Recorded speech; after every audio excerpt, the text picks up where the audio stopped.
Hello everybody and welcome back to Farming Sim 22 and welcome back to our From Broke to Billionaire challenge run issued by the Formal Pickle. Now in the last episode, we failed a lot. I'm not gonna lie, we tried all kinds of different things. We found out that we are terrible at everything planning wise, and so here we are in the hole. But I did go ahead and, I'm not gonna lie, I cheated a little bit. And by cheating, I mean I harvested off screen.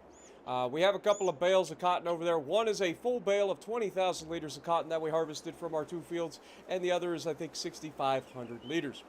Bad news is, if I do the math correctly, I think that we barely turn a profit on those bales just from renting the machines alone, which is not ideal, because it isn't just renting the machine that causes us to lose money. We also rented sprayers. We rented, had to buy fertilizer and you know, weed killer and all the things. So there's a lot of money that goes into it, and I don't think we're getting much out of it. So I think this was a net loss experiment. Again, we can't afford many more net losses, okay? We're almost out of money. We need to get something going in the right direction. So I think we just go back to basics. I think that we go back and we harvest canola. I think that's what we're going to be doing. So we're going to plant canola on both of these fields, or soybeans. So if we look, we will have to remember we have seasonal growth and seasonal planting and stuff on. So we gotta pay attention. So it looks like if we're gonna do canola, we would have to wait to plant it until August, which is unacceptable in my opinion. So it looks like soybeans is going to be what we're after. Now, that being said, soybeans are going to finish right around October and be able to be harvested then. So I think soybeans is going to be where we're at for the time being. And hopefully we can turn enough of a profit off of soybeans that we actually manage to dig ourselves out of the hole that we've created by screwing up by buying a lot of stuff and then selling it because I'm a dum-dum so many times. Like, I keep forgetting to lease. I always hit buy, and I have wasted so much money with that. It's absolutely absurd. So, yeah, we're in a pickle. Get it? Get it? Uh-huh. Yeah. We're in a pickle, but we're okay. We will find a way out of this. Dewan, Sorvins, Per Michael, Taco, Chevy, Dakota, Tin Man, welcome. Grass silage, yeah. I just don't want to do that, man. I see so many. I love watching Farming Sim. I see so many people doing silage and grass, and it drives me crazy. I can't stand watching it. It's so boring. I like watching different machines. I hate watching somebody mow grass. Like, it's just not my thing. So yeah, I know that you could do grass and probably do better there, but I think I'm gonna try to avoid that at all cost. So yeah, let's just go ahead and try. Right now, it is November. Nothing can be planted in November. Cotton could be replanted in February, but we already know that we're only going to get enough to barely make a profit off of cotton, which is not ideal. I think the cheaper the machines that we can rent, the better. So getting soybeans or canola in seems like the best bet. And I don't feel like waiting until August this year in order to plant canola. I think getting into March we can plant soybeans, or April we can plant soybeans, and then we can knock that out of the park. Conversely, we could do anything else. We could do sunflowers as well. I don't know what the actual pricing on sunflowers is. I guess we could check. That's a thing we can do. So, like, if we go sunflowers, what is your best price? Best price of sunflowers is only $838. So, not a lot of money to be made there, unless, of course, you turn it into sunflower oil. Whereas soybeans, the best price is $1,247, which isn't bad. That's not bad.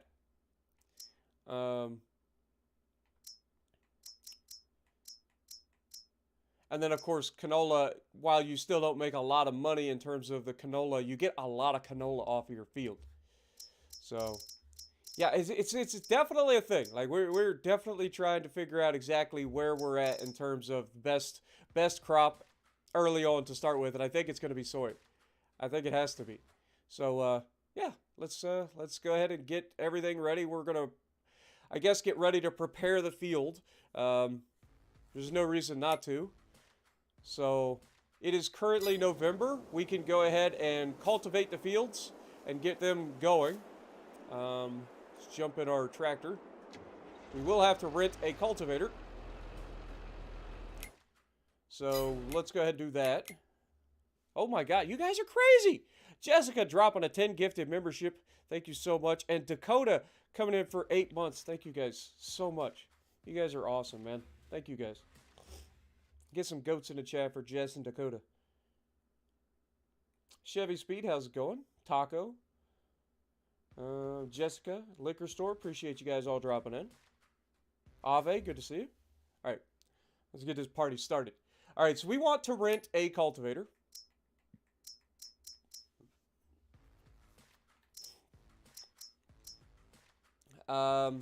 I think the one that we rented last time was this one, and it didn't take that long to do, so we'll go ahead and rent this again.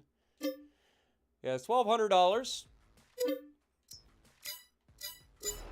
Let's go pick it up.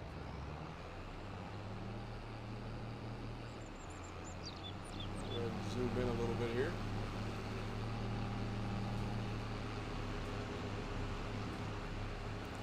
But welcome everybody to the stream. Hopefully you guys are going to enjoy. Woo! Oh, fell over. But yesterday I had a good day. Had a pretty good day. My niece, or my sister had my youngest niece, her 5th birthday party. Her birthday is on March 1st, but we wanted to get together before then. They all went down to a place called Triple Crown Fun Center in Chillicothe, so they got to run around and bounce around and bounce castles and all sorts of things. It's kind of crazy. But you guys saw the picture I posted on the community section of me with my nieces and my young nephew. I love those kids to death, man. I really do. Those kids never cease to put a smile on my face. I love those kids to death. It is crazy to think, you know, over time, just how much a kid can just like put a smile on your face the moment you walk up. Like, I'm not joking. I literally walk up to the door, I knock, and all I hear is, "Uncle Davey!" And they come running to the door. All of them. Every one of them. There is no way that you can be upset in that moment. You just can't. No matter how bad of a day you're having. Like, they know how to put a smile on your face. What up, Skywalker? How's it going? Yeah, when I was younger, they didn't really have things like that. We did have, like, Chuck E. Cheese, and I think I went to Chuck E. Cheese one time as a kid. We just never had that much money. We did go to Wyandotte Lake when I was a kid. I think for my 5th birthday party, actually. I think when I was 5 years old. That's how crazy I can remember certain things. But Wyandotte Lake is right next to the Columbus Zoo, and it's a water park. And it's a lot of fun, or at least it was. But I think I was 5 years old. I might have been a little bit older. I can't remember exactly what my age was. But I do remember getting like a pop gun. Like one of those old school pop guns. It was metal. It looked like a revolver. And you put these little caps in there.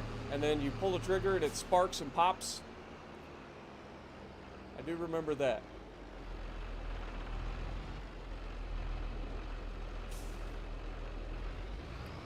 Alright, let's get this party started. Lower the cultivator.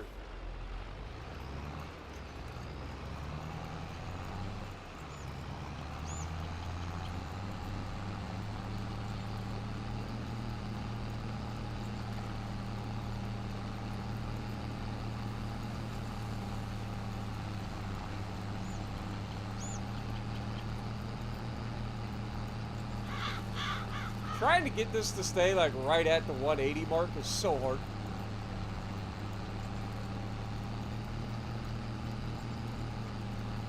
Your 7-month niece is your world. I'm telling you, man.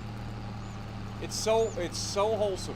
Now, don't get me wrong. I love my nieces and my nephew. I also love to give them back at the end of the day. All right, like I love kids, always have, but I don't know that I can permanently do kids. You know what I'm saying? As wholesome and as much as they make you smile, there are also plenty of times where they make you want to pull your hair out. And so yeah, I don't know if I could permanently do it. But as an uncle, I get to go down, I get to spoil them, and then I get to leave at the end of the day.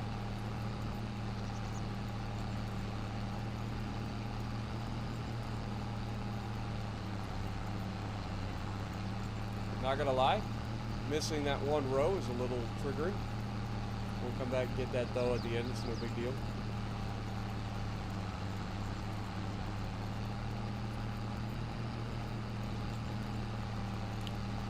Oh, appreciate that, Matthew. Hopefully you enjoy. Have a good night at work.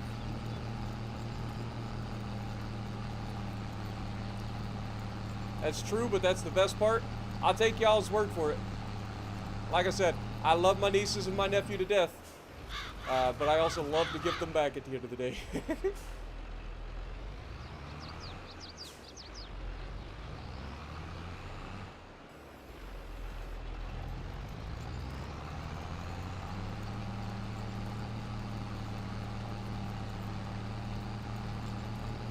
Especially when they get all spoiled at Christmas or something. Because boy, the worst comes out at Christmas sometimes. Oh, I am all over the road here. Come on now. I think I need to adjust like the steering sensitivity in this game, because it's either too much or not enough. It always overshoots what I'm looking for.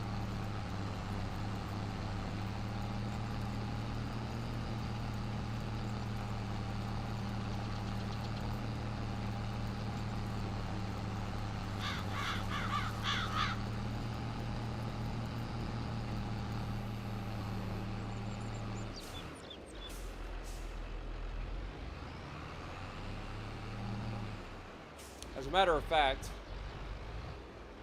I think I might do that now. Let's see where the game settings is. I'm sure there's a slider somewhere that adjusts like the steering quickness. Alright, so if we go to general settings, input controls, camera sensitivity, vehicle arm sensitivity, steering sensitivity. There we go. Let's drop that down to 50%. See if that works.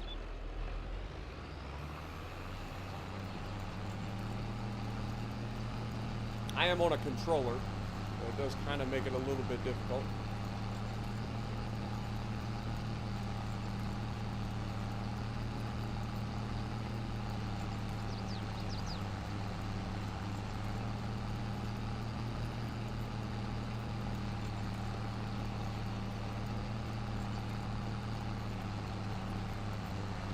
I feel like the working width of this thing is just enough to make you think that you're going to get it all, and then it actually doesn't get it all. It just leaves like one row.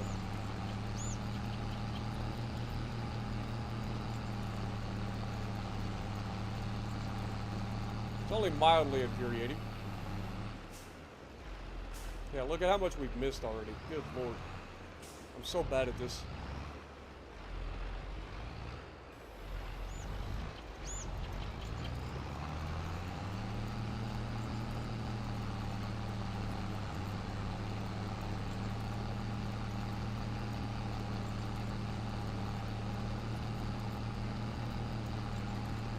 What up, illness? How's it going?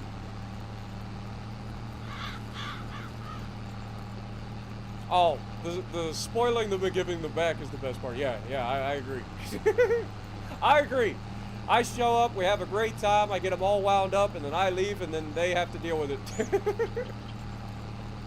You're not wrong. I agree with that. That is the best part of being an uncle. For sure. What up, Edward? Good to see you again. Hopefully I didn't pull you away from Big J. I'm not trying to take anybody from Big J. I know he was just on playing Farming Sim 2. But I woke up and wanted to get back in and continue my Billionaire, or my Broke to Billionaire series. So, here we are. Oh god. There we go. Maintain course. Nice straight lines.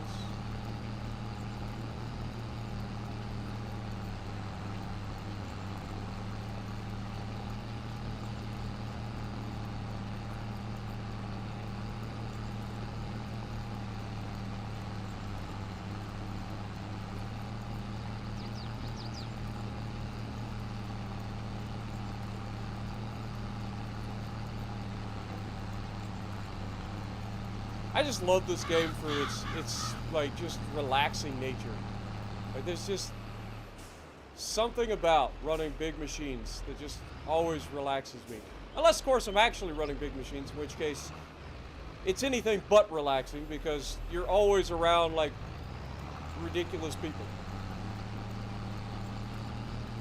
Like I've done everything from running, heavy equipment to running forklift driver. Being forklift driver.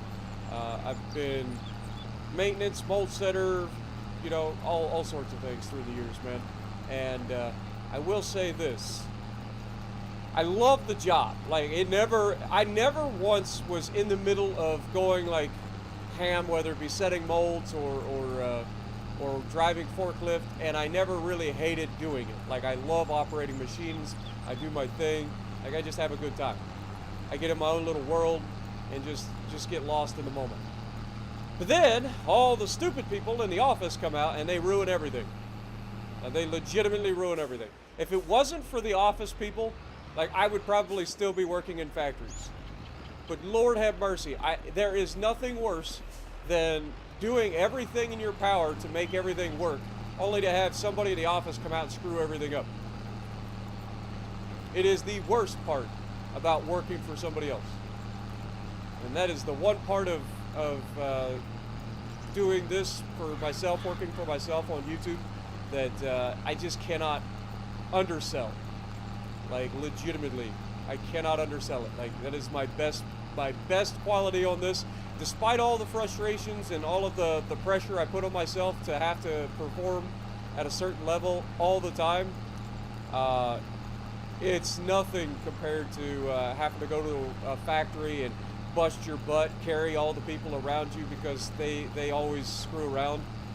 So you have to pick up their slack, and then the moment that you don't perform the way that everybody else wants you to, they come out and mess with you just because they know you're the only one that really cares, so you're the one they come after. It's like, okay, yep, I see it. I see what you're doing. See how you guys like doing it when it's just you guys. You don't have somebody that actually cares sticking around. That's the one thing I don't understand about it. Like, I understand that you're figuring, well, if I go after the people that are screwing around and they don't really care, nothing's gonna happen, right? But if I go after the one person that actually cares, they're the most likely to like speed up and carry the burden or carry the weight. And yet, it drives me crazy, man, that's how everybody does it. That's just factory work in general. I'm sure that goes for pretty much any work, but especially in factory work. If you're the one person that's actually trying your butt off to get everything done, you're the one person that they're going to be most likely to bitch at. Because that's the most effective person they could bitch at.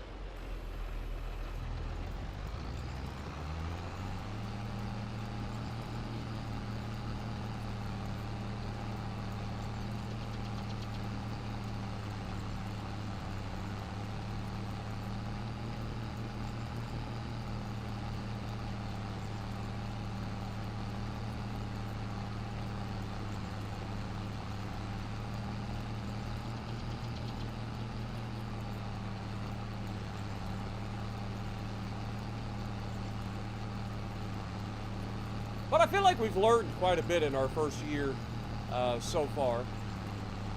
And that is that we definitely got to be more careful when grabbing equipment out of the store. Make sure that we're renting it instead of buying it, because we've wasted a lot of money there.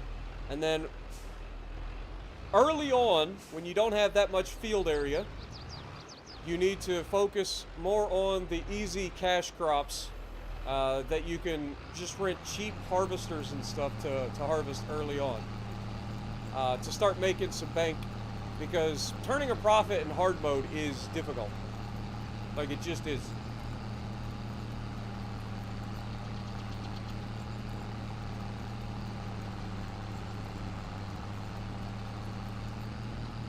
But it's okay. You live and learn. You figure out what works, what doesn't, and you move on. I know Pickle himself is a guy that's played many hours in Farm Sim 22, and he's struggling with his playthrough as well. I think we got off to a better start than he did, just simply due to not starting with that farm that he started with. So I think we got a leg up on him in terms of size of the field per money spent. But yeah, we've made a lot of similar mistakes though with the whole like buying equipment when we should be leasing and all that sort of stuff. So it's what it's all about, man. Just have a good time. Just, you know, live and learn. Challenge yourself. See what you're capable of. And just relax.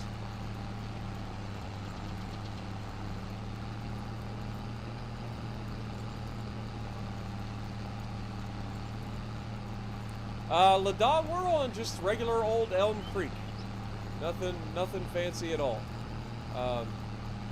He wanted the Formal Pickle, the guy that started this challenge, is another YouTuber, and he's funny as hell. But he issued the challenge. He's like, okay, well, basically it's a vanilla playthrough. So we're trying to avoid mods. It's on hard difficulty, so you start with a loan. You start with 500 grand and a $200,000 loan that you've got to try to pay off over time and turn a profit on. Whoops. I should probably put this down, huh? Usually helps. Dude, I need to stop missing so much when I'm doing my rows here. It's ridiculous.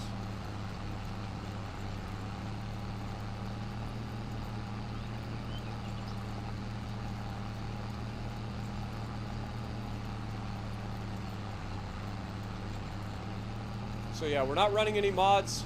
It's a full vanilla hard mode playthrough, and the goal is to eventually get to $1 billion. Now, the early game in this is definitely difficult because you just don't have enough to really make a lot of money. But I feel like once you start to grow, like, it'll snowball. Like, I really do believe that. I think that once you start to grow, this is going to snowball into absolute absurdity real quick. It's just the early game is so tough to get actual profit because you're leasing all the material. You're constantly having to only bring in a little bit of money at a time. I think he may have taken out a loan recently to try to give himself a little bit of a helper since he screwed up. I'm gonna try to avoid doing that if we can. I don't want to rely on a loan to try to dig us out of this. I think that we can do it the old-fashioned way. I think just catching ourselves in our mistakes, understanding where we went wrong, and then correcting it. Even if it takes us a little bit longer to get going, I think that we'll be okay. Have a good night, Johnny. Appreciate you dropping in, my dude.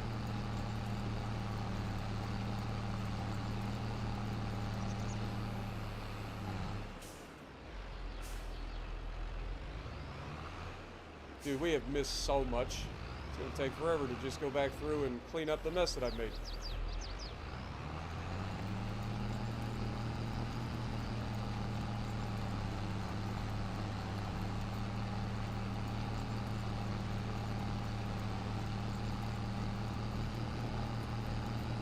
Will I play Skull and Bones again soon? I probably will. Maybe this week at some point. This was update week, and I kind of went ham with streaming World of Warships Legends because of the hype for the new ships and stuff like that. So I kind of put Skull and Bones and stuff on the back burner for the moment. Plus, I mean, we had already played through most of what the game has to offer at this point. It gets kind of repetitive.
give you a tune? Oh man, I just woke up. The last thing you want me is singing right now.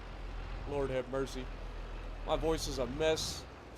I'm still sore from hurting my neck earlier in the week. Like, it's going to be a struggle for me to try to sing anything right now. But I'm glad you enjoy it.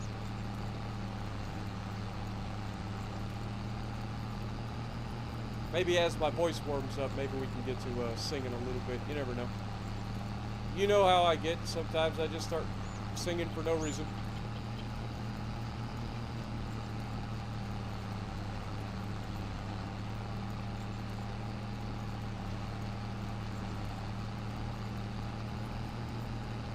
Season 1 starts on February 27th. Nice. Yeah, well, we'll have to see how that goes then.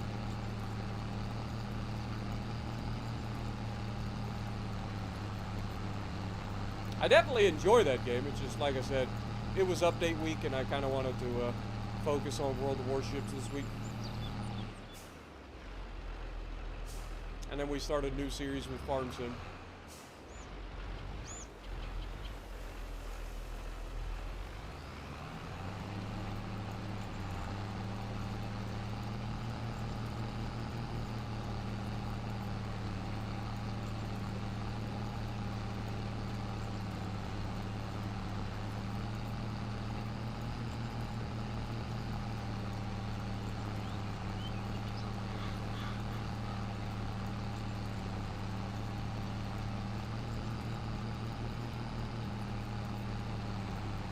This is a good sounding tractor, I'll give it that, man. This thing sounds so good.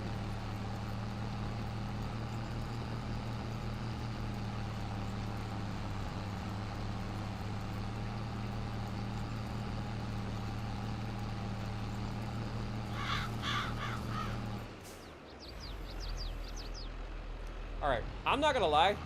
I think I want to go through and clean up all this stuff real quick, because it is driving me crazy.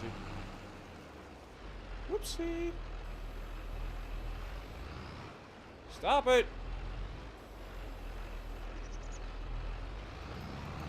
Game, don't mess with me.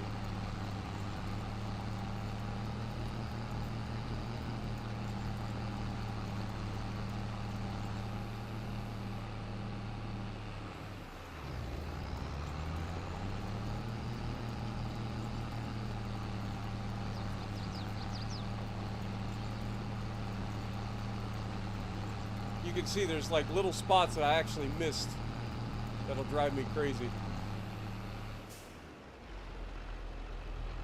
Oh, there's this spot right here too.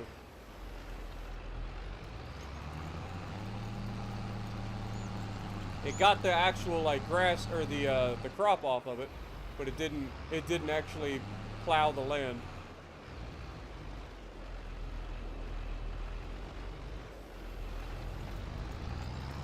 Want to hit that real quick before I forget.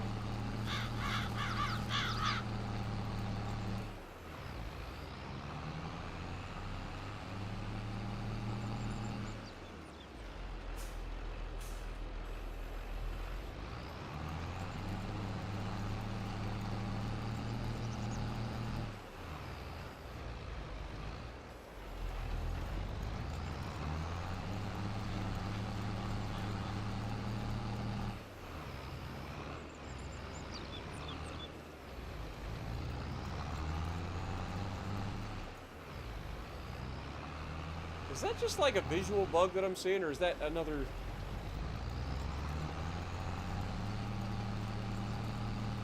Surely it's just a spot that I missed, right? Like, I'm not crazy. Oh my god. Illness coming in, dropping a $50 bomb. His first ever super chat on the channel. One song. Well, what song would you like, my guy? Good lord. I'm gonna butcher it, I'm telling you. My voice is not there yet, but what song would you like? Lord have mercy. Get some goats in the chat for Illness. He really wants to hear me sing. Lord have mercy. Thank you so much, my dude. Hivehound coming in. What up, my dude? Yeah, there is something so calming about this game. It even tames the beast that is Spartan. Like, legitimately. Whatever. Oh, come on, man. Like, okay. Well, I gotta try to come up with a song that's gonna fit, like, where I'm at right now in terms of my voice. So it's gotta be something relatively low. Could just do the old school freaking, fly me to the moon. Let me play among the stars. Let me see what spring's like on a Jupiter and Mars. In other words, hold my hand. In other words, baby, kiss me. Fill my heart with song. Let me sing forevermore. You are all I long for, all I worship and adore. In other words, please be true. In other words, I love you.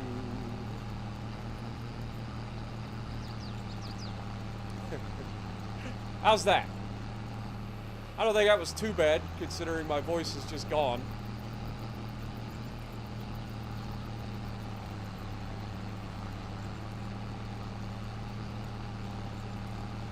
Good stuff. There we go. Glad you enjoy it, my dude. I'm sure I'll be singing something else before too long. You know how I get. Dude, there's a lot of little spots that I seem to have missed. Either that or it's a visual thing that's driving me crazy. It might just be a visual thing. No, I don't think so. I think it's actually a spot that I missed. It's these little tiny rows.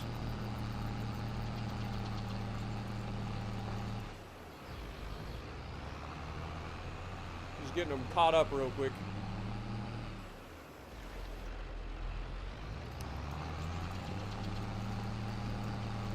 Have I done any carrots? I have not.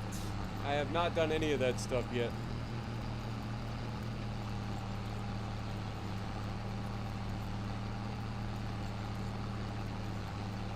It's not so much OCD. I mean, sure, it probably is part of it, like, legitimately.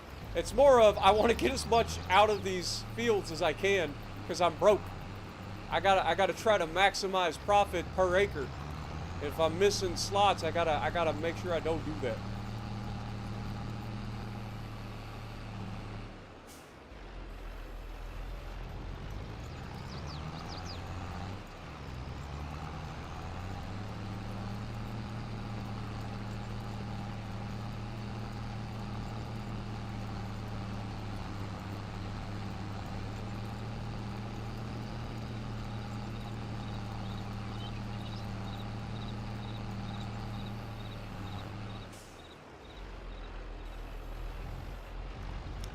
Like I said, I've grown up in the middle of nowhere in southeastern central Ohio. Like, so farming is kind of a thing that's around me all the time. Whether it be people that raise animals or just like field farmers. So it just kind of makes sense that this is something that would interest me, I guess.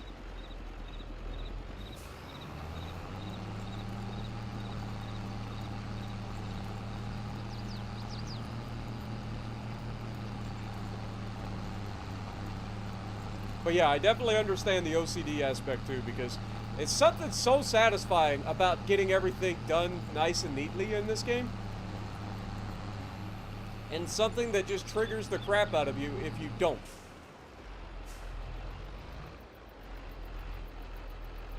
It is definitely a thing.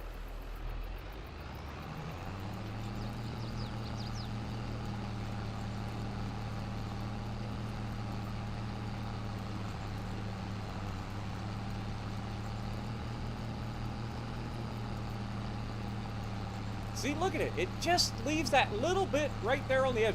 It's driving me crazy. Because it looks like it's grabbing it, but it's not. Look at this. This whole row. See it? You guys see it, right? I'm not crazy. It started right here.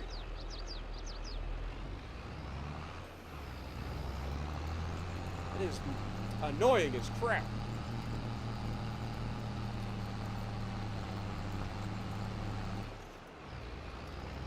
Alright.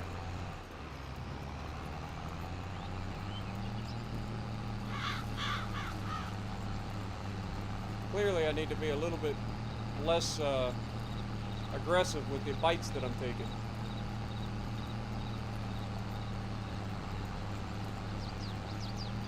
What up, Nuts? How's it going? Giovanni, welcome. Sorry I missed it. Oh my god, game. Game? Don't do this to me. Look at one freaking plant. One! Like, it is literally trolling me. The game is actually trolling me.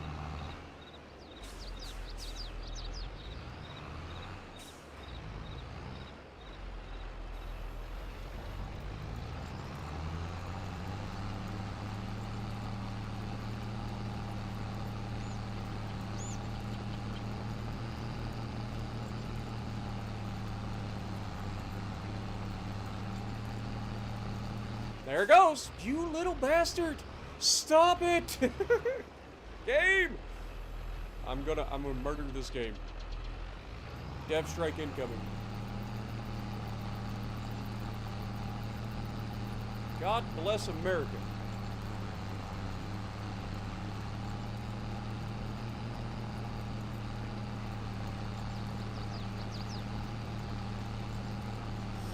What up, Rodney?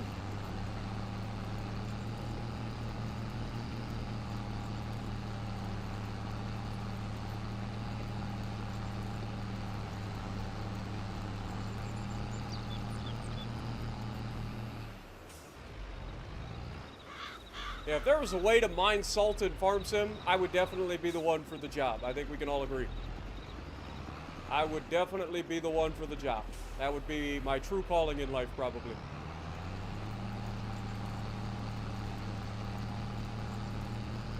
Alright, we're gonna go a little bit left to center here, and then come back. There we go. Just maintain this spacing. For the love of God. I think the fields are slightly off. I don't think it's my driving. Can't be me, right? Like, we gotta blame something, and it's not me. We're gonna blame the developers for making the field crooked. Because I am perfectly lined up on the 180, it fluctuates back and forth, 180 to 179.9.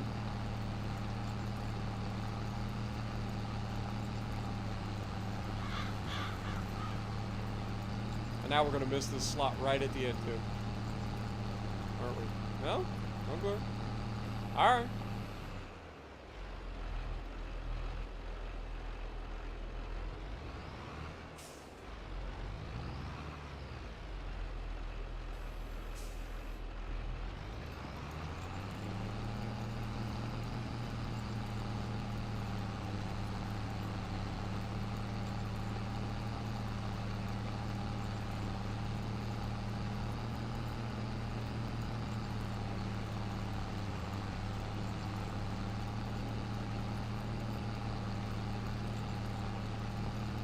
What up, Big Mo? What cruiser line do I recommend? It depends on your playstyle, really. Oh, God dang it, game. But I prefer the Americans. They may not have torpedoes, but their guns are fantastic. They tend to be relatively agile to allow you to get out of trouble for the most part. They got hard-hitting, armor-piercing, and high explosive. So I think, plus they at the higher tiers, they come with the radar. There really isn't a whole lot of weakness to the American lines, but that's just my personal preference. There really isn't. I can't really think of a bad cruiser line, come to think of it. Like, all of them have good aspects. The Germans tend to focus more on ambushing late in the game. They can do really well at a lot of things, but ambush tactics is kind of their deal. The French are very, very nasty in terms of their, at least the normal French heavy cruisers. They are very nasty, but a lot of people don't give them the credit they deserve. They tend to be HE spamming with them, which is fine. But if you're not switching between ammo types in cruisers, you're not doing it right. Unless, of course, you're British, in which case you don't have the choice. Right, Hive? But, I honestly, I don't think that there's really a bad line when it comes to cruisers. There are definitely ships that are easier and harder to play, for sure. But I don't truly believe that there is a bad cruiser line out there. The closest to a bad line that I would say would be the British heavy cruisers, and that is simply just due to the fact that they are so easy to get rid of. Like, they're not bad in the sense that they're not good at what they do, because they are very good at what they do. But they're so easy. One mistake and you're going back to port. Where a lot of cruisers can kind of bail you out if you make a mistake. The British heavy cruisers are not one of them.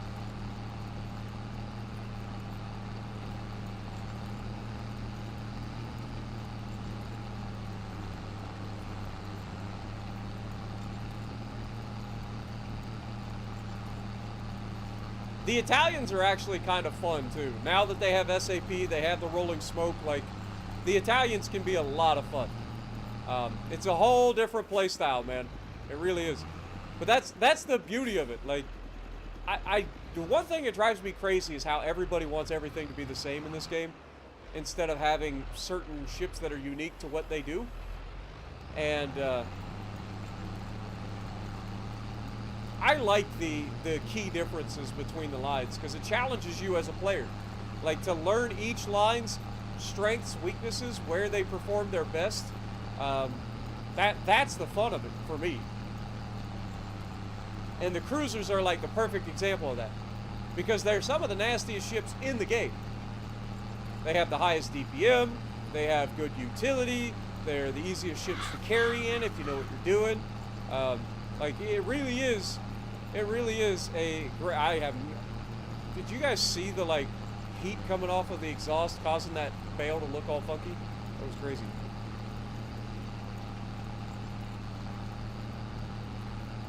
But I truly don't believe that there is a bad cruiser line. I think all the cruiser lines are pretty epic once you learn how to play them. And there is nothing more satisfying in a cruiser than making battleship captains your bitch. I mean, let's just be real. Like, yes, you have a lot of utility. You can absolutely tear up destroyers. You can capture bases. You can move around the map, be the best that your team could ever hope for. But the moment that you get to 1v1 a battleship and make them look silly, oh my god, it is so fun. That is like the greatest feeling in the world, when you just go up to a battleship and you say, you know what? I'm gonna bully you now, and there is absolutely nothing you can do about it because you don't have the skill. And to watch them absolutely fumble all over themselves is just so good.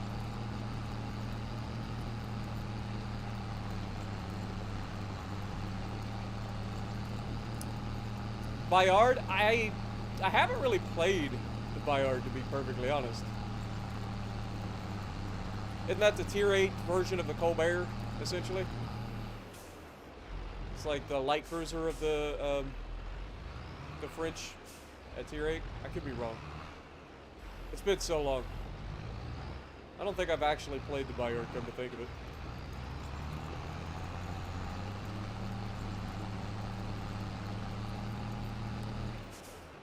And the game does it again. It's that one little slot.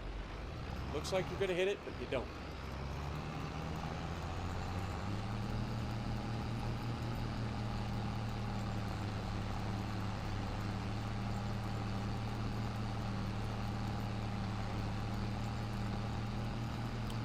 Oh my god. Game, you are irritating the crap out of me. I am never buying this thing again. When I get the chance, I am going to get a much better cultivator. This thing looks like it's hitting that, but it actually isn't. It's like leaving it every time.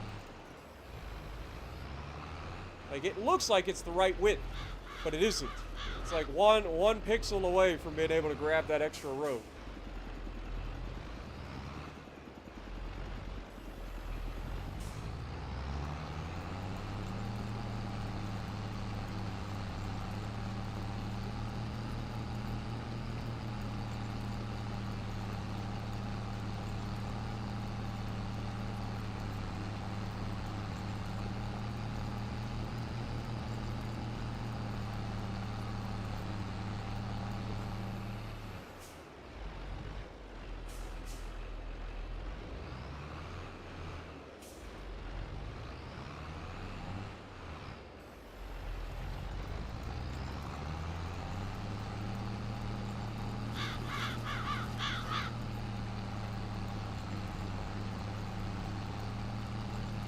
Oh, game.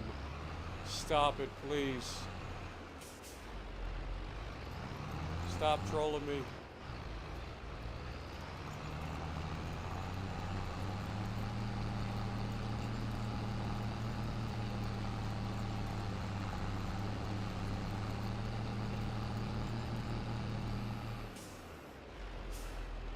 Blame the devs. Hashtag blame the devs. There you go. Dude, it's literally like 1 pixel off. Like, I'm looking at it as a visual reference. Like, I'm paying attention to the width of the cultivator and that outside disc. And it's just off by just a hair. And it is driving me bonkers.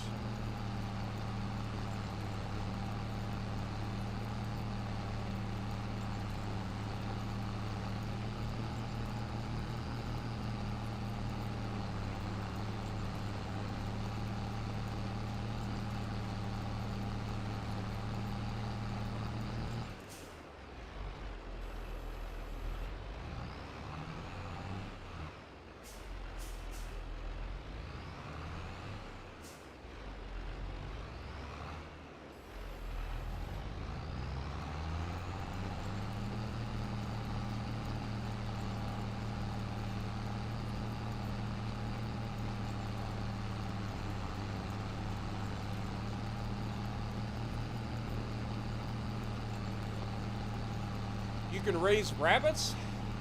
Really? I thought that was a mod. I haven't actually gotten into checking out what we can raise in terms of animals yet. Sheep might not be the worst, because all they take is grass. But I think animal like breeding and stuff like that will come down the road. We don't really have any room to build any sort of like pens or anything like that on the properties that we have chosen to start. See what I mean? Like, look at it. Look at it. It trolls me. It's like, it's fine, it's fine, it's fine. It takes the weed off the top and then it just leaves the rest. Infuriating.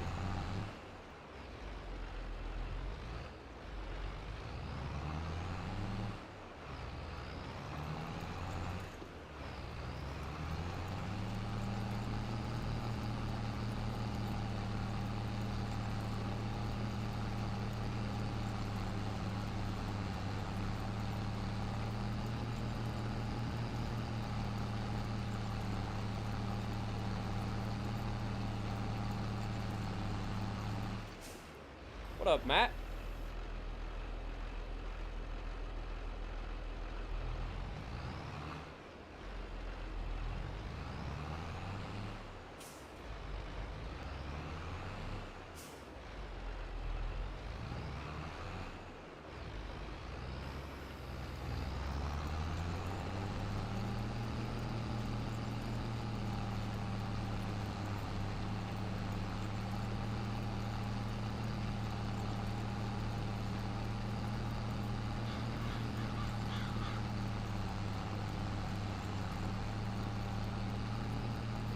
Alright.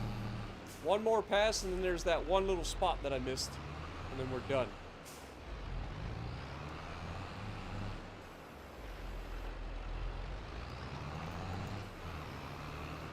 God darn it, game. There we go. What up, Pete? Welcome. Going good, man. It's going good. Prepping the fields.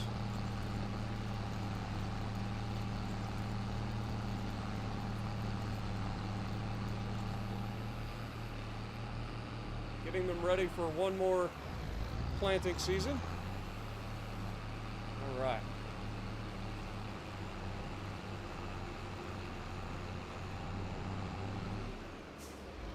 So that's that done.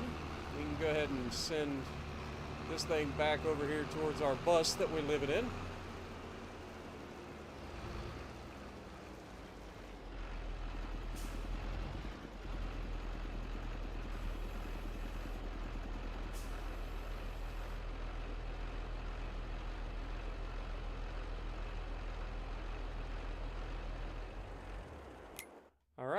Save the game, and then we will actually go here.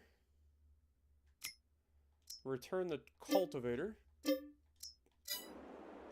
we're done with that. Now, when do I sell the cotton? I think it's in February is when the cotton is at its highest. It is. Cotton, where are you at? Yes, February is when the cotton is at its highest. Alright, and we will be planting when?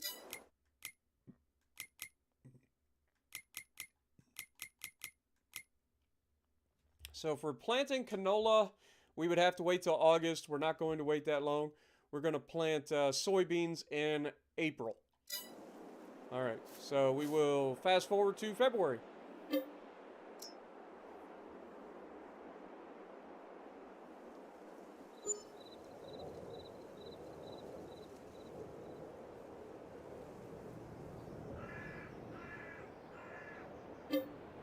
Now, the downside is we currently have $666 being taken out of our account every single month just for the interest on the loan. And that's not paying the loan down at all. That's literally just $666 coming out every single month until I actually can pay the loan off. Alright, January. Let's check the prices real quick. We are currently getting offered $1,245 at the spinnery, $1,255 at the farmer's market. The maximum is $1,377, so I think we wait a little bit longer. So we will go ahead and do this again. We'll go for 5 a.m. So it's going to be dark when we wake up. The one thing I didn't think about is we will also have to rent a cotton trailer. Because I don't think there's any way to pick up those bales other than cotton. Like getting a cotton trailer. Alright, so currently what is the price of cotton, please? $13.57 at the farmer's market, $13.52 at the spinnery. So both of them are roughly the same. And it should go up over time. I'm actually going to wait. I don't want to do that because then I think it'll fast forward us a whole day. Let's just wait a little bit of time here. If we go down here, should be able to change this to like, I don't know, 60 times.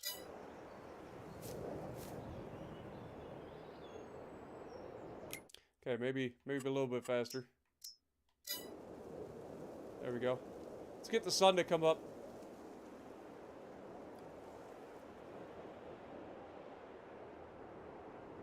And then we'll pay attention to our prices too, because we want to max them out without going over, or like have them start dropping.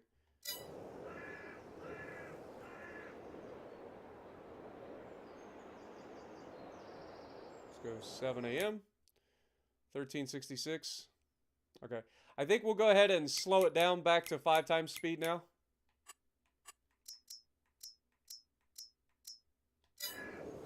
Jump in our tractor. What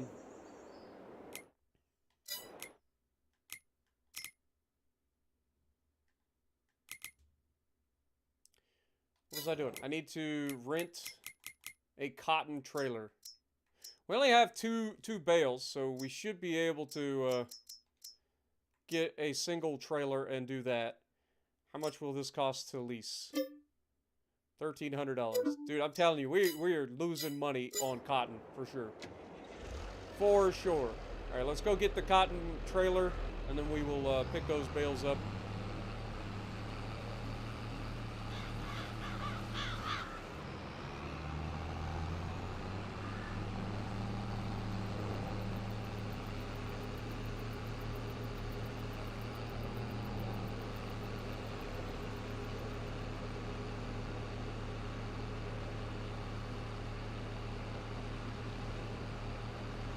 On a dark desert highway, cool wind in my hair, the warm smell of colitas rising up through the air.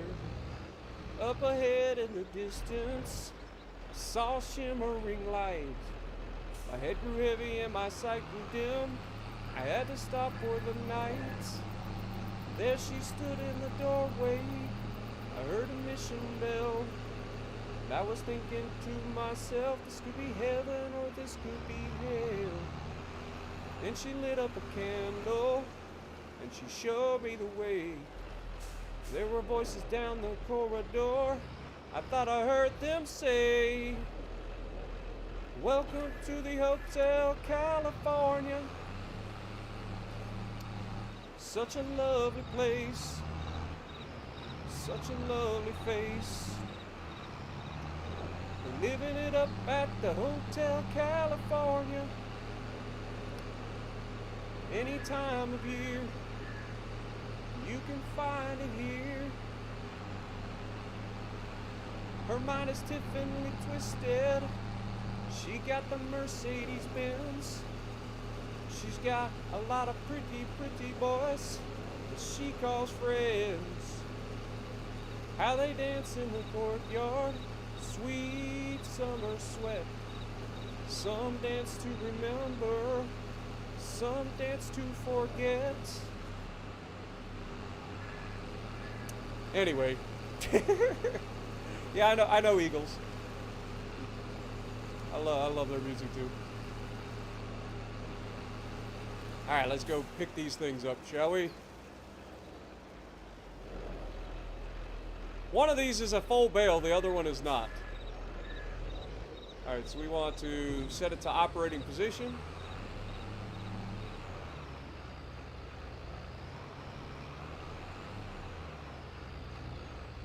Dang it. Come on. All right. It works. Transporting position, please. All right, who's got the most here? Shall we look? I think it was the farmer's market. Yep. Well, I know where that's at. We're going to go out here to the road.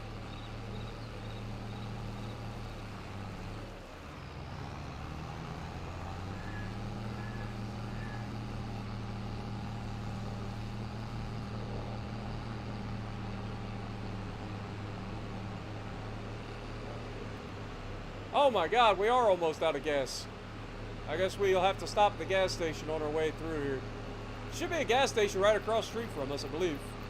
Good call. I would have literally run out of gas.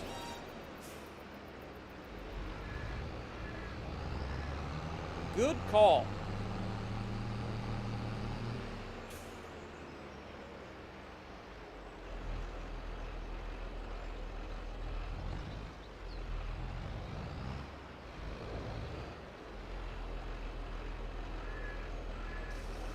Fill that thing up. Yo, Overland coming in with the 5 gifted memberships now. Thank you so much, my guys. Get some goats in the chat for Overland as well.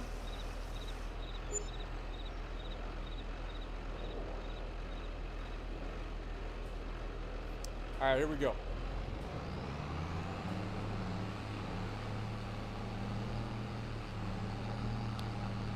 Back to the task at hand. When going to the gas station, you never look at how much you actually spend. That is the #1 thing that you must remember. Don't look at your fuel expense, okay? It's obviously a terrible idea.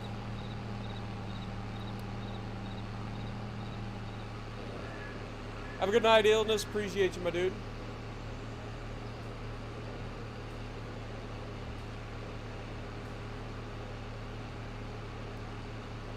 La da da da.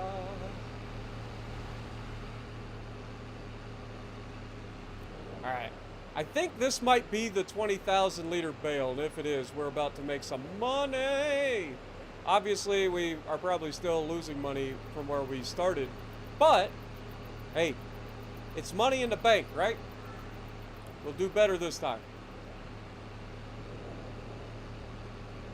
Money in the bank. Yeah, money in the bank. Alright, so we should be turning up this next driveway, I believe. Nope, not this one. Next one. This should be the farmer's market. That's showing the Miller sawmill. Wait, what? Am I crazy? Oh, I went past it. No, that's the animal dealer, right?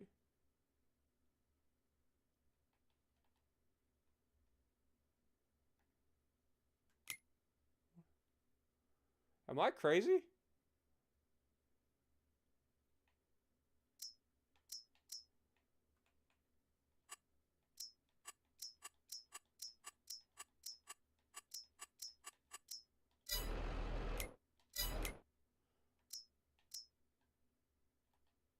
That's the animal dealer.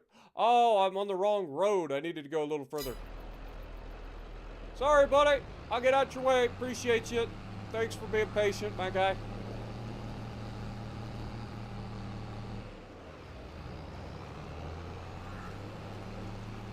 Yeah, I needed to go down this way.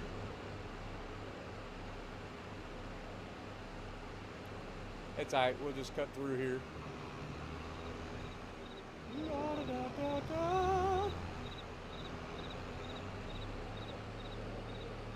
Yo, Giovanni coming in, dropping the $5, putting some 5 on the gas. Thank you so much. I put 5 on pump number 3. Thank you so much, my guy.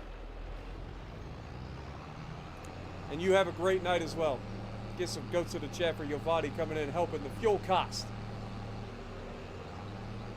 Appreciate you guys.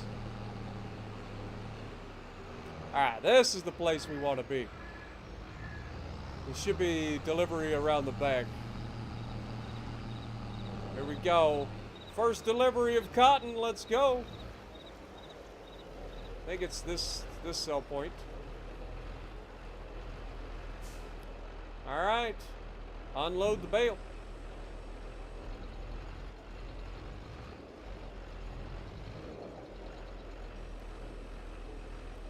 And $27,000. Let's go, boys.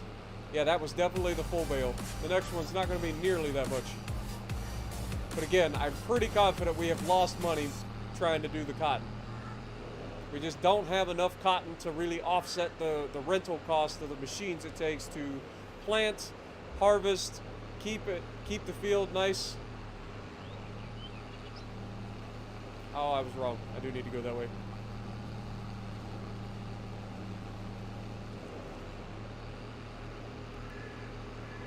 So cotton, potatoes, all that stuff, you gotta wait until you have a massive amount of land to be able to farm it, for it to really start to make sense to do it. Even with 2 medium-sized fields, we just don't have enough land to make cotton worth it. What up, Mr. Slurp? Appreciate you dropping in. Can you hit the pedestrians? Nah, they don't exist. Unfortunately, I mean, fortunately, but also unfortunately. They're just ghosts. Probably because I've hit them all in the past before. You can definitely hit the cars. The cars definitely are solid objects. And they are like brick walls, my guys. You hit a car, it just stops you dead in your tracks. Will this be a weekly stream? I'm gonna try to keep it at least once a week, because I do want to try to like complete this challenge. Like this challenge is legitimately something I am trying to complete. Just because it's fun. It's something different, something a little bit off the beaten path.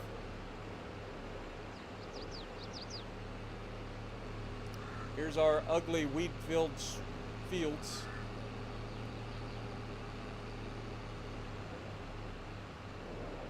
We'll swing around through here and pick up our other bale.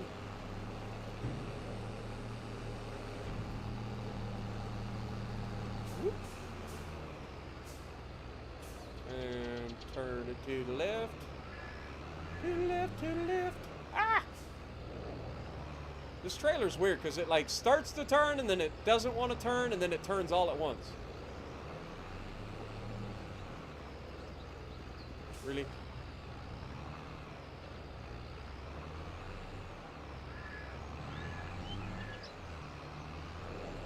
Come on, Spartan. Back that thing up. Ain't you ever backed a trailer up before? Come on now. Make it work. Alright, let's go. No, that's the opposite of the thing. Dang it. I'm a dumb. Thank you. I hit the Y instead of the X. Big dumb. Alright, back over there again.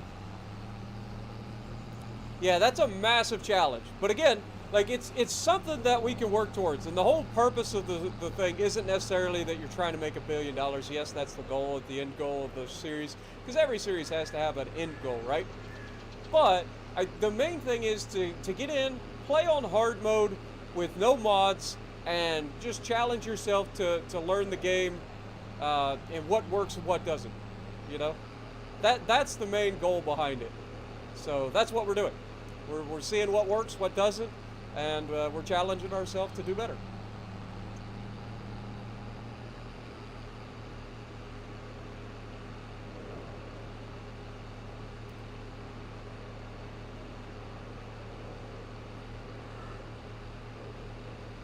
What up, Anthony? Yeah, I'm all about the mods too. There are a lot of mods, and I love the mods, but at the same time, like I understand the spirit of the challenge, and I am definitely open to it. So we're just out here having fun. Nothing wrong with it. But I'll tell you what, hard mode is hard for a reason. Good Lord, man. It is so hard to turn a profit in this hard mode. I have never played on hard. I've always played on medium. It is so hard to turn a profit.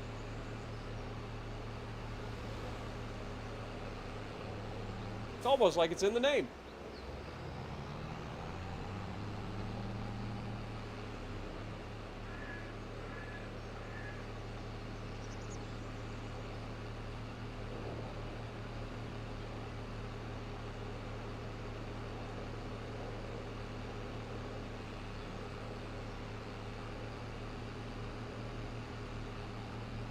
Alright, here we go. You see, that's my thing with Farming Sim. Like, I love watching this as I'm laying in bed, just like relaxing, trying to fall asleep, because every Farm Sim, except for Clutch. Clutch is more of a classic streamer kind of dude. He's got all kinds of like crazy... Oh my god, did I screw this up? I totally screwed this up. Alright, we're fine. We'll make it. Ah! We'll make it. But Clutch is a great streamer.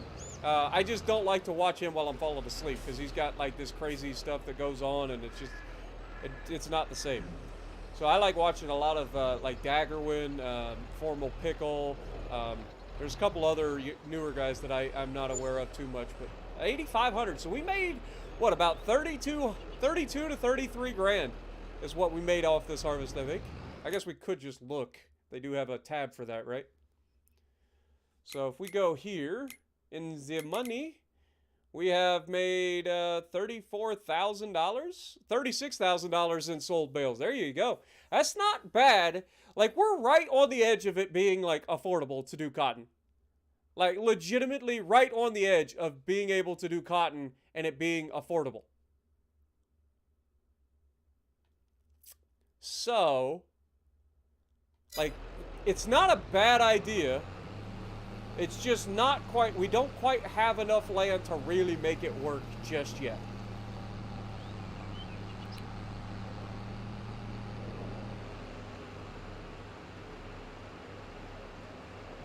Alright, well, we're going to head back over to the farm. We'll send this trailer back over to where it come from.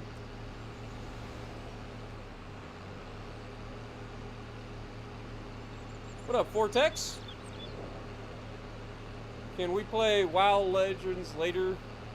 I'm not planning on playing World of Warships Legends today.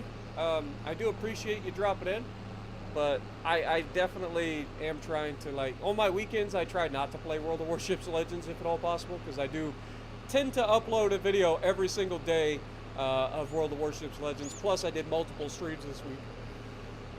So, I am trying to avoid Legends some days.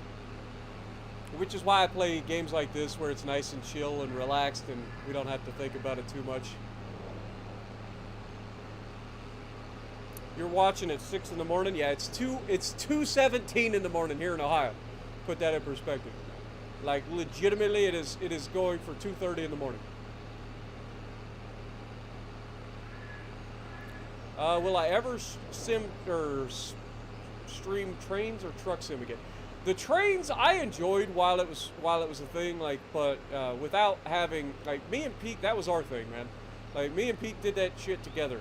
Like, I legitimately bought that game for Pete and I so that we could have fun together.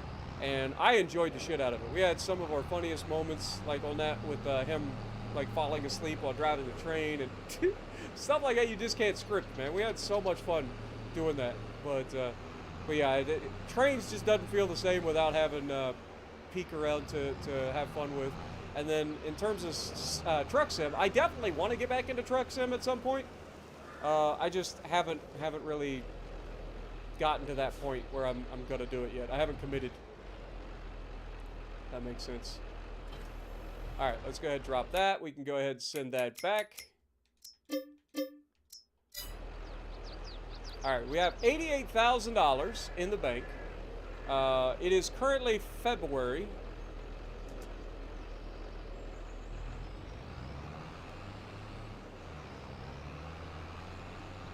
So what we want to do would be to skip forward to April.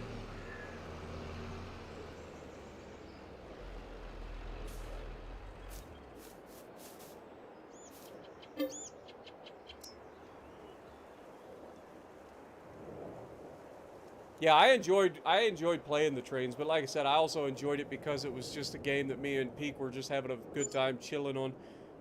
Like, it was so casual, so much fun to sit there and problem solve, and then all the hijinks that we got up to while running trains, and then the trains running away from us, or like, it was a lot of fun.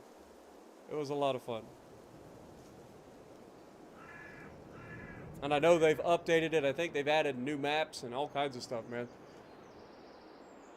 All right, one more month. We will wake up at 7. We'll wake up at 8 a.m. We got a lot to do today, so got to get it done. All right, first things first. We're gonna need. Well, let's take a look. So it needs herbicide. It needs rolled as well. We'll roll it after we plant it.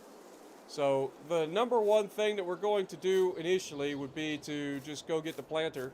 I think that the planter will till down the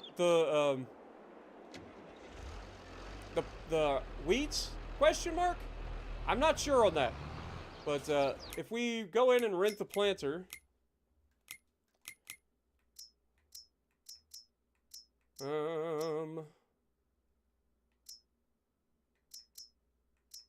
alright, so planters, this one has a 6-meter working width. I think this is the one that we normally go with, or is it this one? I think it's this one, actually. So this one is $89,000. If we rent this,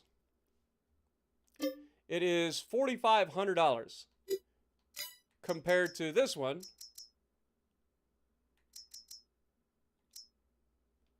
That is $2,700. Yeah, it's not that much more expensive, and it's like 3 extra meters of working with. So we'll definitely go for this. Let's rent or lease it. Don't buy it. Lease the thing.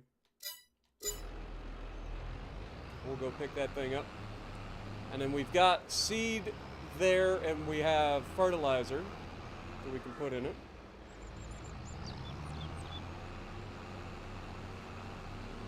Peek actually got you into Farm Sim. Yeah, I mean, I've played Farm Sim in the past, but yeah, playing together with Peek and you guys when we did the whole, like, multiplayer server, and we had so much fun playing Farm Sim, man. And so I watch it a lot. Like, I watch Farm Sim all the time on PC. And I play a lot of these games like this just for the fun of playing it. Like, making content on a game sometimes feels like I ruin the game, because I really enjoy the game, and then I force myself into making content for it, and I just end up feeling like it turns it into a job rather than just enjoying what I'm doing. But I mean, it is literally my job to do that, so it's just one of those things you got to get used to, I suppose.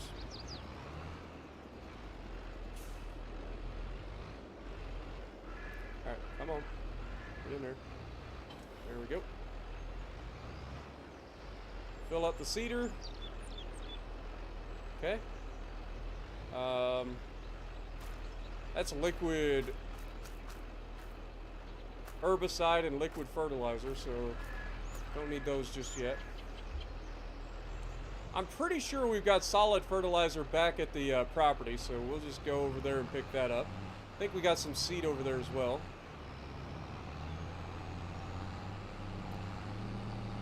I also want to go ahead and set this to soybeans.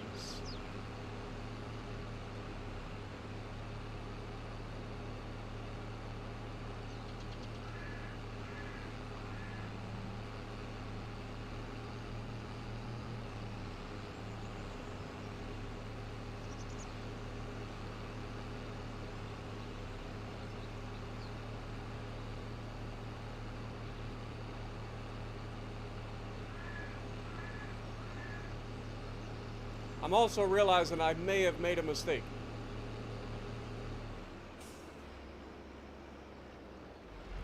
I'm supposed to plant this in April, and it's only March.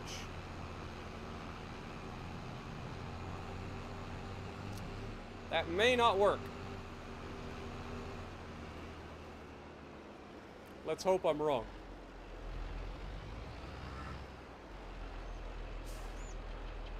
Okay, there's some more seed. No, that's fertilizer.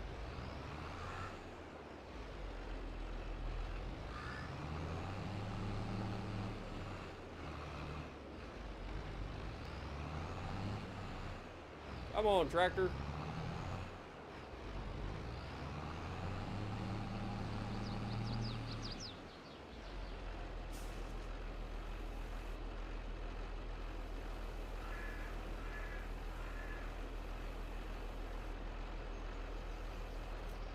There we go.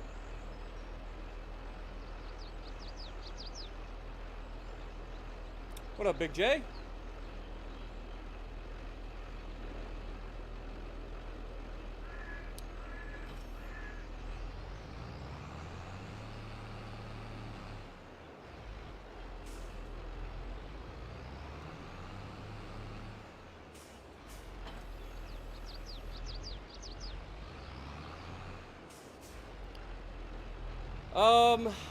Just to make sure that we don't blow this harvest, because we can't afford it, I think I'm just gonna hold on to this, bite the bullet. We screwed up. It was supposed to be April, and I wasn't paying attention.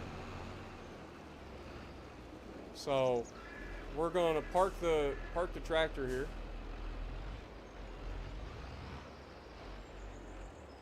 And then we're gonna fast forward one more month to April, because it's supposed to be April when we plant this. If you look, soybeans is April, and I don't wanna screw myself. So we will fast forward one more month. It's gonna cost me a little bit extra because it is gonna charge me the rental fee for another day, but it's my mistake. Should have been paid attention. Yeah. See, the leasing vehicles cost wasn't as bad as if I would have returned it and repurchased it. You know what I mean? So, I think it's going to be okay. All right, so we'll go back over here. I'm hoping that when I plant, it's going to till these weeds under, because I really don't want to have to use fertilizer or use herbicide on this twice.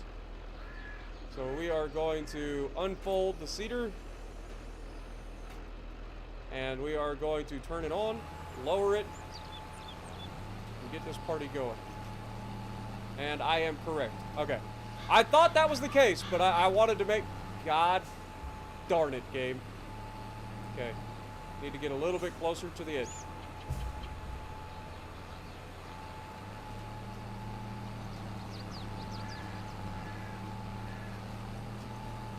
Dude, what the hell? I need to pay attention to what I'm doing. I'm trying to go too fast. Come on.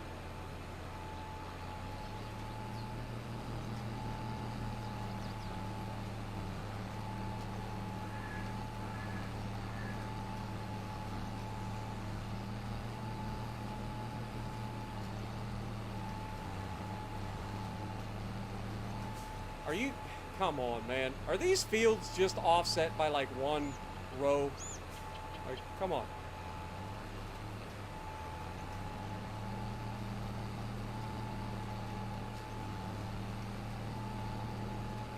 Come on now. Get it done right. Stop playing the rain.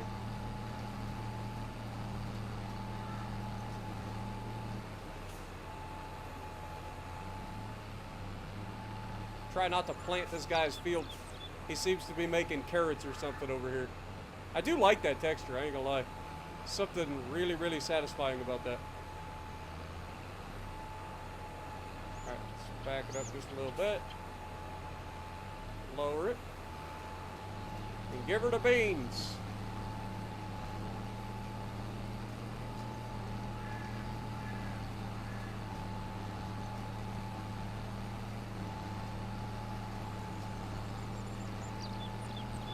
At least planting doesn't take that long because we have a bigger working width.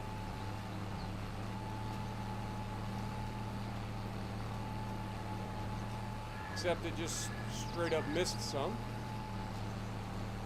Because apparently I didn't have that part cultivated, which is real annoying. That's what I was trying to avoid when we went back and grabbed all the spots. You can see the spot that it happened to. Because of the weeds.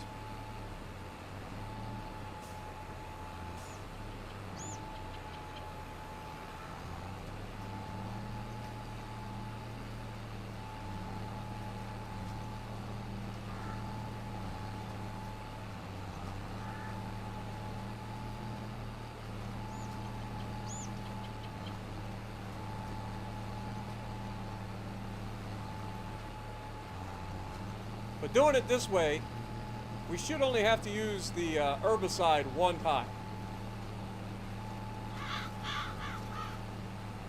Which will save us money.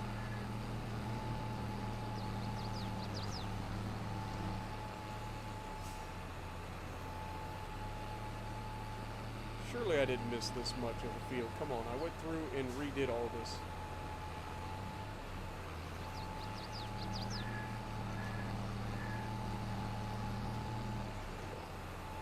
That's better. Darkman coming in, dropping a $10 bomb with 10 gifted memberships. Thank you so much, my guy. There's some goats in the chat for Darkman as well. Appreciate you guys. What up, support artist? How's it going? Go ahead and type your question. I'll try to answer it.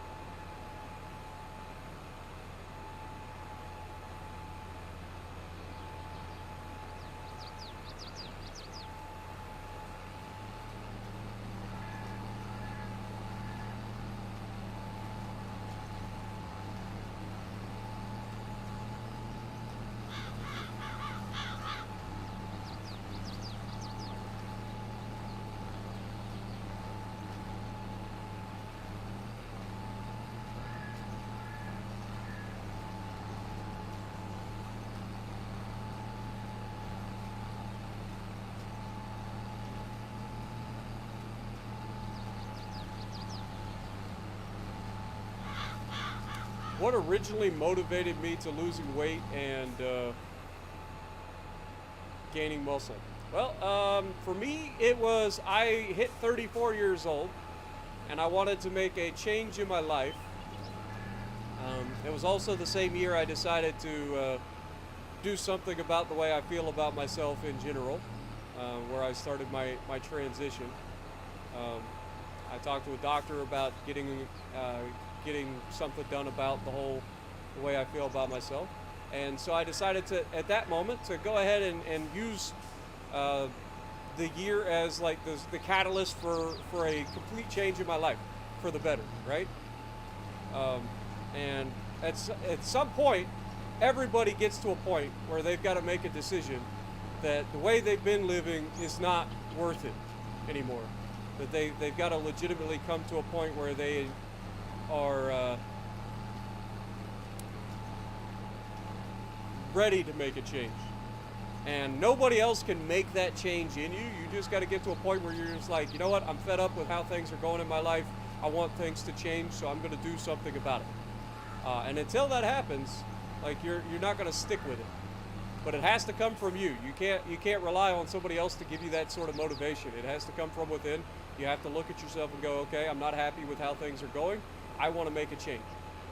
And then once that happens, the change comes relatively easy. But start, if you're actively thinking about losing weight and you want to get in shape, here's my biggest advice.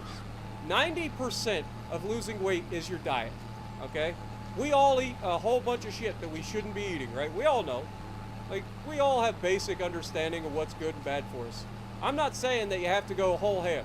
I want, if you're gonna be serious about losing weight, small changes add up, all right? Small changes. So what I always recommend to people is just write down everything that you eat for 1 week, okay? You don't have to change anything right away. Just write down what you eat for 1 week. And then I want you to take and go from there and cut out 500 calories a day. That's it. Just 500 calories a day. Sounds like a lot, but it's really not. It's like 2 cans of pop. Okay? If you cut out 500 calories a day, that is 1 pound per week. Anybody can do that.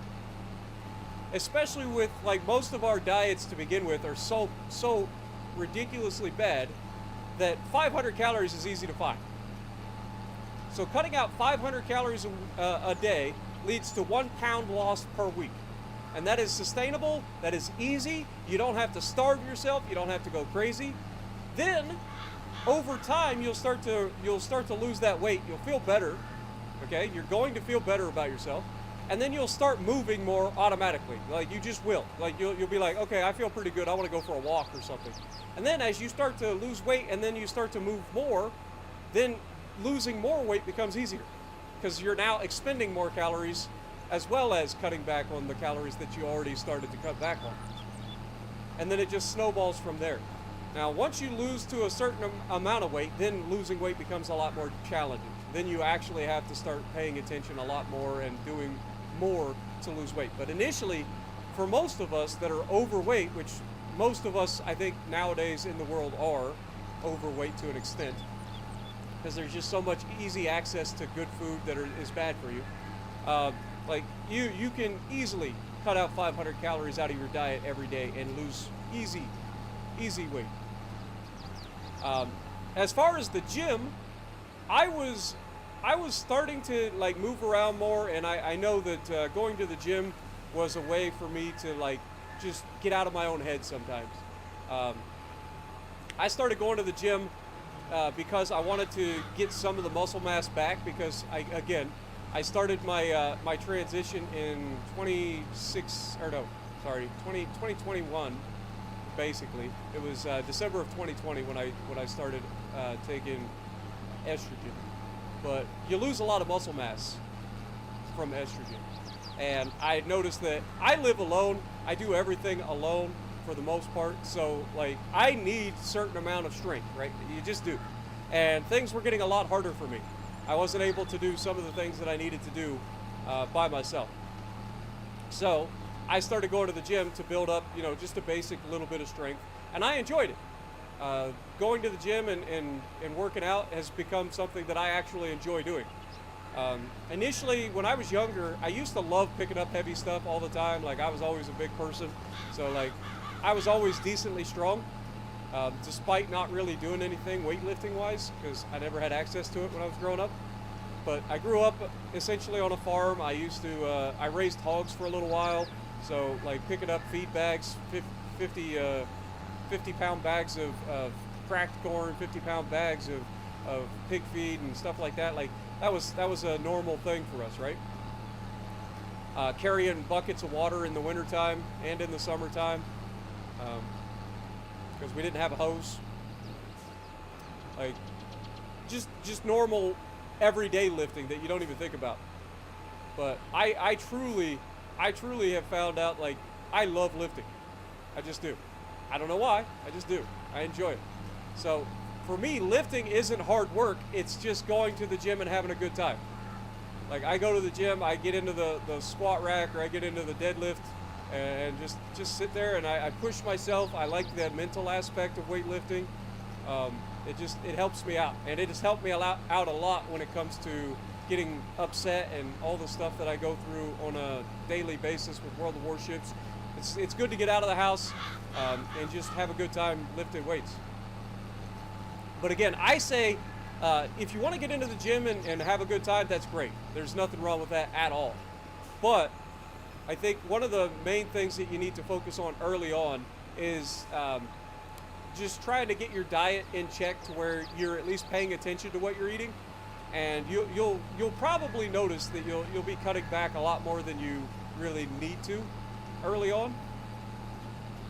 And the biggest like drawback to that is you're gonna end up like failing if you don't make small changes. Small changes anybody can live with, but just think of it as just like a small change that you can live with for the rest of your life that you don't have to go crazy on. You know what I mean? Whether it be, for me, it's ice cream. Ice cream is my biggest kryptonite. Like, it really is. Like, if it wasn't for ice cream, I have gained so much weight over the past, like, year because of ice cream. It's stupid. Like, it actually is stupid.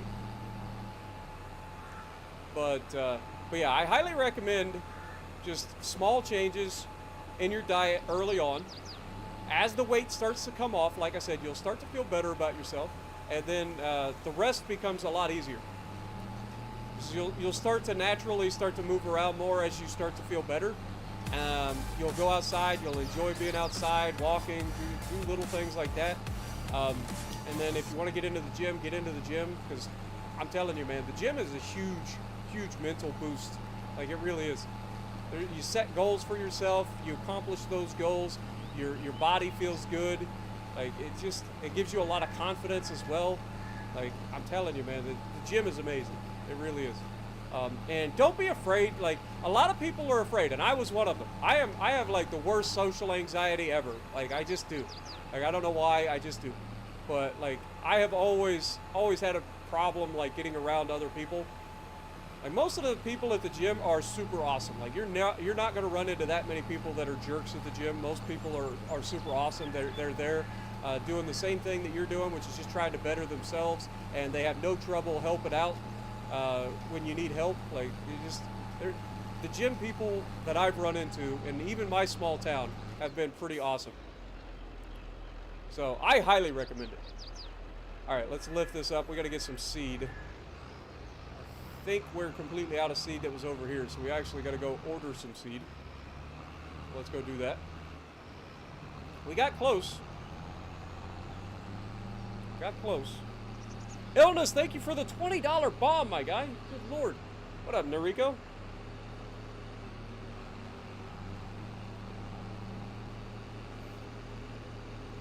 Yeah, we know you're a little toothpick, my dude. You're a toothpick, Noriko. Must be nice. I've always been a big person. Always. Like, I had a growth spurt in middle school that like turned me into an absolute ogre, and I've been that way my entire life ever since.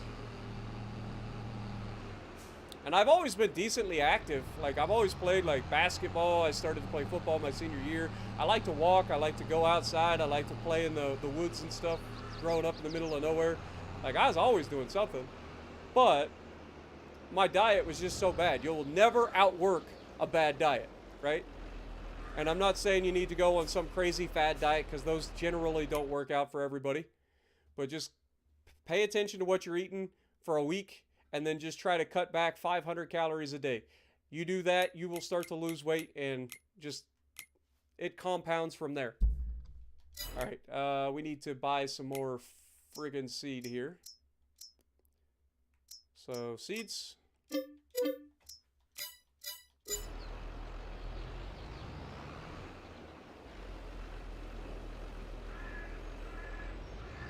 All right. I know, and Noriko, I'm not hating on you, I promise. There's a lot of people out there that are just like you, man. And I've went to school with them. I've always kind of you know, looked at people that are like that and kind of envied them, because I'm the complete opposite. I am the 100% complete opposite. I can look at a donut and gain 5 pounds. I swear to God. Like, it's just the way I am. I've always been that way. I've always been able to put on weight like nobody's business. Whoops. Took out a stop sign and now I'm crashing. And again, I'm not hating on you. I promise. It goes to show you that everybody's different, man, and you got to find out what works for you. Aaron is another good example of that, and you know Aaron, so you can always talk to Aaron about trying to put on weight and stuff if you're actually interested in that. When it comes to adding muscle mass cleanly, Aaron's in the middle of doing so right now. He's trying to put on a little bit extra weight, and he's another one of those guys that just always has been extremely skinny. Like, again, I wish that was my problem in life, but it just isn't. But we all have our struggles in life, and the main thing is that you can have a support system that helps you out, and that's what the Bro Zone's about. So, like, if you guys, God dang it, game.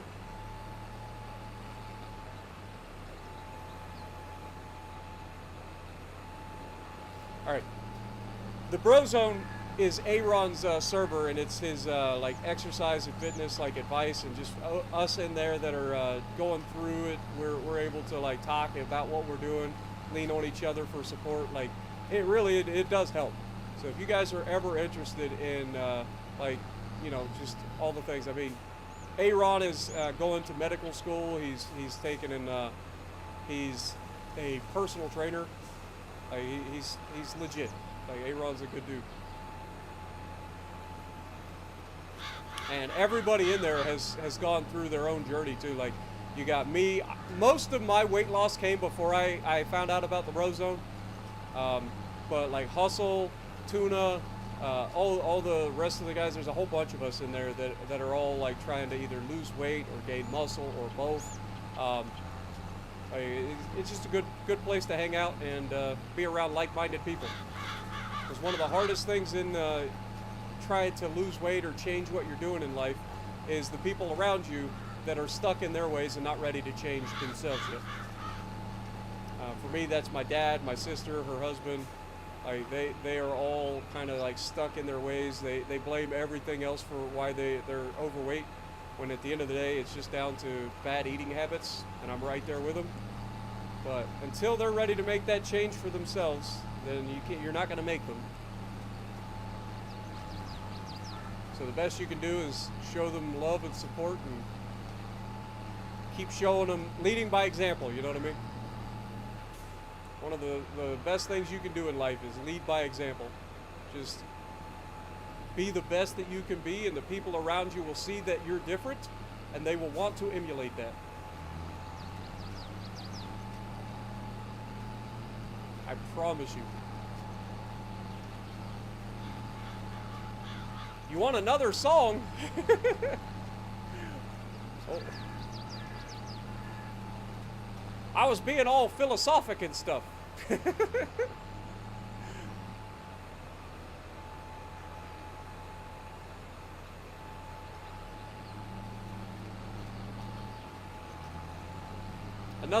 Another Eagles song. Oh God. There's a lot of Eagles songs. I don't know all the lyrics to a lot of the Eagles songs. I know the songs. I know some of the lyrics. I don't know all the lyrics to all the songs.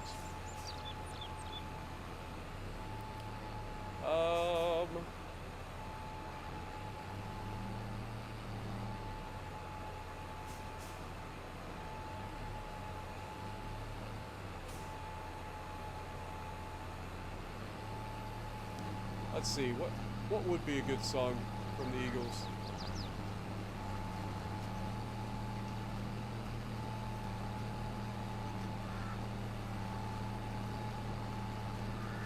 God, we miss so many spots, man. It's irritating. So many spots that are just like little strips that are going to be missing in my fields.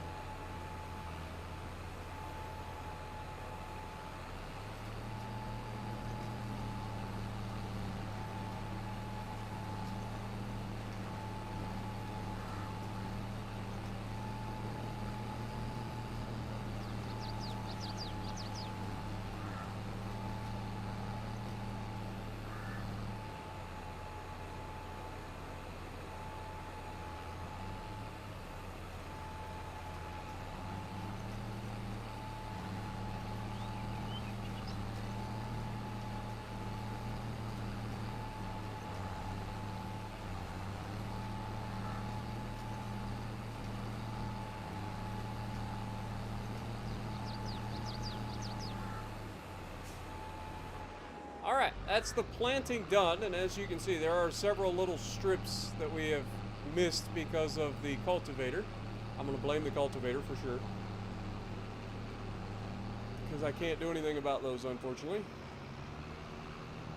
They weren't cultivated, so the thing is not going to actually pick up on it. Which is a crying shame. I think we can all agree. We already did Hotel California. We did that one.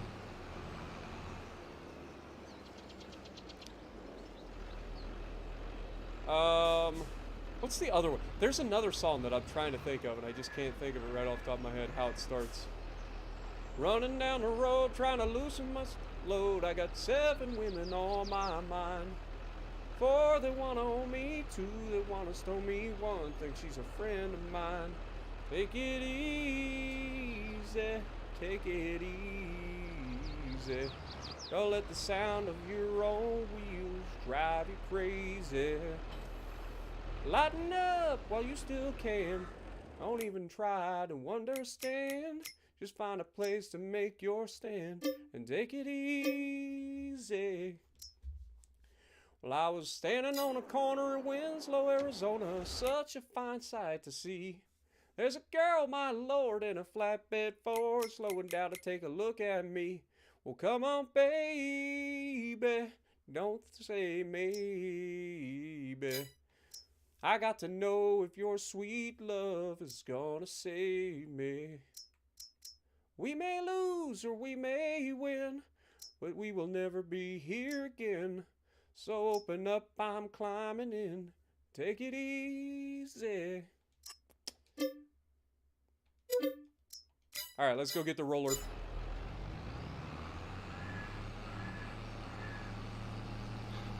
What song was I singing when you nuked me in the Bismarck? I have no idea.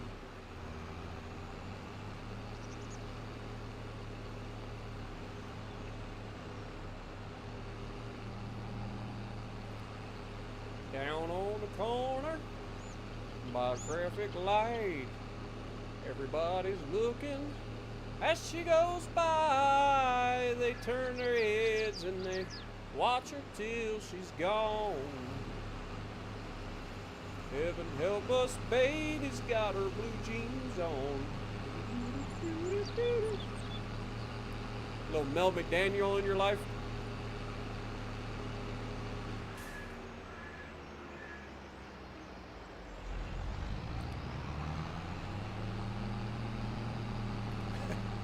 You don't need Spotify when you got Spartify. There you go. I like it.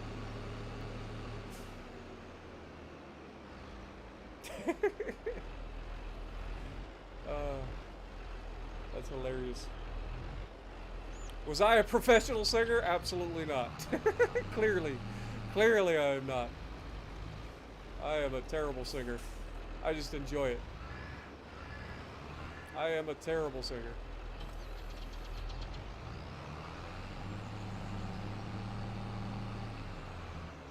Singing Big Rock Candy Mountain. Little Dolly Parton action, huh?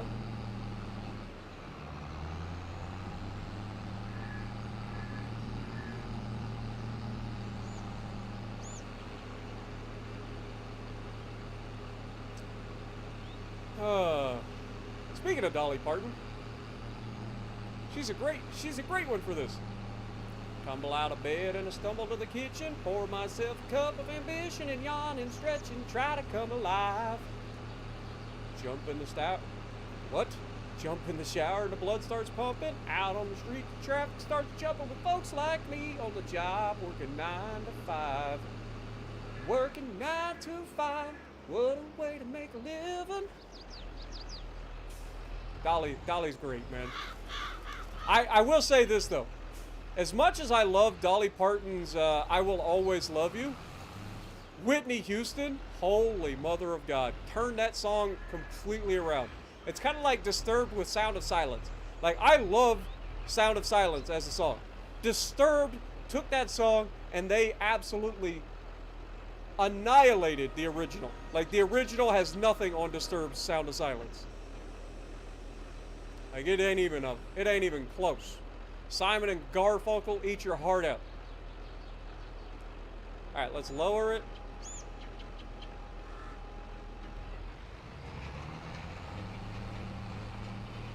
We'll roll the field.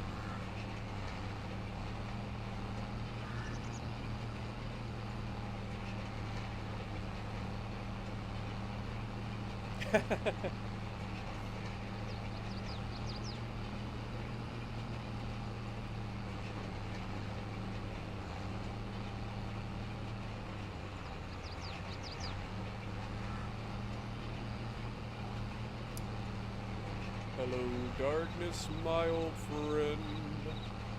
I've come to talk with you again. There's a vision softly creeping, left its seeds while I was sleeping. And a vision that was planted in my brain still remains among the sound of silence.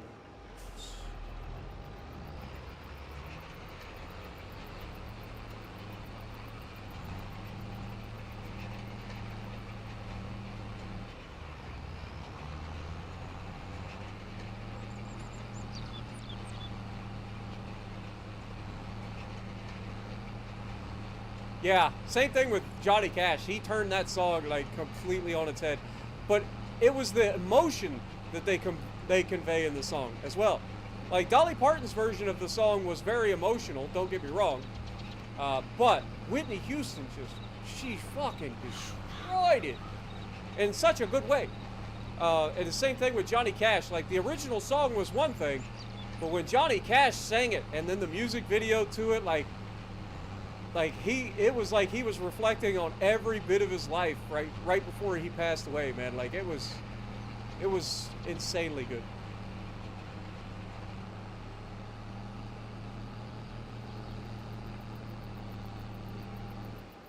Oh.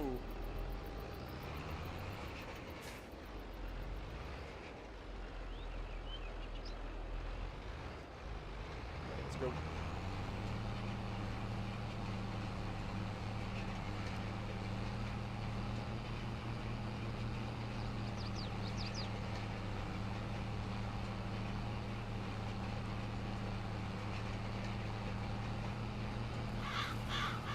I hurt myself today. See if I still feel. I focus on the pain. The only thing.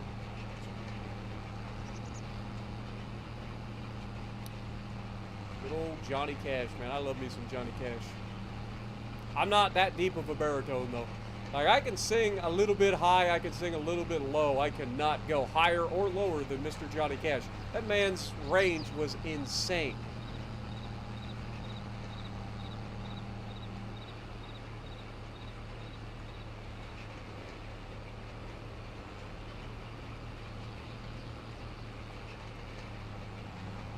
God, this roller is so weird to line up because it's so hard to see, like, where you've rolled.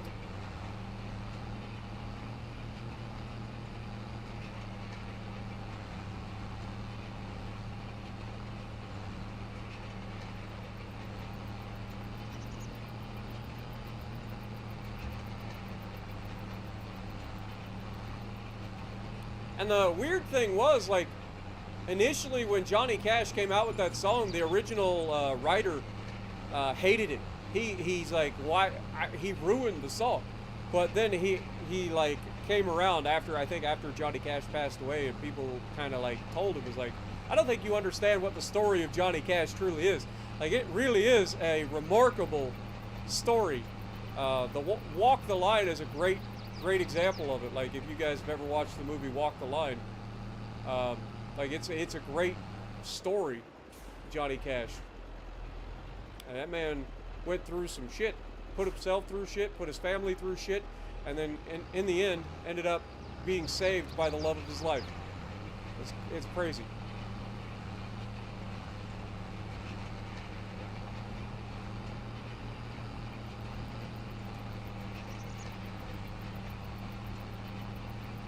Sorry to hear that, support artist, but at least you got to have some quality time beforehand. Hopefully.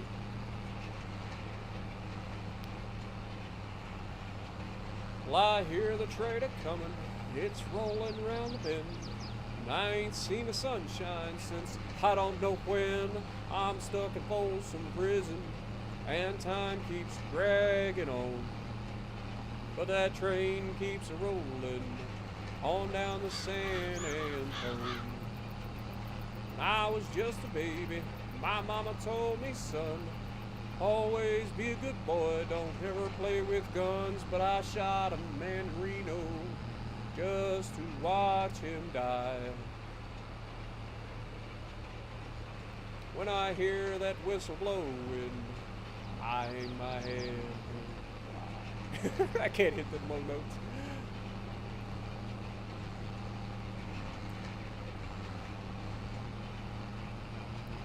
Well, I bet there's rich folks eating in a fancy dining car.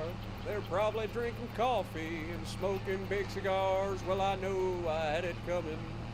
I know I can't be free. But those people keep a-moving, and that's what tortures me. Yeah, and the fact that Joaquin Phoenix and Reese Witherspoon did a lot of their own singing in that and they did a fantastic job too. They truly did a great job with that movie. Across the board, Joaquin Phoenix is a fantastic actor, even if you don't like him because of the whole original Emperor of Rome and Gladiator. If you guys remember Gladiator back in the day with Maximus Decimus Meridius, the Emperor was Joaquin Phoenix. And that movie made me hate Joaquin Phoenix. But I fell in love with Joaquin Phoenix after the Johnny Cash Walk the Line. Dude legitimately is a fantastic actor. And then when he did Joker recently, I mean, that movie is ridiculous in and of its own self. Yeah, with Russell Crowe.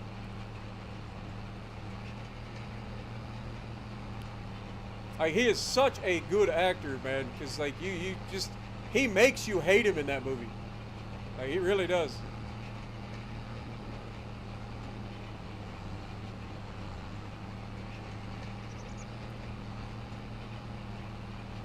Yeah, Ingmar, I'm glad you enjoyed.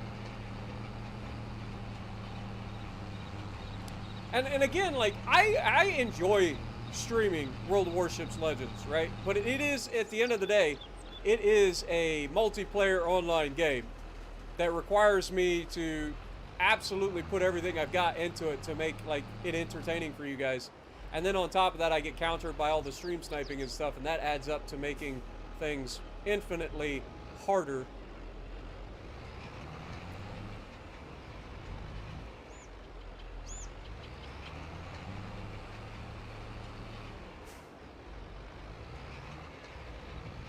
So while I do enjoy the game, I know sometimes it doesn't come across as that because I am putting a lot of pressure on myself to perform.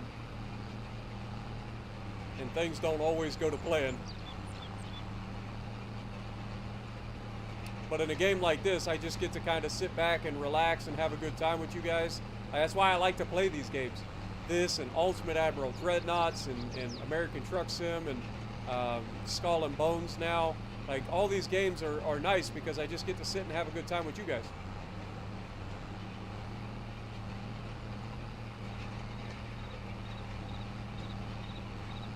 Have I seen the movie McFarland? I have not.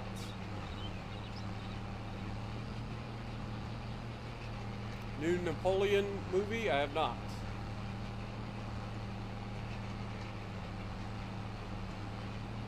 What up, Rocco? Good to see you, my dude.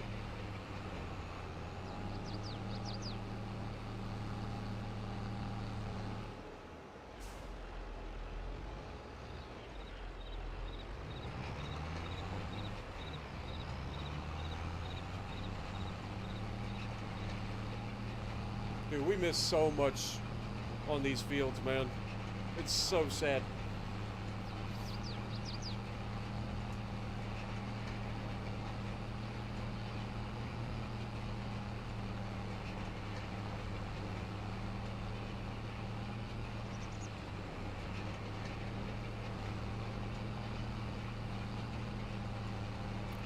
I'm not quite a potato, Brita. Or Brita, sorry. Not quite a potato. I feel like it.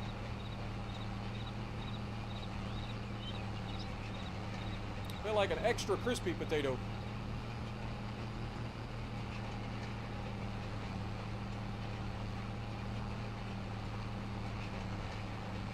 Sad because money lost or sad because OCD? Both?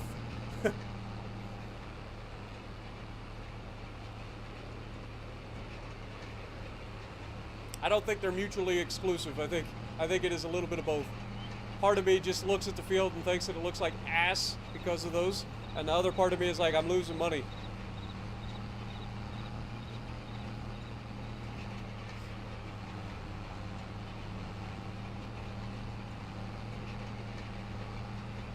Yeah, I'm glad you enjoy, Uncle Breda.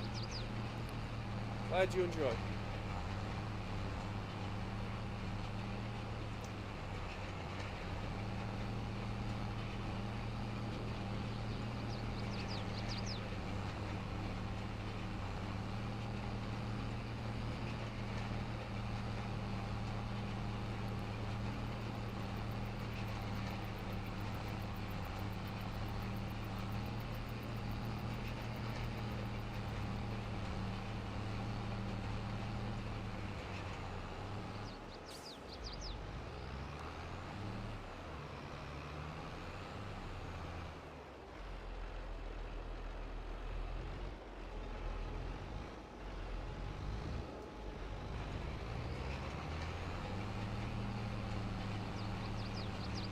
Again, I wish we could get the equipment like all the way up in terms of the working widths, man, because these working widths, these much wider working widths are so nice to work with.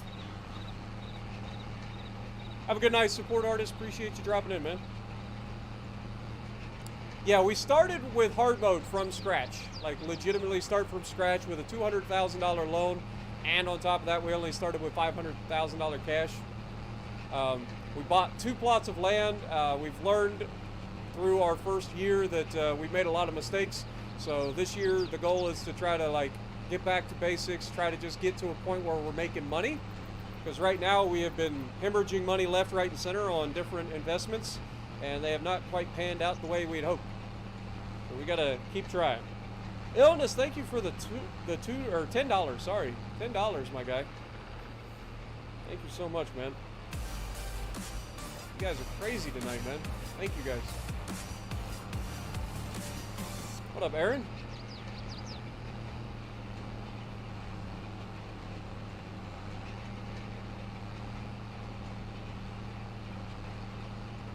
Paramedic, good to see you. Appreciate you dropping in. You have a great night, my dude. Be safe out there. Another Eagles song? I don't know any more Eagles songs right off the top of my head. I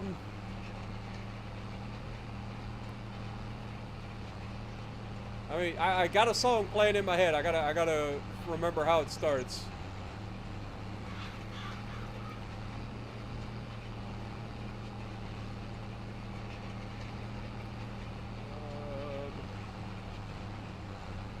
The song is "Life in the Fast Lane," but I can't think of what it's called, like how it starts.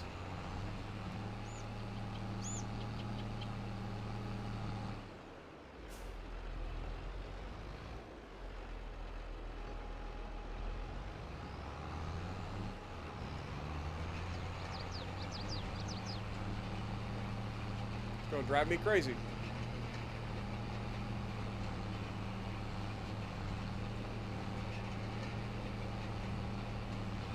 Yeah, it's literally 3 a.m. here, Rocco. So yeah, I get it, my dude. Must be about 8 a.m. where you're at.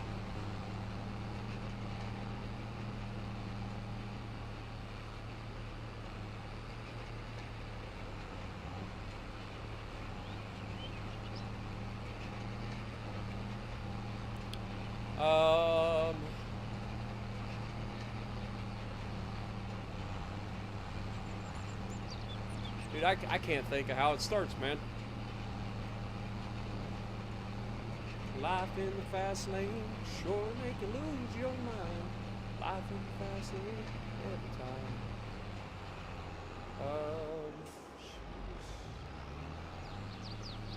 Yeah, I can't think right off the top of my head, my guy.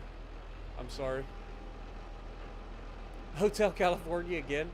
Just all the Hotel California all the time?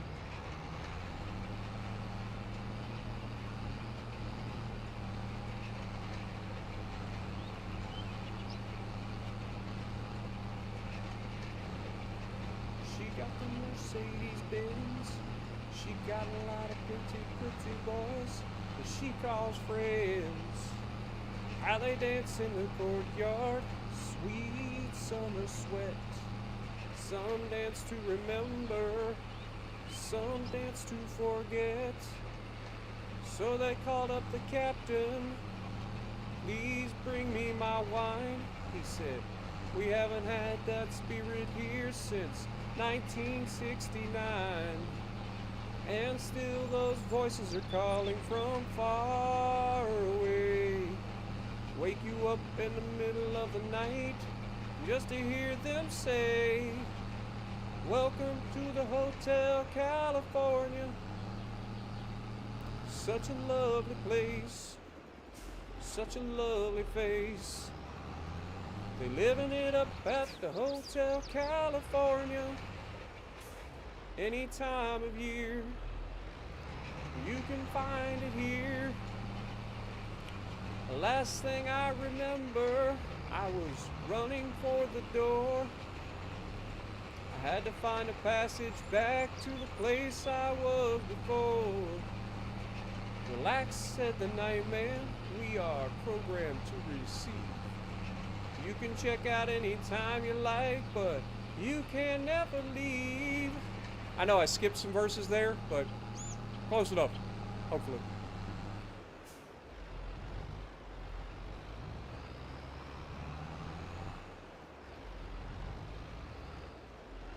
And in the master's chambers, they gathered for the feast. They stabbed it with their steely knives, but they just can't kill the beast. That was the part that I skipped. All right, let's get that roller. Hello? And the game just crashed. Oh no. I swear to God, if it didn't save recently, I'm gonna lose it. The game legitimately just crashed. Oh, my singing was too bad. We are on Elm Creek. Oh man. Oh man, there's potential for so much lost time here. I'm not gonna lie. This is big sedge. What up, Skywalker?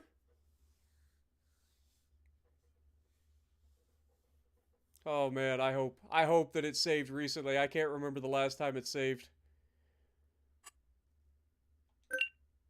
We're about to find out, I suppose. I bet I have to do all that rolling all over again.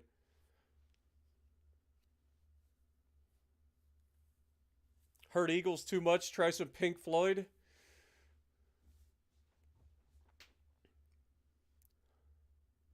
We don't need no education. We don't need no thought control.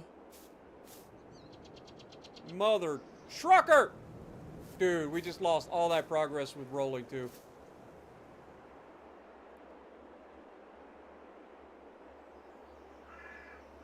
Oh no. Is that the last time? Did it actually like stop us from like all the way back there? See, our field should be, good lord, I don't even remember where my fields are. I think it's right here. Yeah. God dang it. We not only did we miss out on all the planting or all the rolling, but we got to finish our planting again. God bless America. That is frustrating. That is frustrating.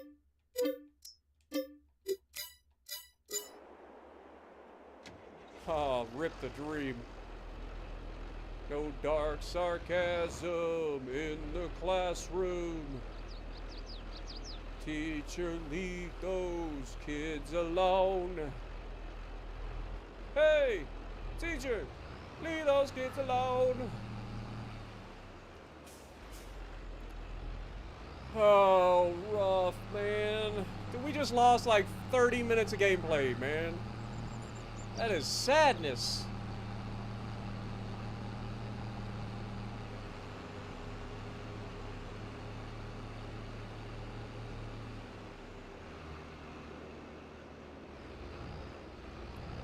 We don't need no education. We don't need no thought control. No dark sarcasm in the classroom. Teacher, leave those kids alone. Hey, teacher, leave those kids alone.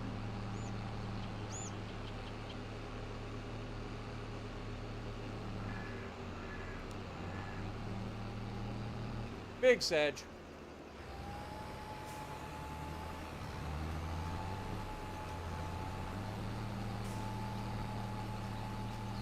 Look at it. It's already messing with me.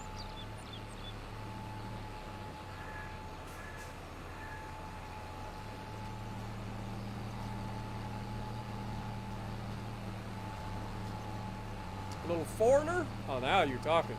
Now I can do some foreigner now. What foreigner song would you like?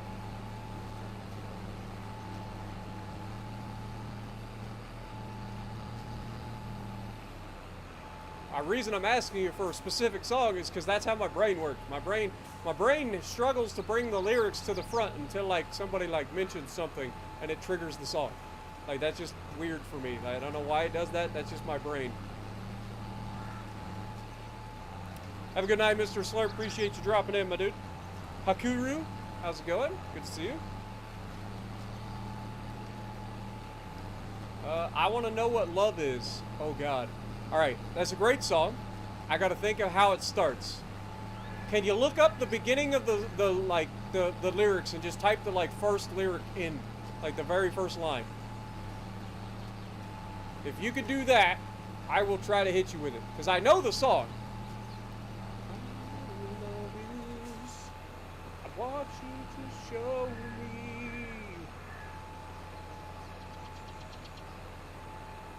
But the problem with that song is I tend to get it like mixed up in my head with November Rain by Guns N' Roses. Like they have a very similar like cadence at the beginning, and so the lyrics get mixed up on me.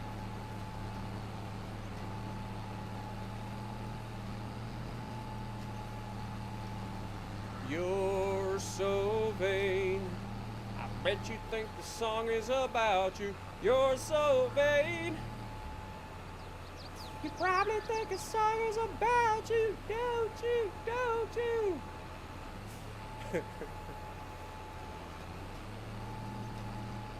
Oh yeah, gotta take a little time to think things over. Gotta read between the lines in case I need it when I'm older.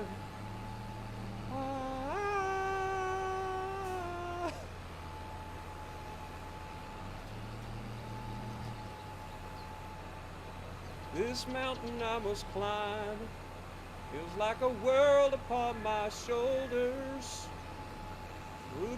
God dang it, Gabe! If you don't stop lifting my fucking implement, I'ma beat your ass. This mountain I must climb feels like a world upon my shoulders.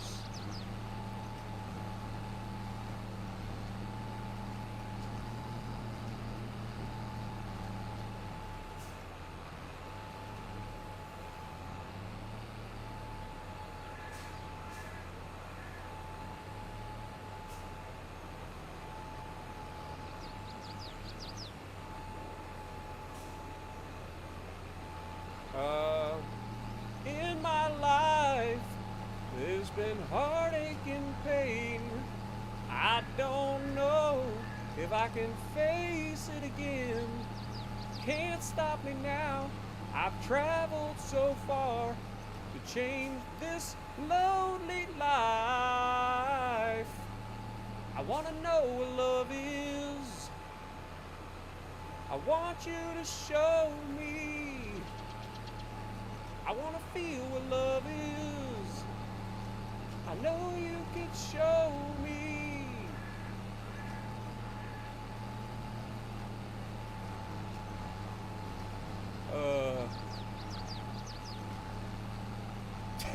Yeah, I kind of improvised the song right there with yelling at the game about picking up my implement. You know, that's the unwritten verse of the song. If you've ever seen Foreigner in concert, they do that verse all the time. Clearly. You're not a true Foreigner fan if you've never heard that verse before. That's all I'm saying, you know.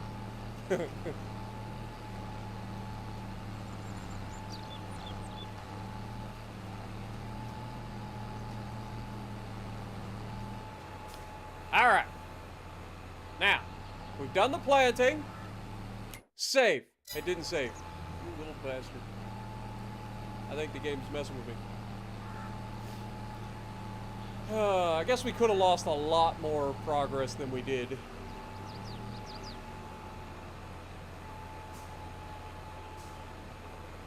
Gotta take a little time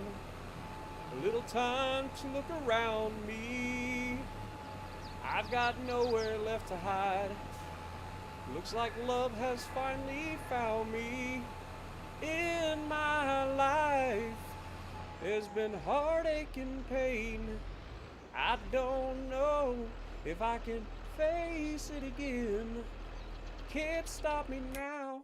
I've traveled so far to change this lonely life. I want to know what love is. Alright, let's rent the roller again.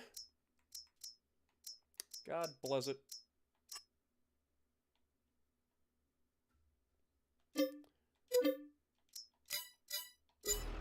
Go pick it up.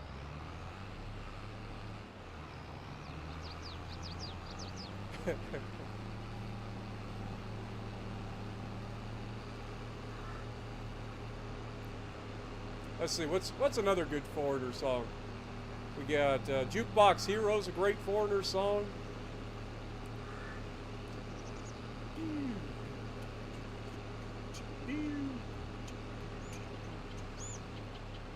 Standing in the rain with his head hung low, couldn't get a ticket, it was a sold-out show. Heard the roar of the crowd, he could picture the scene, but his ear to the wall. I can't hit the notes in this song. And like a distant scream, I end up turning into freaking Chris Rock. He heard one guitar. Yeah, I'm not going to attempt it.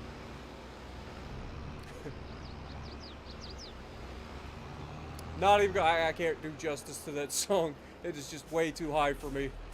It's going to blow my voice completely. Hot-blooded.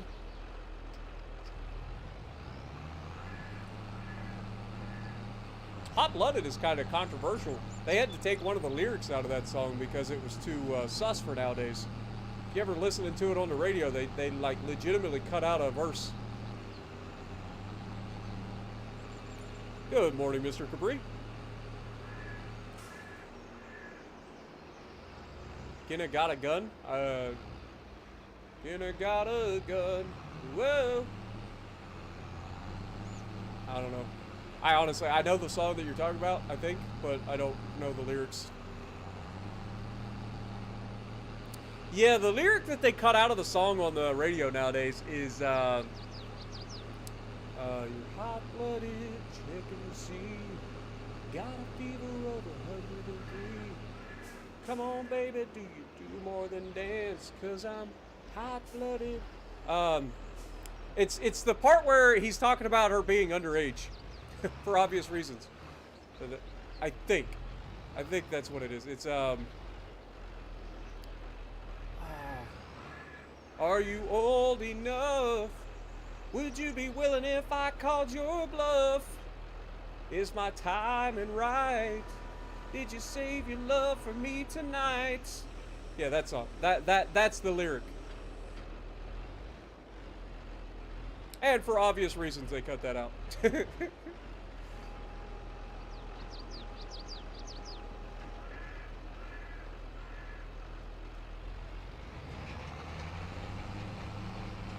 Fun fact, though, the lyric to that song is still in, I think it was Guitar Hero 2 or Guitar Hero 3. Might have been Guitar Hero 3. Whichever one has Hot Blooded in it. Like, when they're singing the song, they're singing the original version. Which has the lyrics still in it, I believe. It's only been in the last, like, 15 years that they cut out. Maybe it's 10 years that they've cut out the lyric.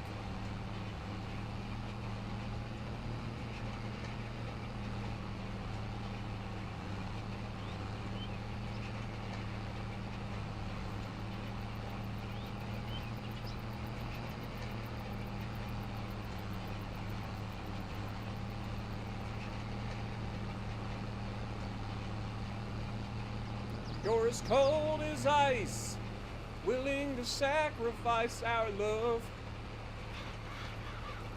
You never take advice, but one day you'll pay the price. I know, I've seen it before, it happens all the time. You're closing the door, you leave the world behind. You're digging for gold, you're throwing away.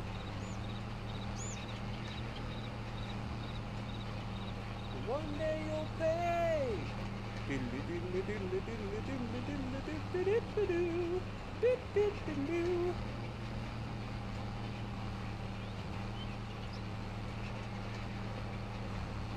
I know where you're going with that. Just playing head games. So that's the beauty of music, man. You can actually just have a conversation, just bringing up like titles to songs of different artists.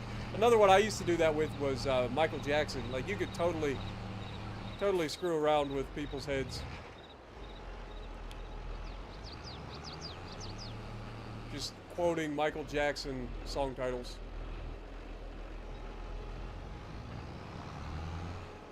Dude, why does this thing take so long to get back into position? Like, it's awful.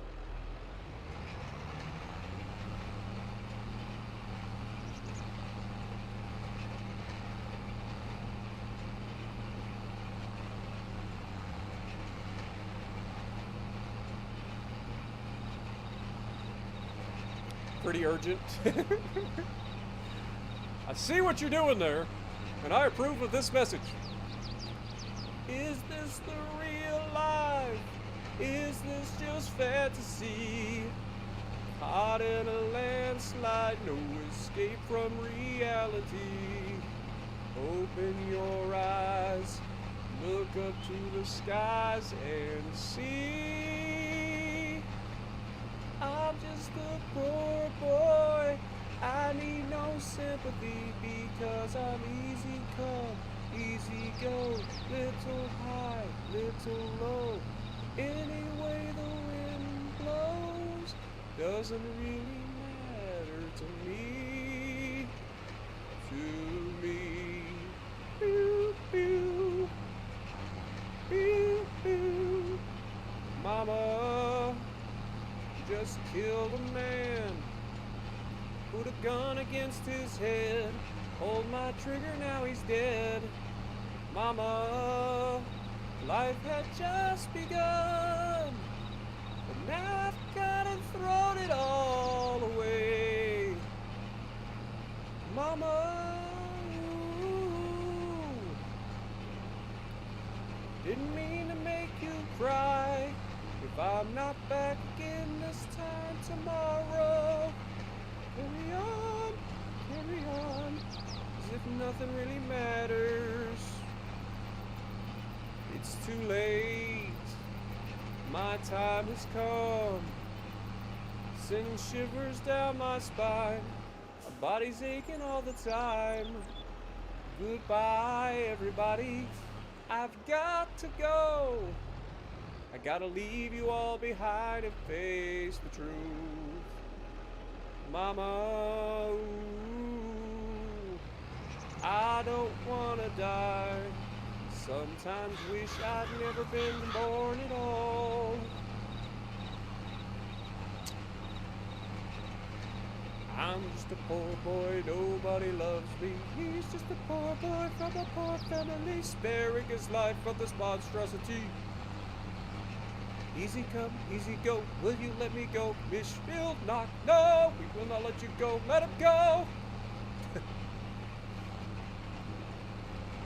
So you think you can stow me and spit in my eye? Ew. So you think you could love me and leave me to die? No, baby. What up, Alex?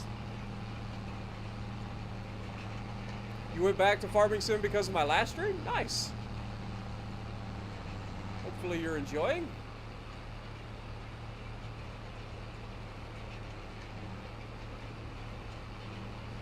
I do like the fact you guys are enjoying this, I ain't gonna lie.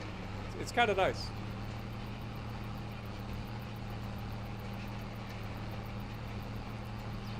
The way I see it is like controversy around a person is one thing. Like I respect the music, right? Like dude was a legit performer. I really enjoyed Michael Jackson's music, whether it be his stuff growing up as a kid or his stuff as an adult. Most of his music was pretty good.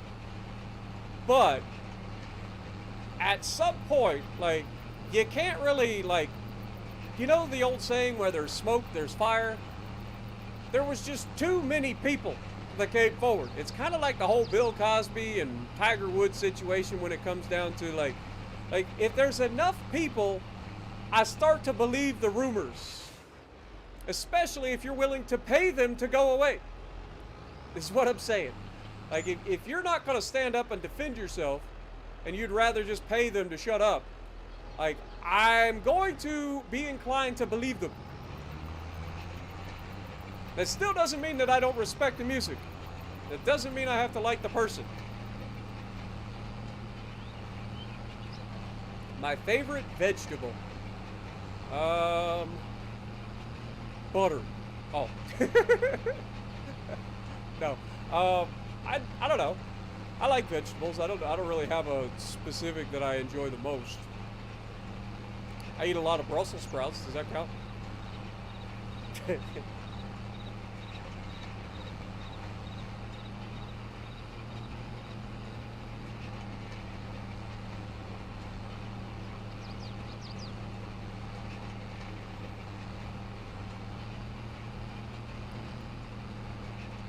Like I said, at some point, like if there's enough people that come forward, like I feel like at some point it's a bit sus.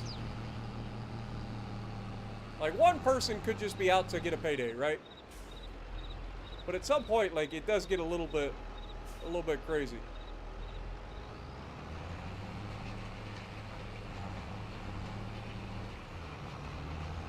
Doesn't mean you can't appreciate their music.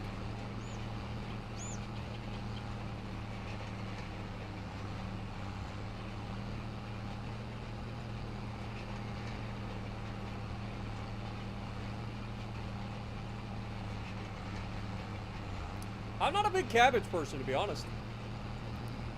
Like, I don't mind it. I think my mom ruined me on cabbage growing up. I love sauerkraut. But, like, when I was younger, we didn't have a lot of money. And my mom used to make this stuff called boiled dinner. Alright? Boiled dinner is literally, like, the worst. It is essentially by making a soup out of cabbage and carrots and potatoes and onions and stuff like that. There's almost no protein involved. It is watered down. You put a lot of salt in there to try to give it some flavor because there's no protein, so there's no flavor. Like it's rough, but it's what happens when you got no money and you got to make something. So you just use what you got in your pantry, essentially. She just called it boiled dinner.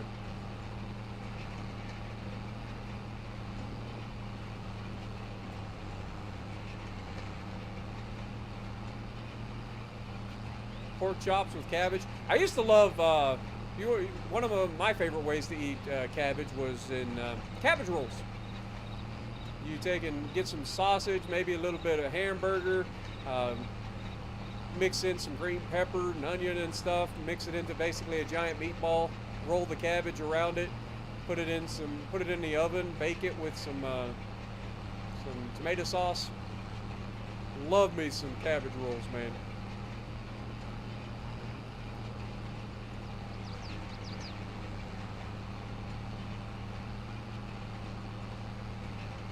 My mom used to make this pasta called stuffed shells, where she would do essentially the same thing, except instead of putting it in cabbage, it was in these gigantic seashell-looking pasta shells. So good. It's like lasagna, only more portable.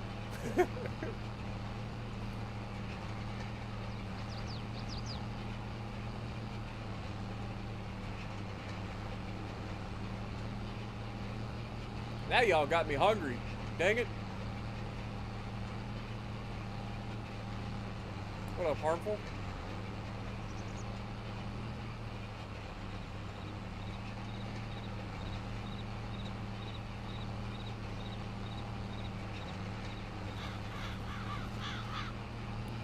Kind of crazy that this game legitimately crashed with no mods involved. Like, there's not a single mod on this playthrough, and yet we crashed the game. Weird.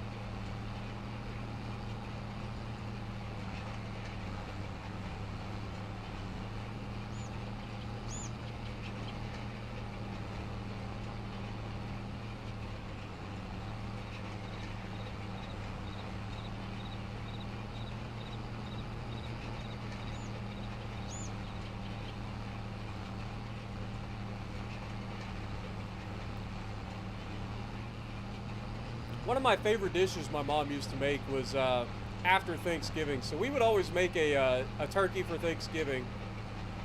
And after Thanksgiving, you always have quite a bit of turkey left over, right? Well, my mom, she would take and let us pick away from the turkey for a while, right? Like, we'd have a couple of days where me and Dad and my sister and her would be picking sandwiches or whatever off of the bones of the turkey. And then, when everybody was done, then she would take the leftover turkey, pick everything off the bones, and then she would make turkey noodles. Turkey noodles make chicken noodles look like they're bitch. Turkey noodles are the greatest freaking invention on the planet, man. They are so good. And my mom, she always made homemade noodles too, like big old egg noodles. Ah, so good. So good, man. My mom was a pretty good cook, I ain't gonna lie. When I was younger, she did a lot of experimenting, and some of those experiments didn't turn out to our advantage, but man, she could cook.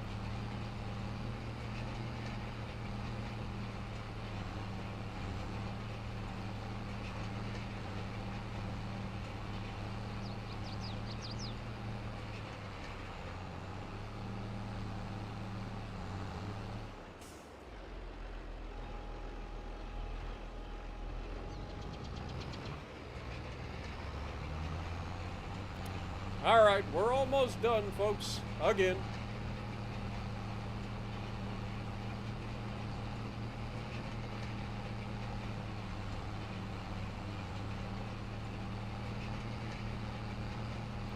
And then as we're finishing up, I think I'll take and make sure we get a save in, just in case.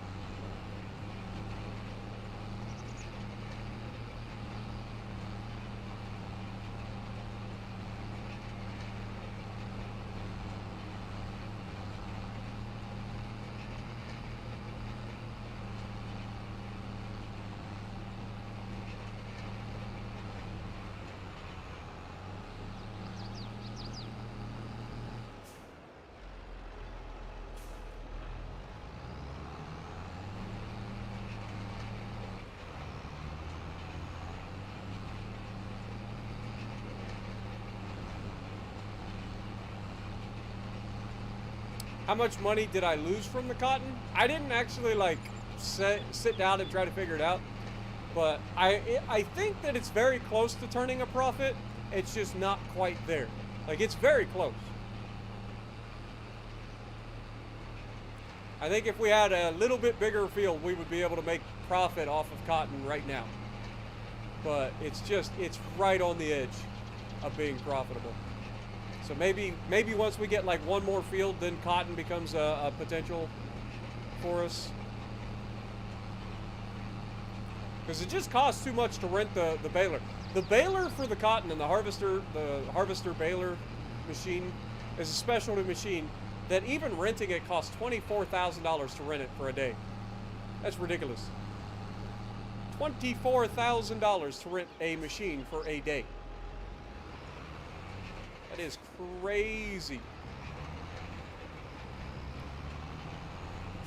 So trying to turn a profit when you're only getting a bale and a, not even a bale and a half, a bale and a little bitty, you know, quarter of a bale. Not quite enough.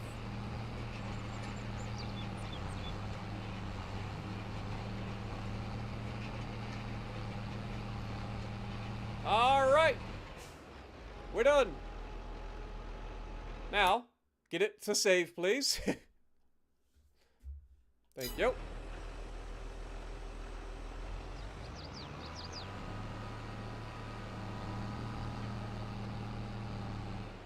All right, let's go ahead and detach.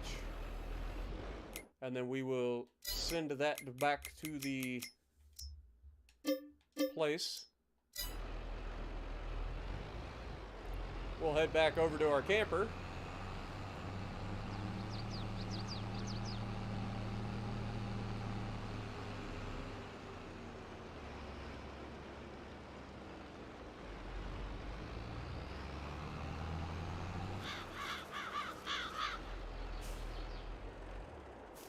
There we go. All right, so the next date that we need to pay attention to will be we will have to use a weed killer at some point. We will also have to fertilize it to get the second pass of fertilizer. But it has to take a couple of months before that happens, because if you fertilize too close to one another, the second coat does not actually trigger.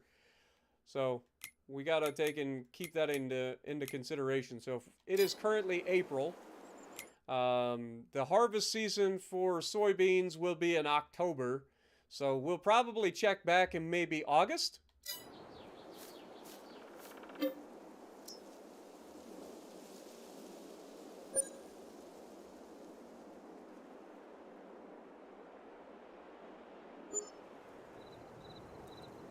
Selling eggs and using land to supply the wheat for the chickens.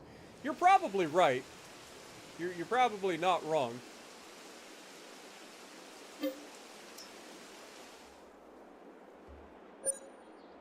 I know chickens and sheep are good starters because they don't take much. Chickens just take some wheat. Sheep take some grass. Like you can get some decent money out of that. Especially if you keep them well fed. You can grow your chickens over time, grow your sheep over time, sell off the high-priced ones, and make a profit off of selling them as well. Not just their eggs. All right, what do we got here? Just needs herbicide. It is currently June. I think we'll wait one more month before we decide to spray it.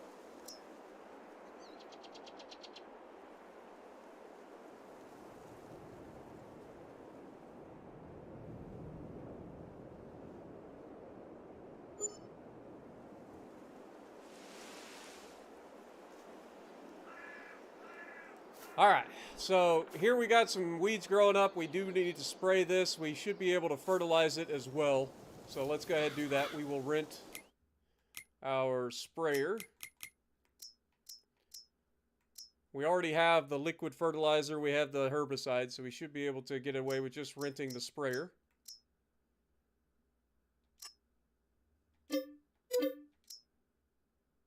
Shit! I just bought it! Damn it! I keep doing that. I keep forgetting to press X. God, I'm a dum-dum. All right. Well, I guess we own the sprayer now because I'm not selling it back for a negative. Dang it, man. That's annoying. God bless America. If I've had $1 for every time I've done that during this playthrough alone, I'd have a lot more money by now. I just keep making the same mistake over and over again. I keep forgetting to lease things. I keep hitting A too many times. Oh well. We'll keep the sprayer. That's ours now. I'm not selling it again. It'll make its money back. You're not wrong. It'll just take several. Okay, if it usually costs about $1,200 to rent, we just paid what, $34,000 for it. So what, about 8? Yeah, about eight crop seasons, 8 years. It'll pay for itself. That's a long time to wait for a return on an investment.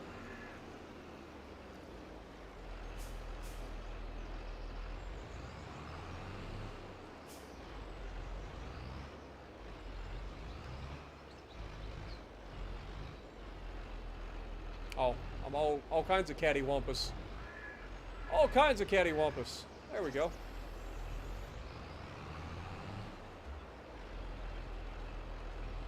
All right, let's fill it with some herbicide. This should be the herbicide.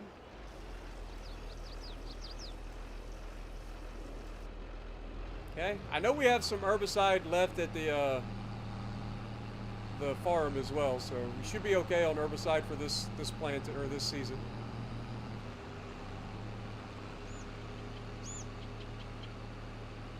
$300,000 tractor sleeps in a $200 trailer. You're not wrong. Priorities, boys. No, the tractor I think was $120,000. I wish I could have got it for cheaper, but unfortunately that was not available. There was nothing in the store for like a discount that I could have picked up that was cheaper. I think it was like a Volvo dump truck and some other stuff. None of that's going to help me.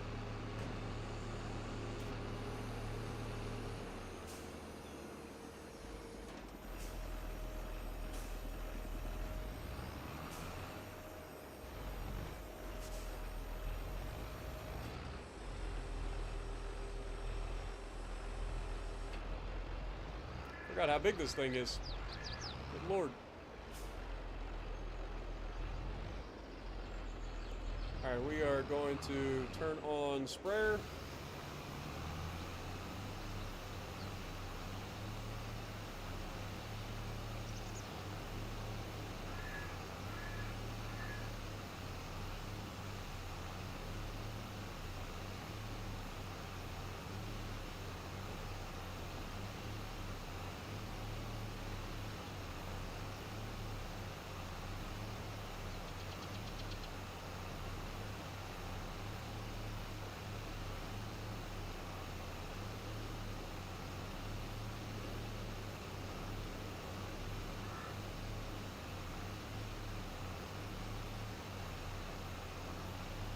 The reason I bought the tractor is because you're using the tractor for literally everything.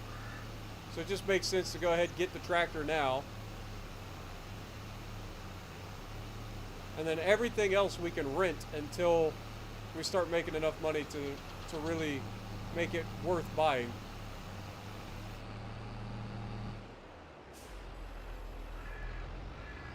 I hit the wrong button too, so I just wasted some herbicide.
don't spray herbicides because you don't agree with chemicals?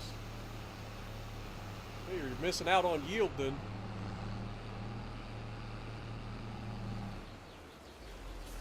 You do not use fertilizer either? Because if you're not fertilizing and using herbicide to keep the weeds, I guess you could just turn the weeds off, I suppose.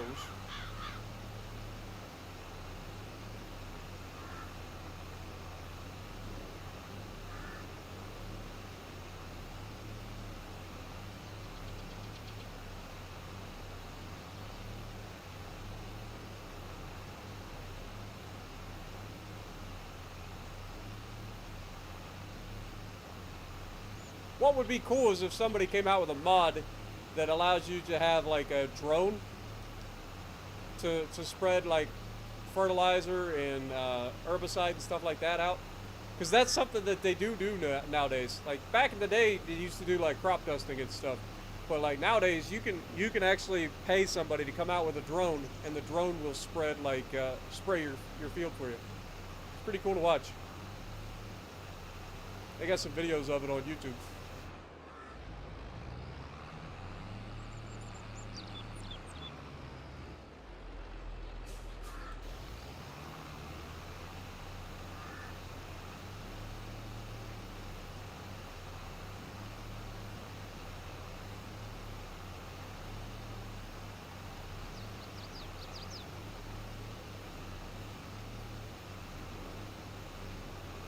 Oh, you go for the slurry route? I got you. Ain't nothing wrong with that. But fun fact, slurry isn't just shit. Normally in real life, they mix in like nitrogen and stuff into the slurry. It isn't just mixing shit.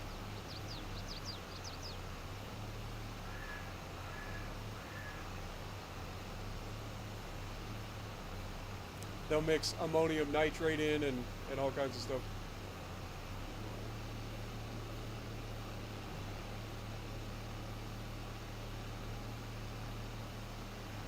Alright, this should be the last pass on this part of the field.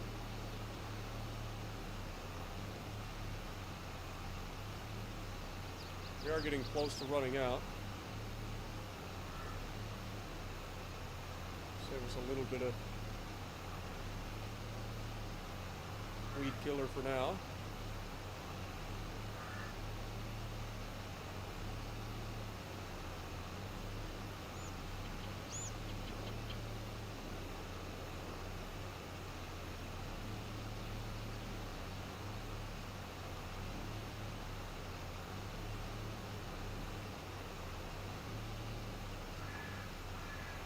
Come on, at least let me finish this pass game. Don't screw me. Don't stop me right in the middle of a pass. It's going to be so close. It's going to run out right as we get here, isn't it? You little bastard. I knew it was going to. I knew it! Oh, Sag. Alright, we should have some right up here. We'll just back up and grab it.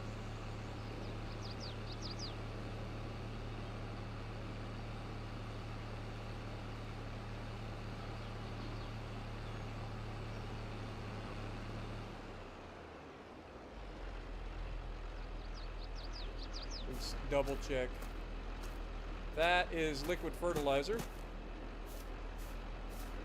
This is our liquid herbicide. We want, oops. We want this stuff over here, the good stuff. Give me 100 gallon of your best stuff.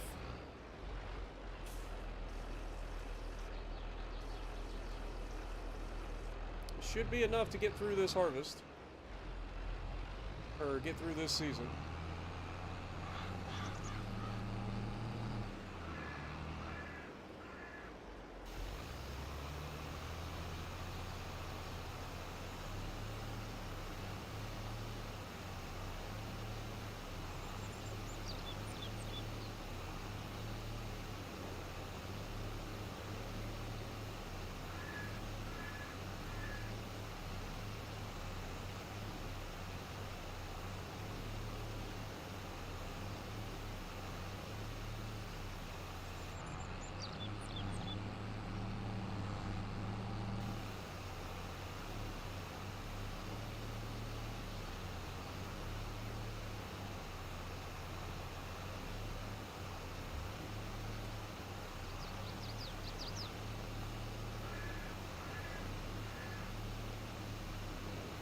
Yeah, you definitely need seed if you're going to be planting. That is definitely a prerequisite. You're not wrong. You know what the worst thing is, though? Is when you're planting and you accidentally start planting the wrong seed because you forget to swap out what seed you're wanting to plant. That's the worst. Because that gets real expensive real fast.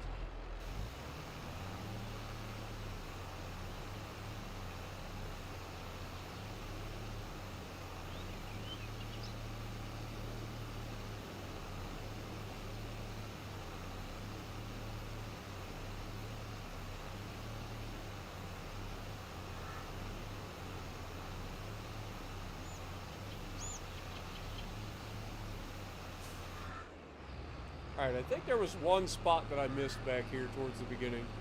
We're going to grab that, and then we'll finish up by grabbing the spot that's over here, and we're done.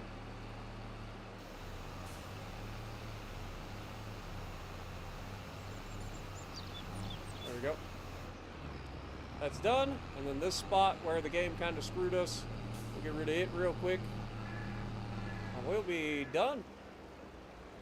I'm just waiting for a harvest at that point.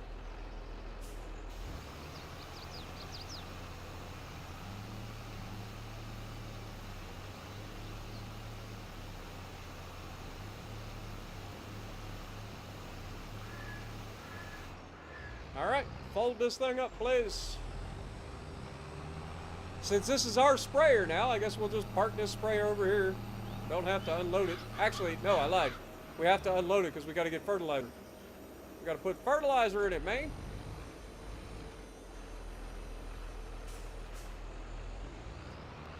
Alright, unload.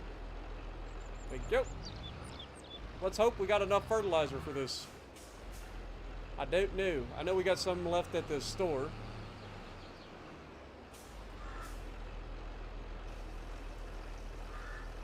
Oh, that is not going to be enough. Alright, we'll do what we can for now. Then we'll go back. Let's go ahead and start unfolding it because I forgot we got to spray it. Go hit her with the fertilizer, man. What up, Philip? Welcome to the stream, my guy. Hopefully you're having a good day. Hope everybody's had a great weekend.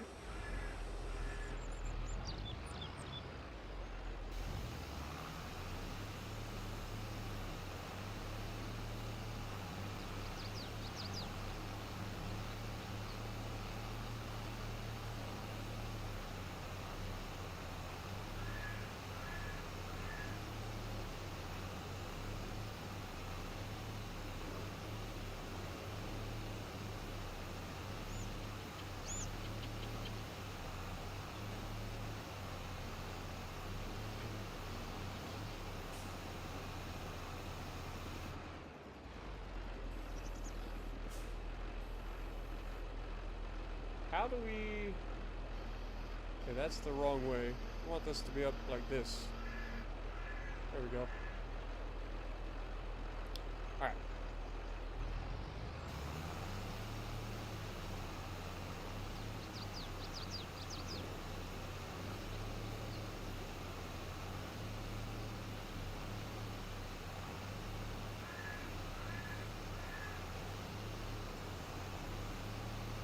Yeah, we're gonna definitely need to fill this thing back up to finish these fields.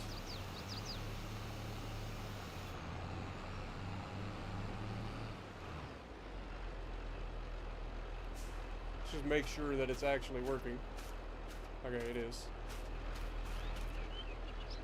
Also, it's rough because you can't really see where the thing is.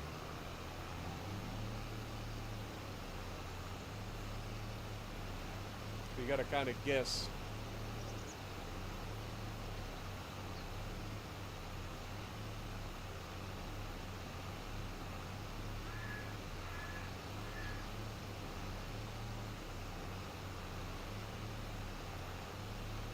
What up, Meredith? How's it going? Welcome to the stream.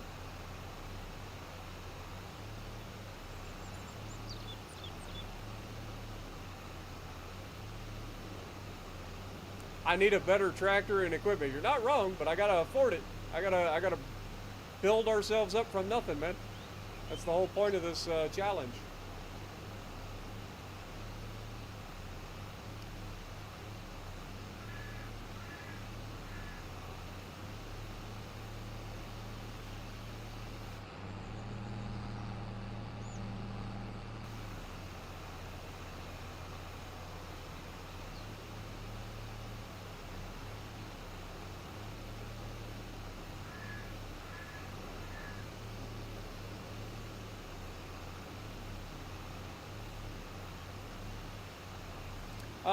No, the challenge wasn't for potatoes. I was going to try to complete the challenge doing potatoes.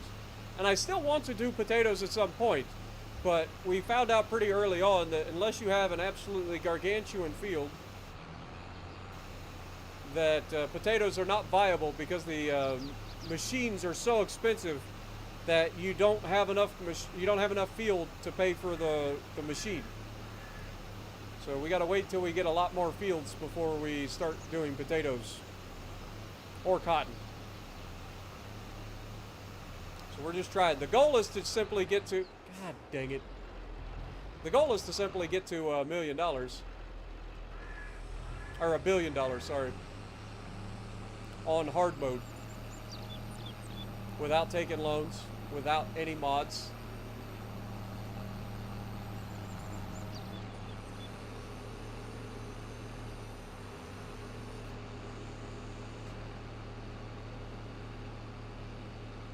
What up, Brother Monroe?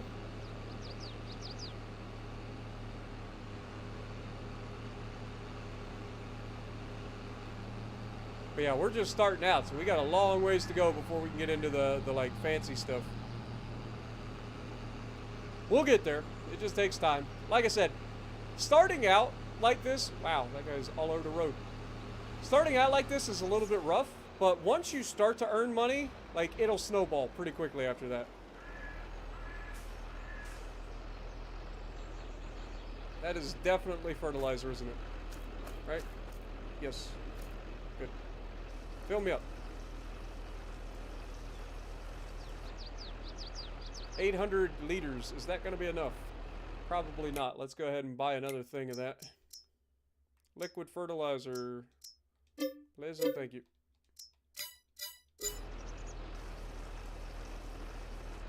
Alright.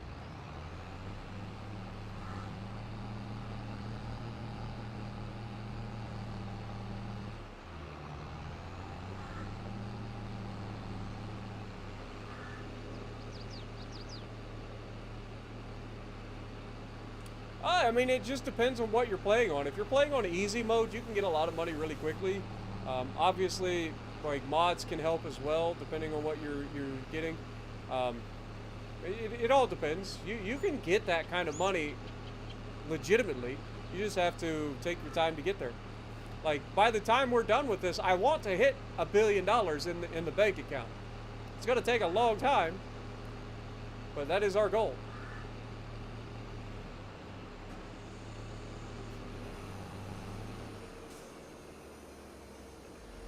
All right, let's pull up. Oh, we're going to save real quick, apparently. And we're going to pull up the map and see where we're at in terms of fertilizing.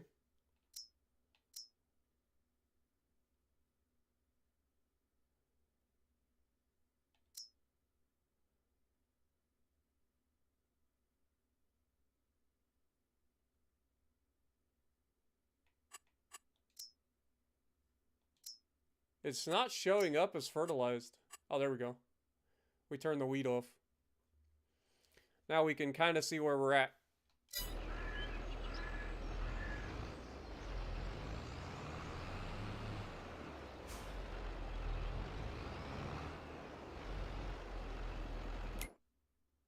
This should be about right.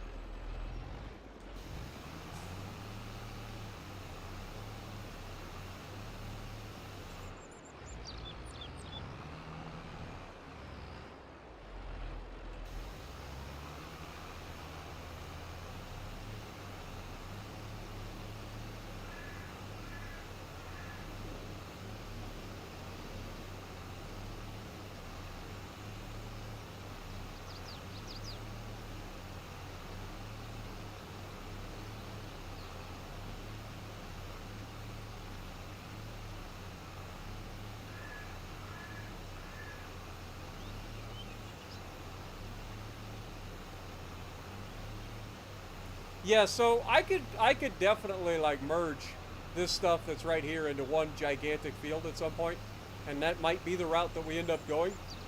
But for now, we're just we don't have the money to buy any more fields, so we're just trying to make do with what we got.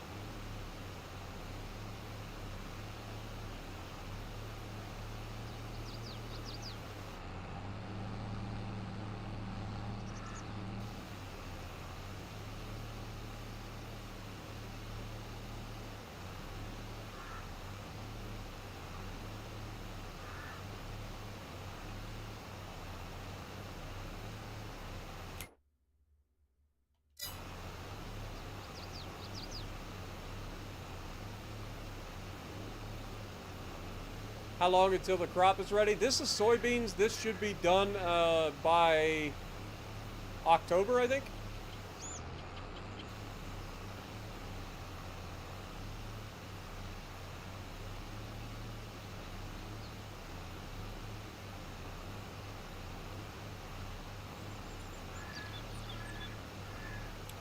Marinus, no, this is vanilla, completely vanilla. We have no mods enabled.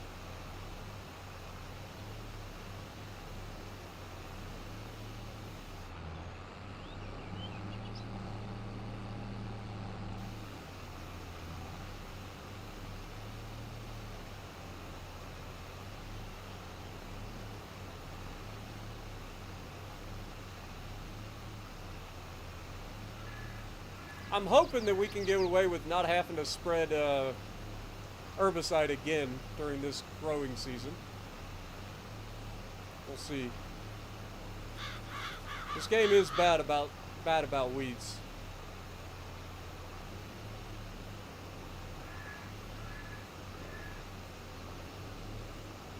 Michigan map is perfect for potato and beets. Yeah. I mean, No Man's Land is pretty crazy too. Just wide open map. Allows you to do pretty much whatever you want. I just don't like the color of No Man's Land. It's just so bland and brown. Though, when you do get stuff growing on it, it is kind of nice to see that bland brownness turn into green.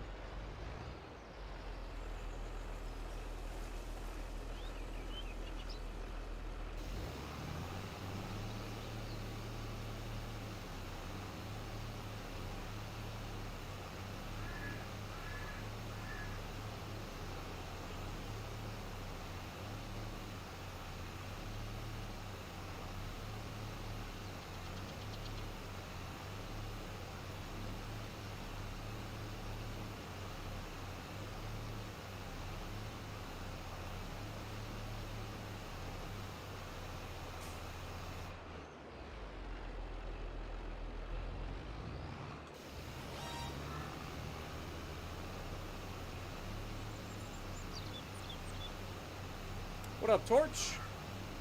We're about 3 hours into the stream, so a little bit late.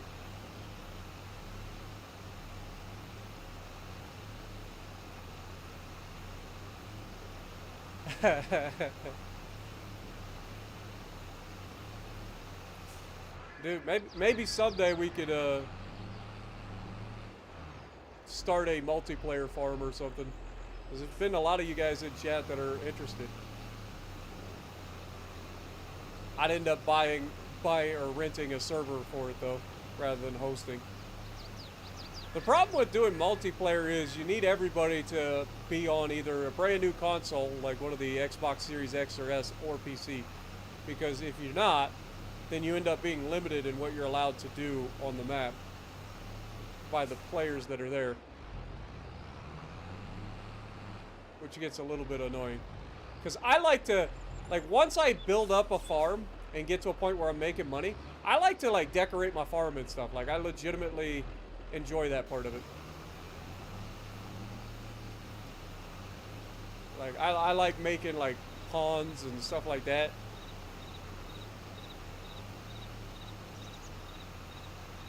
Yeah, Skill, good to see you, man. Glad you enjoy it. What up, Dejin?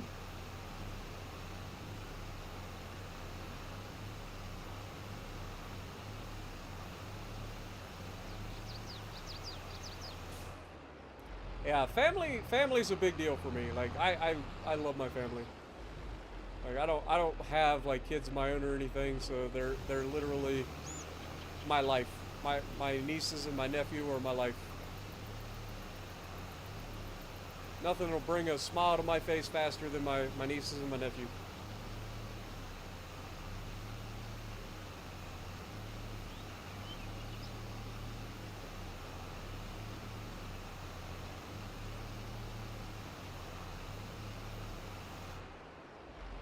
Alright, fold her up. Both the fields are done.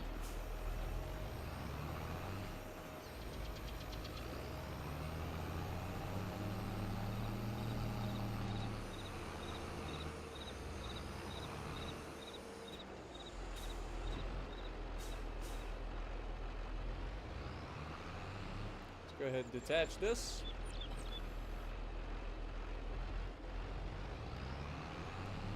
Head back over to our little bus to fall asleep.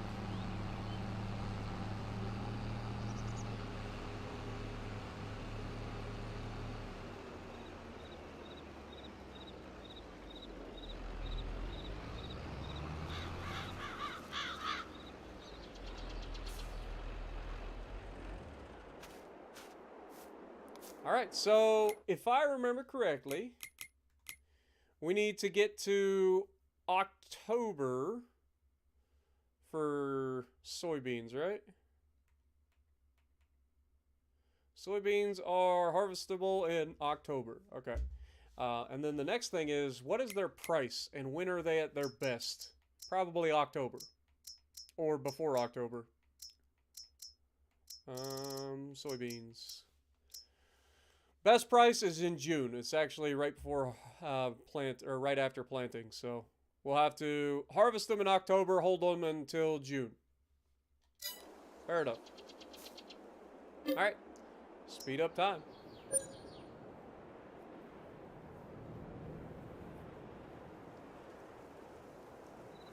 Yeah, that's the other thing about having multiplayer. Is the server is always on. I mean, I can shut it down when I leave and then turn it back on when I start. But yeah, if everybody's on doing their own things, then everybody wants to plant at different times, harvest at different times, so you can't skip forward at the right times. Like it gets to be kind of crazy. All right, how's the field looking? Is it looking good? Yield bonus is only 87%. Why? What? Is it because we let the weeds go too long? That's a shame. Hopefully it goes up. What up, Can't Fix Stupid? How's it going?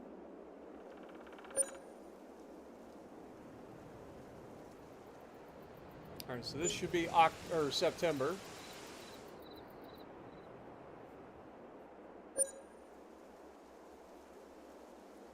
So we got one more month and then this should be good to go.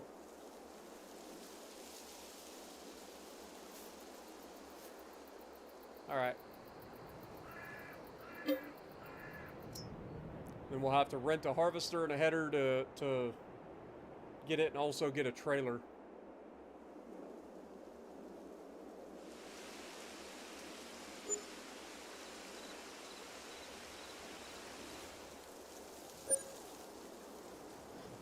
Good old Spartan had a farm, E-I-E-I-O. On that farm he had some soybeans, E-I-E-I-O. With a soybean here and a soybean there, here a soy, there a soy, everywhere a soybean. Alright, we gotta rent us a harvester. Should just be a regular old harvester. We get away with renting this thing. It's got a smaller harvest. But we need to keep as much money as possible, so we are gonna rent the small one.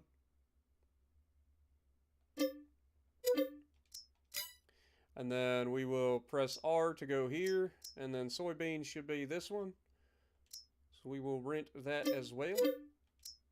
The other thing we're going to need is a trailer. So let's go ahead and do that as well. We will need us a trailer.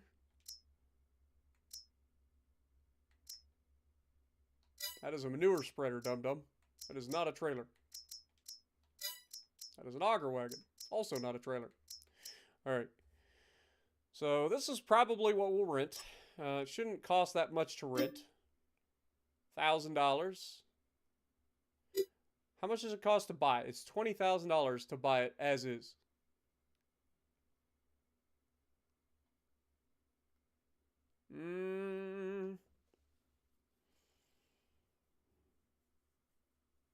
Do we just buy it, or do we hold off and then buy it later?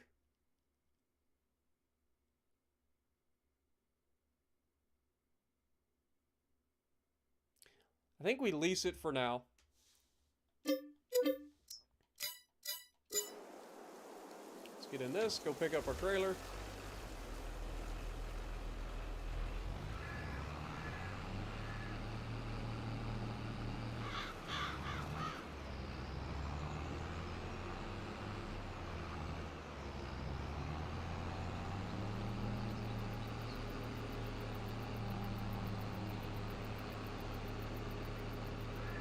Yeah, if you take the extension off, you could save it, but it's kind of a drive to get over to the silo over there.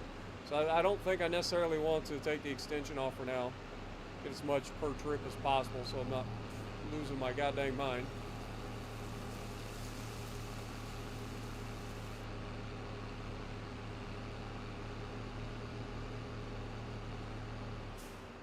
Farmer Spartan had a farm, E-I-E-I-O. On that farm, he was basically bankrupt.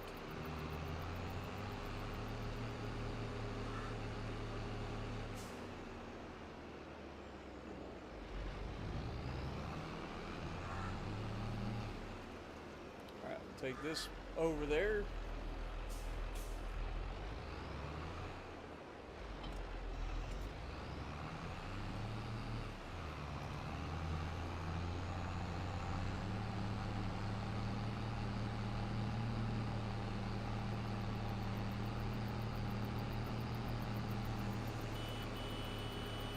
The only thing I wish they would fix, like, is that the horns, like, you could get better horns, because the horns in this game are terrible. Sound like I'm in a goddamn... Ah! Wrong button. Sound like I'm in a goddamn Volkswagen Beetle.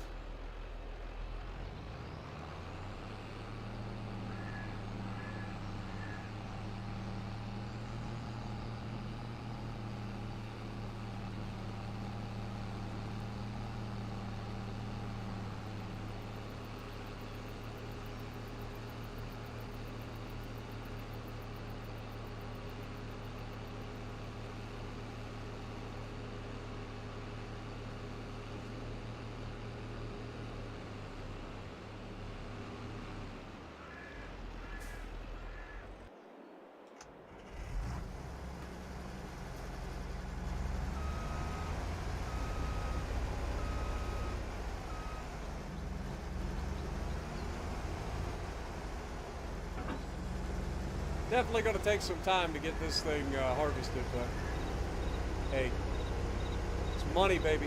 Money in the bank coming up. I have not placed any greenhouses or anything because that requires to get a water source, which requires us to get a tank to keep it filled up. And there's no like water source that's real close by to us, unfortunately. Our farm is kind of like in the middle of all the water sources, so you got to drive to get the water. I just don't feel like doing that right now. And we don't really have the like extra surface area of our land to really make a greenhouse or solar farm or anything like that possible. We just don't have the extra green space. I went for the largest field or largest acre per plot that I could, so that I wasn't buying a bunch of empty space.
let the harvest commence.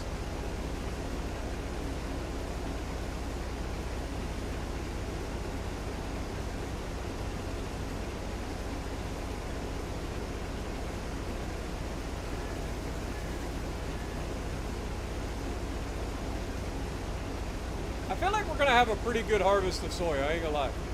And this should be a decent amount of soybeans.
Singing in the rain, what a glorious feeling.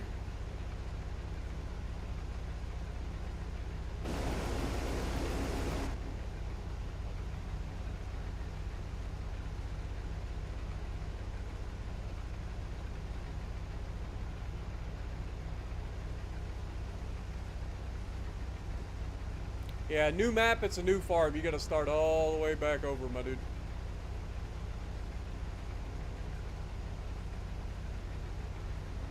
Somebody parked that tractor right in the way.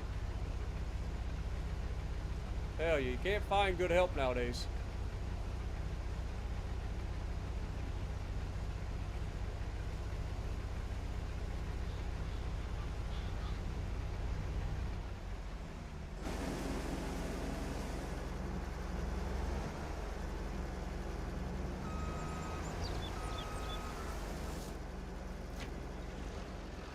Get out the way, dum-dum!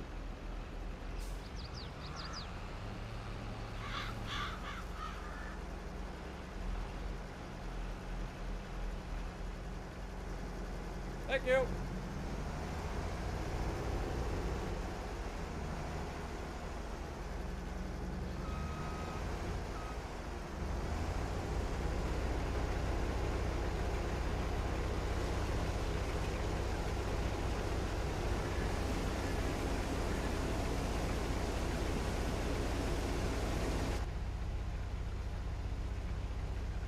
Just set her up, get her nice and even, and just let her coast. Don't have to touch anything, man. Once you get the thing set on a nice line, it's not so bad.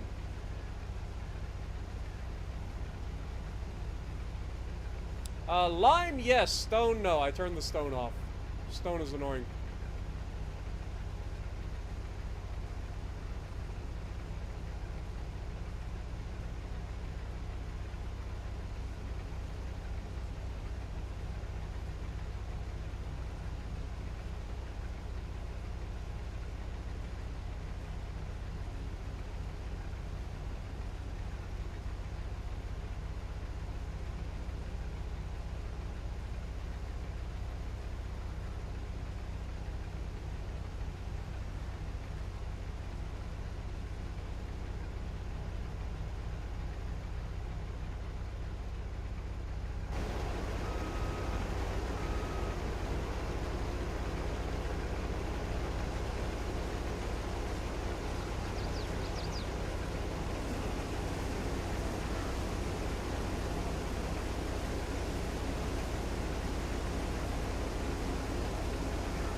I feel like we're going to have a pretty solid harvest so far.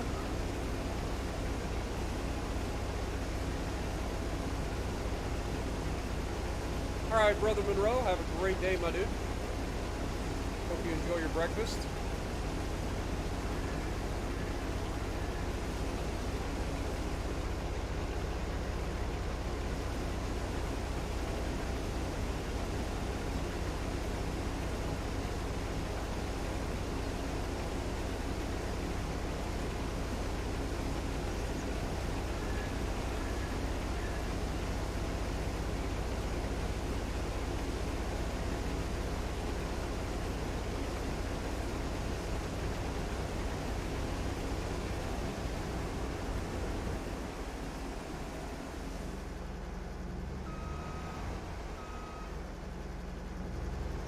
spraying our chaff in his field.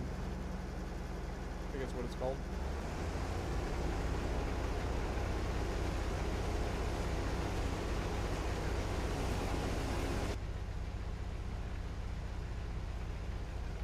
So nice and quiet inside the cab. Oh, look at those soybeans behind our head. Good Lord. I've never noticed that before. It's a lot of soy.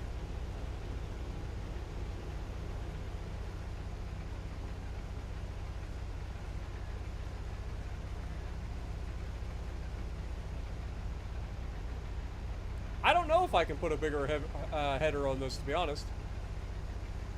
I just picked the one that's for the machine. Different harvesters have different like hookups, so not all of them can take. What up, Grim?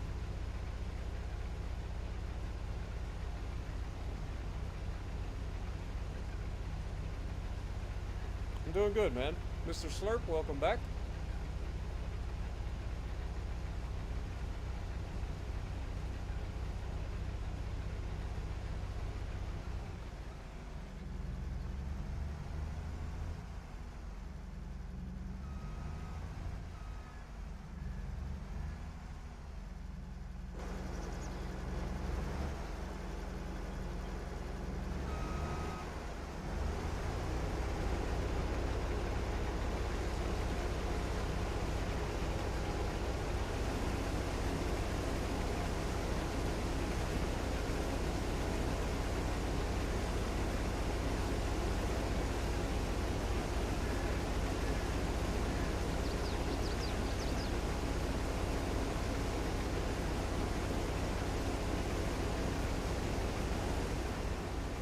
Some of them you can. Some of the harvesters can get a bigger header.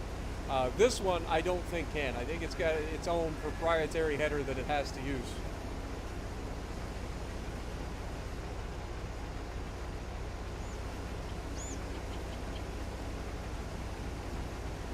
Which is fine. We got a small farm. We can take a little bit of time harvesting. No big deal.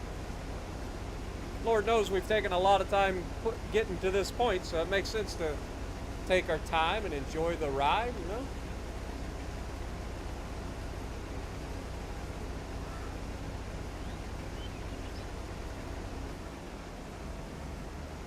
Alright, we are about to offload here, so what we'll likely end up doing is heading back.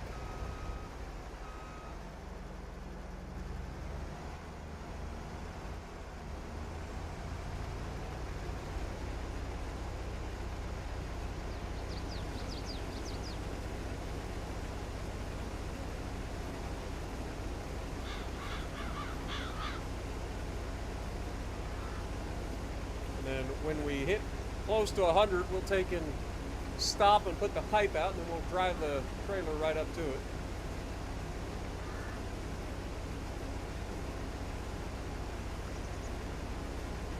Matthew, I'm glad you enjoyed, man. Also, welcome to the stream.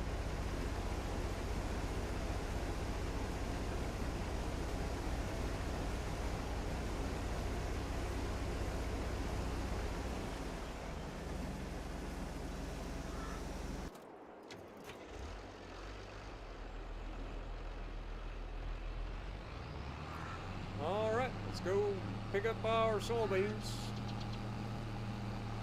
Get this party rolling.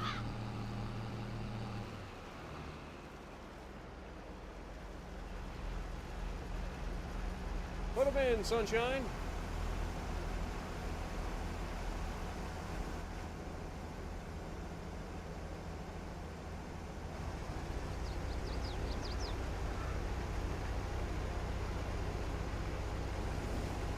You didn't even know your state had a ship? Nice. What up, Gino? Welcome to the stream. Yep, we're playing something a little bit different. Play a little bit of farming sim instead of World of Warships today.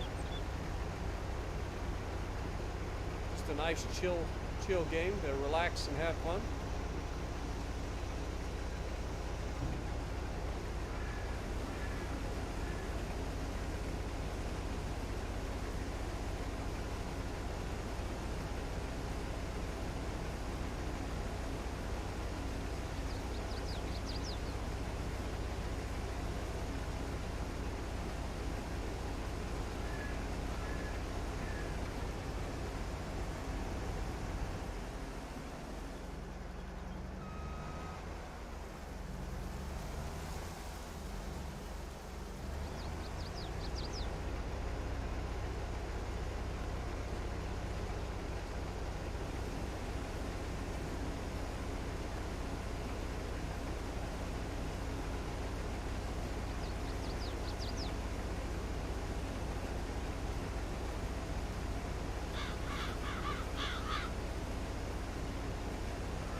Doing Japanese ships now? Nice. And using Carolina?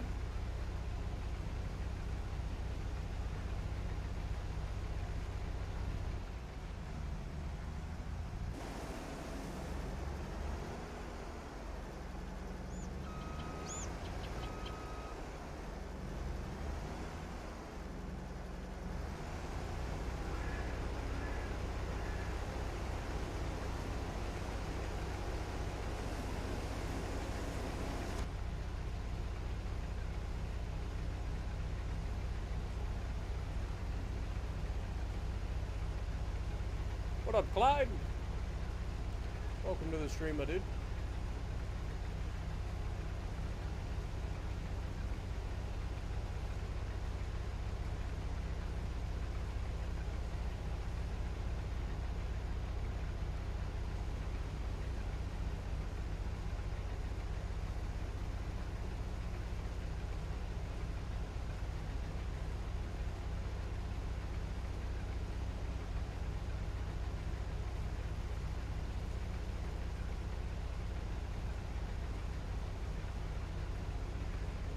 I like how right here on this little monitor right there, you can see how much you're actually holding in your tank.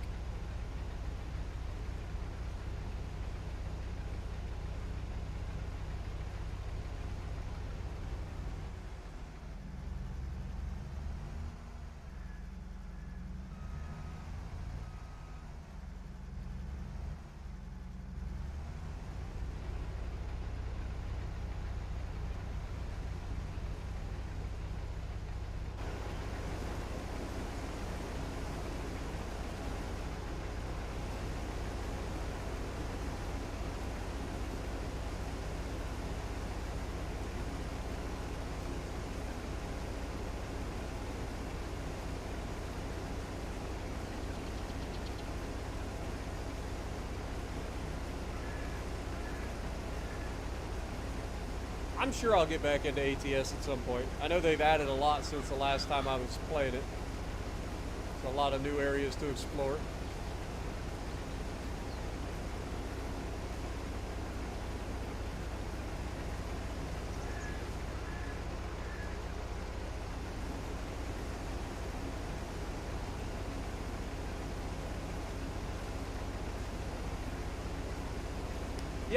Yeah, it does allow me to do a lot, like in terms of just keeping up with everybody else. I just set the cruise control and I sit down and I look at chat once I get myself in a nice straight line. Just hang out and have a good time. It is definitely a nice change, that is for sure.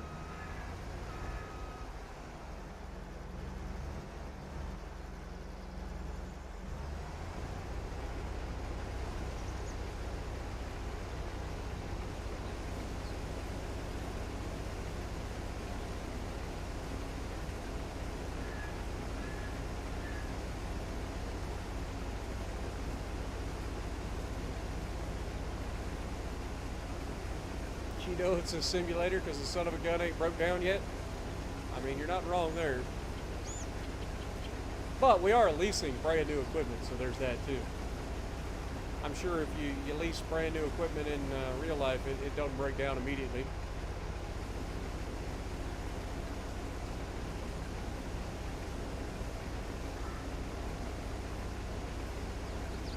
What up, Preston? Welcome back.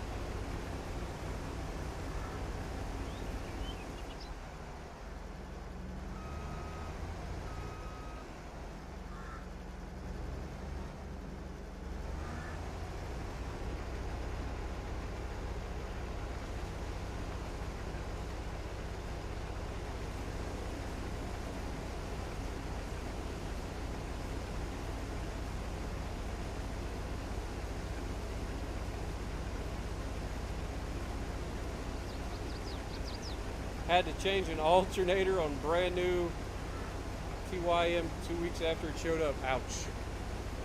I believe it though. As somebody who has worked with a lot of heavy equipment, I do 100% believe that. Uh-oh. I don't like the fact that it's showing up that it might rain. We're gonna cheat. We're gonna cheat here. I don't want it to rain.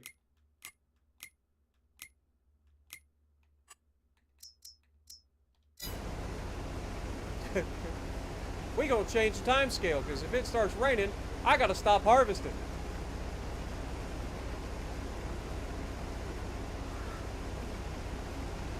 Rain, rain, stay away, come again another day.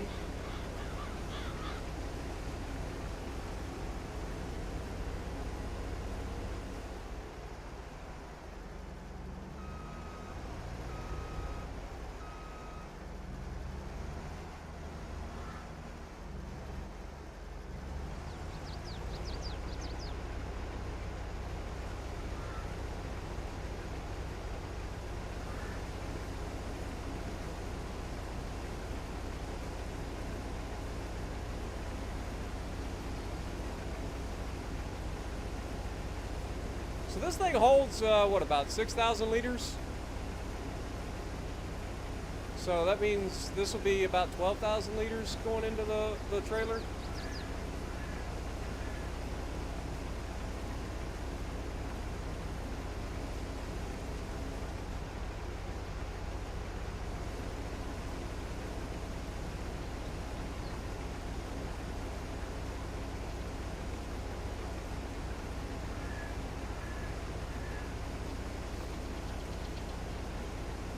Yeah, but in the game, when you lease stuff, it tends to be brand new. I know in real life, some of the stuff that you lease might be old. Got a lot of miles on it, or a lot of hours in this case.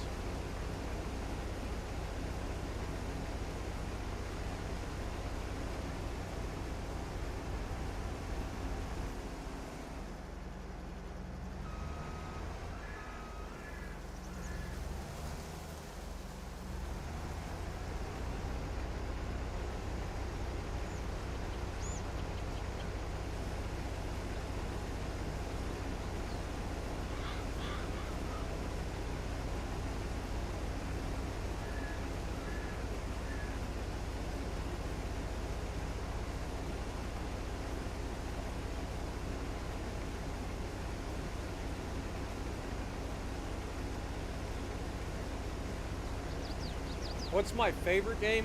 I think my favorite game of all time is probably going to be Borderlands 2. I love Borderlands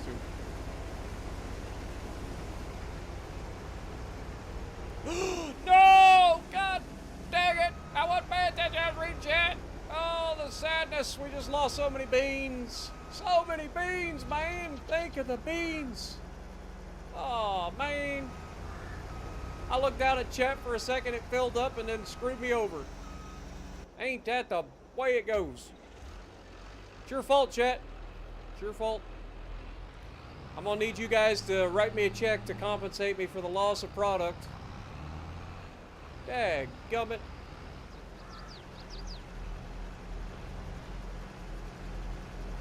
Think of the beans, man.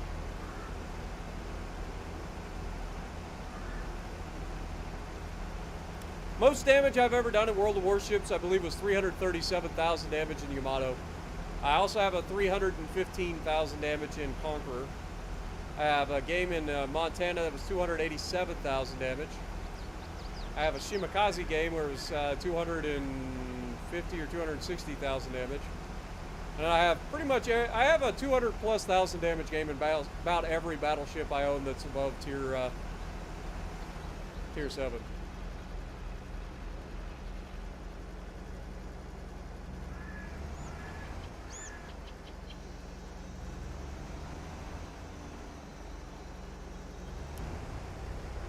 One of my favorite games that I've had, though, was the 200,000 damage game that I had in the Arizona.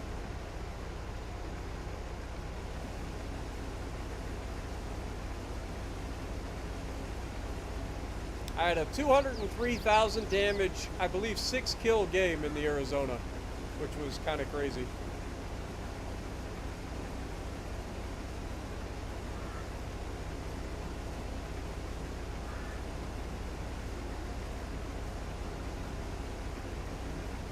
Considering that's at tier 5.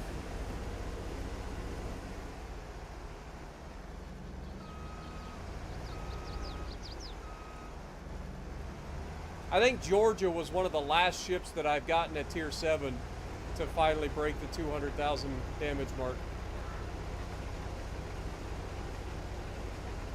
That ship was always so inconsistent for me.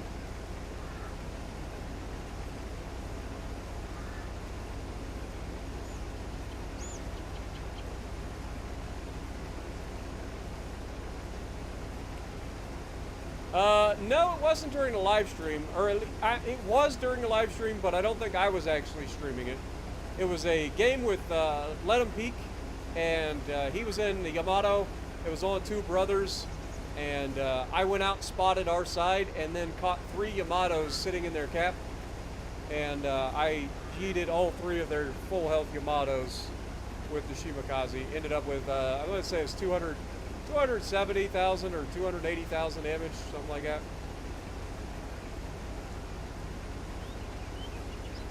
We ended up losing the game though, because it was basically me and Peak versus the entire world.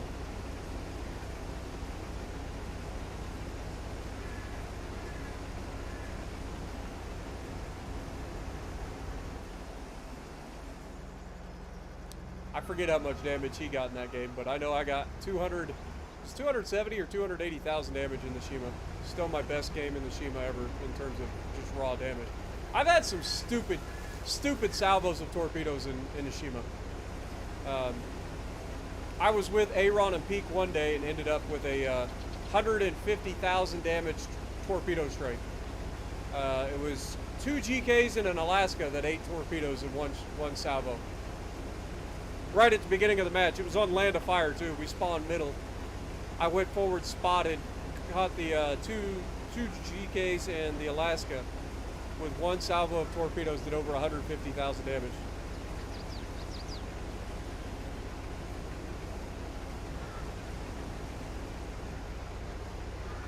It'll stop harvesting, but it doesn't stop the tractor, and because I have crop destruction on, the tractor rolls forward into the crop and then destroys them. I gotta be careful. Mr. Slurp, Vermont will be in the store for 30 million silver on Monday. So you gotta wait till Monday before you can start researching the Vermont if you're interested.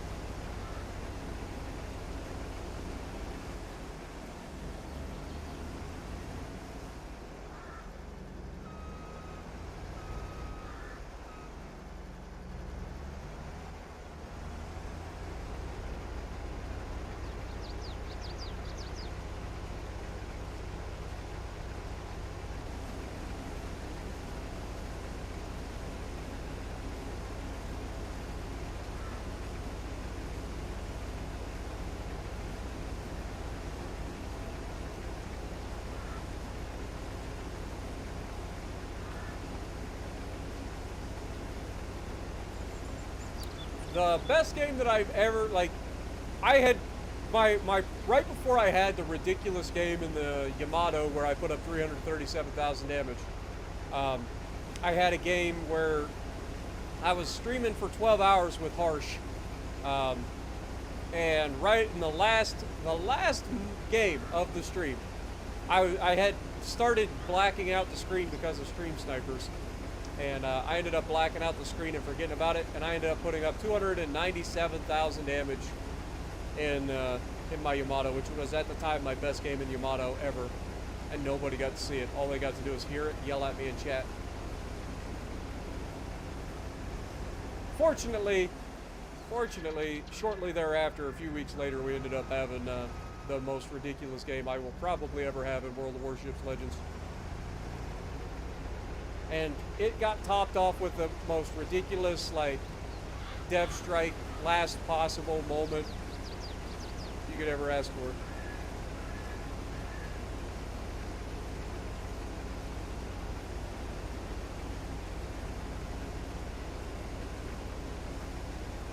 Dev striking the Musashi with the last salvo right before he wins on points. Kind of crazy.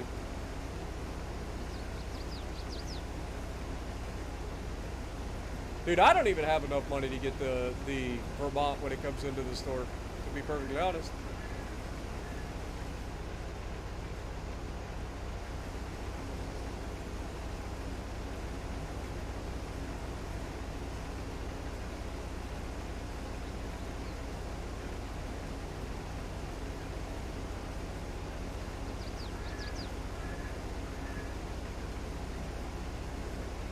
Breakfast is consumed.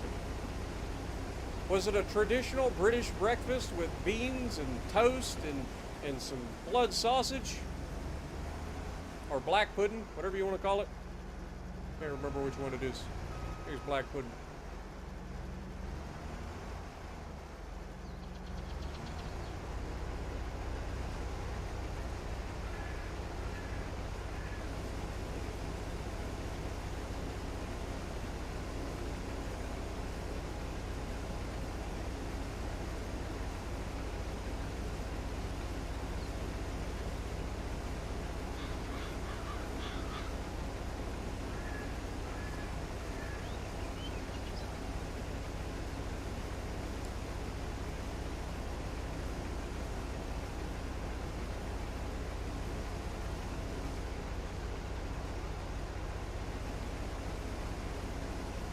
Blood sauce, or in Scotland they have white pudding as well. Nice.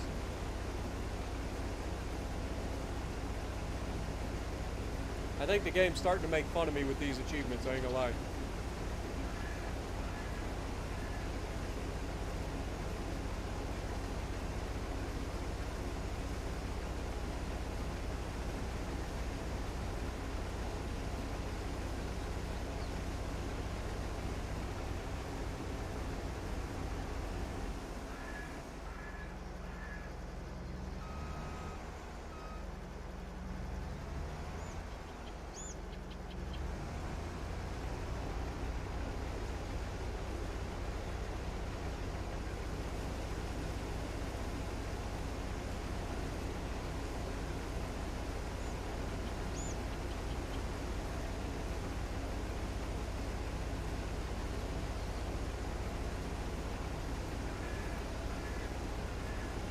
Keep an eye on the filler there, Spartan. You're almost done again.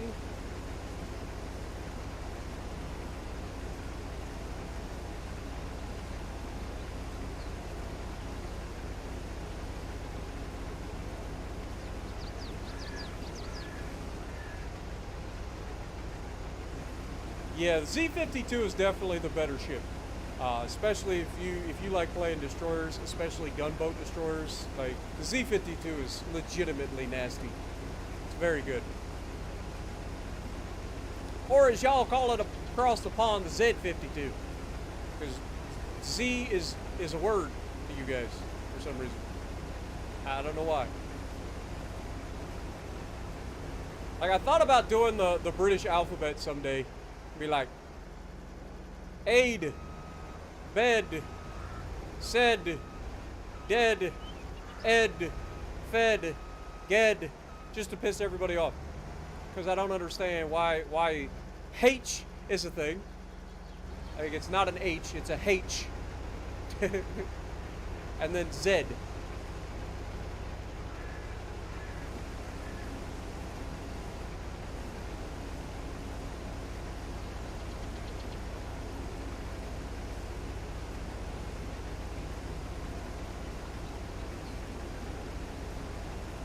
Alright, we're about to wrap it up. Come on.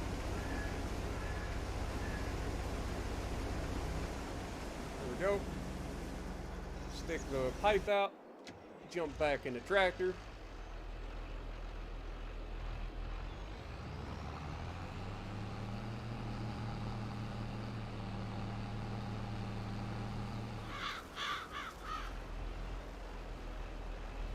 I mean, don't get me wrong, I'm still going to get the Vermont because American battleship and 18-inch guns, but I think it'll get better over time. I think just trying to be the only, like, when you're playing a brand new ship that nobody's actually gotten to play, and you're a CC, Like, I feel like everybody tends to be afraid of it. So they run away, which is like the worst thing in the world when you're into Vermont, because you just can't do anything about it.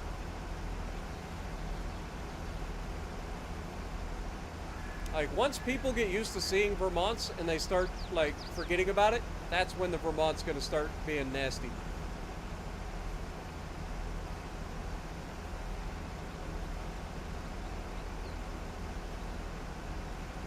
Yeah, there's a lot of different languages that influence American language. I mean, we've got a lot of British English, obviously. We've got a lot of Latin and Greek influences. We've got a lot of Irish influences. We have a lot of French and Spanish influences. Like, our language is exactly what America is, a melting pot. You never know what you're going to be hearing. And different parts of the states offer different dialects and stuff and completely different takes on language. So depending on whether you're in the north or the south, the east, the west, like, everybody speaks differently. You can, when you've been here long enough, you can start to, like, pick out different accents and speech patterns and be able to know, like, if somebody's from Minnesota or somebody from up north in, like, New Hampshire or Concord, Massachusetts, New York, Florida, down south in, like, Georgia, Alabama, Texas, like, everywhere you go. North Carolina's another one that's got a really, like, distinct dialect. Ohio is considered the land of no accent, but let's be honest, I have an accent. I'm from Ohio my entire life. Everybody always tells me I got a southern accent. They're like, "Are you from Alabama?" It's like, do I sound like I'm from Alabama, mother? I'm from Ohio. I can't get much further away from Alabama.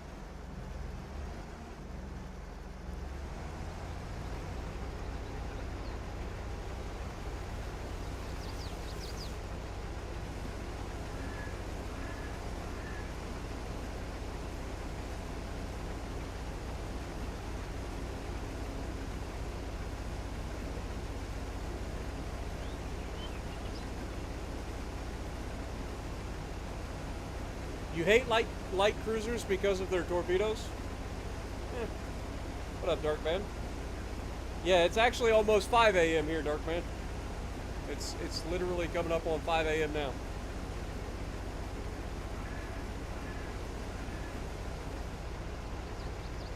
Yeah, you got Saxon, Roman, French, Danish, Latin, Norse, yeah. You got a lot of different languages. That's the beauty about the world, man. That's why I've never understood why everybody gets so, like, there's so many people that hate people just because they're a little bit different. I've never understood that. I've literally never understood that. Because at the end of the day, none of us are purebred anything. We all got different things mixed in, right? Like, if you look at anybody's, like, actual DNA, we all got different gene like regions from the world mixed into our DNA.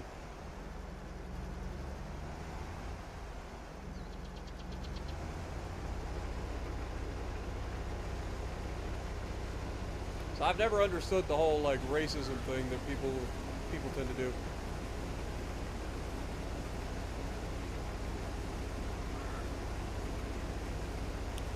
Clyde coming in with the $10. Thank you so much, my dude. You have a great night as well. Appreciate you watching. Get some goats in the chat for Clyde and Illness and everybody tonight. You guys have been crazy. Appreciate you guys. You cannot harvest anybody else's crop unless they hire you for a contract. So that will be a big negatory, mama. A big old negative.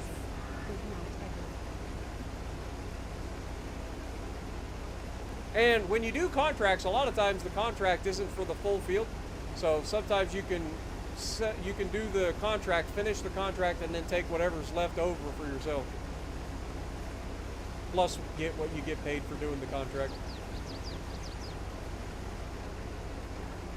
But again, I'm trying to avoid doing contracts and stuff because it's kind of away from the spirit of the challenge, I feel.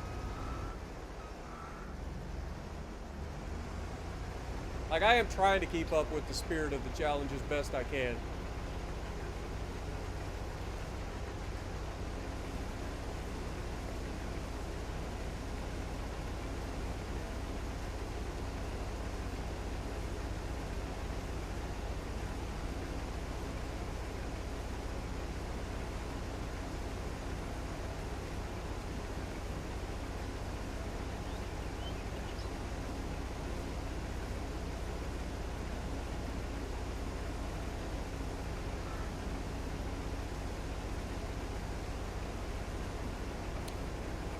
Yeah, I mean, I will say this: like life in general is expensive. Anywhere you go is rough.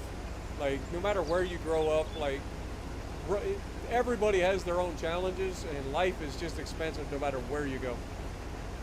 Same thing here in the U.S. Depending on where you're at, like life is more expensive in some places than others. Like New York and L.A. and those big cities like that. I mean, it's stupid expensive. And then you got places like out where I live, like I'm renting a essentially a 2-bedroom apartment, even though it's really 1.5 bedroom, for $500 a month. Because I live in the middle of nowhere.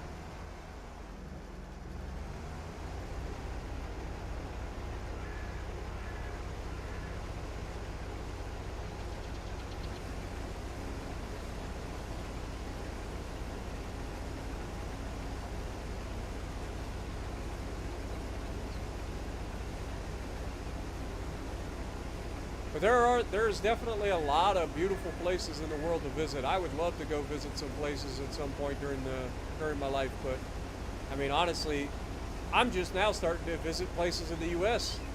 Like go down to Tennessee and Kentucky and North Carolina, and driving down to Florida, out through Pennsylvania, over to Battleship New Jersey, and in New Jersey, Philadelphia. Like it is definitely a thing. It's very easy to get stuck in life and not like enjoy it. So if I had to say one thing, I'd say, do what you got to do to enjoy life. As long as you're not hurting anybody else, just enjoy life. Because as far as we know, we only get one of them. You know what I mean? So enjoy your time while you're here. Don't get caught up in all the craziness of bills, and just try to enjoy life as best you can. Because you never know, man. Life is too short. Life is simply too short.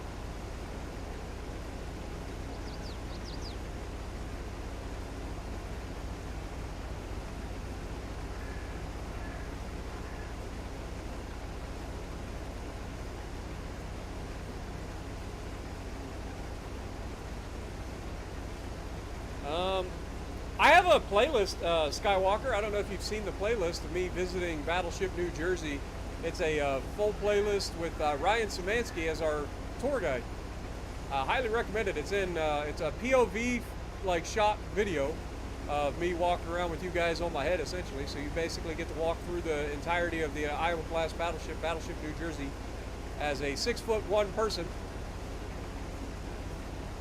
Highly recommended if you haven't seen it. Plus, at the end, the very last video, we got to shoot the 5-inch gun. So one of the secondaries we got to shoot. So highly recommend you check that out.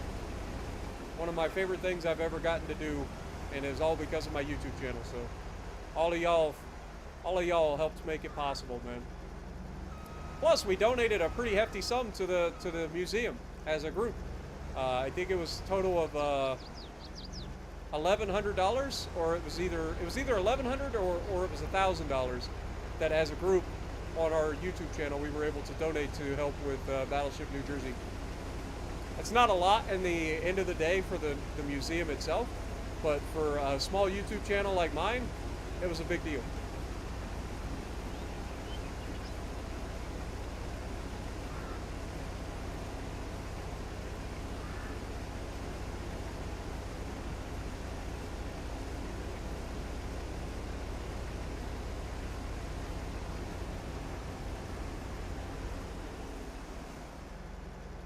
Getting close to filling up again, so probably ought to keep my eye on the ball here.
This should be a total of over 20,000 liters of soybeans, I believe.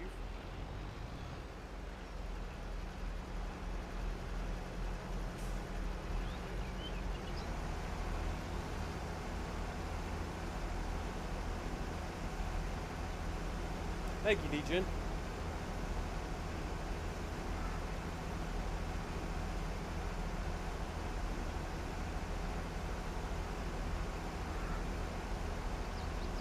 Love to retire in the U.S. and have your own ranch with some chickens? Hey, man. You can do whatever you want in this world. You just got to work for it, man. That's the thing.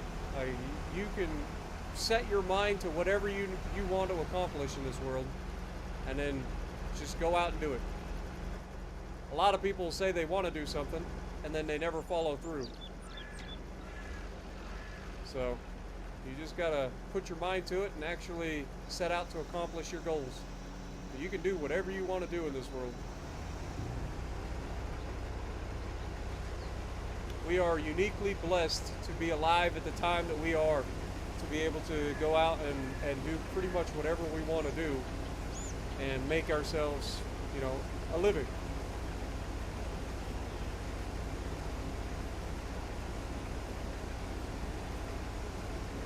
Think of all the people throughout history who never had the opportunities we have.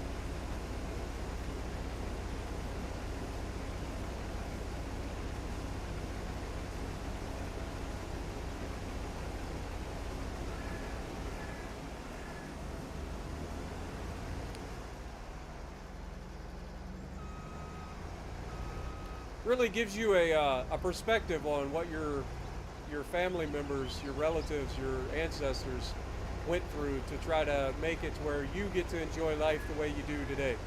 You know, just remember that. It's like our ancestors sacrificed so much to get to where we are today. So something to comprehend or think about. You know, ponder. That's the word I was looking for. Ponder.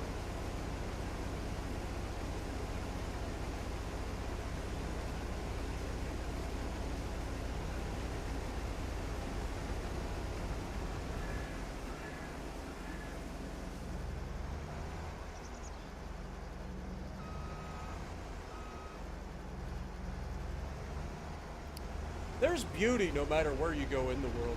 You just got to look for it.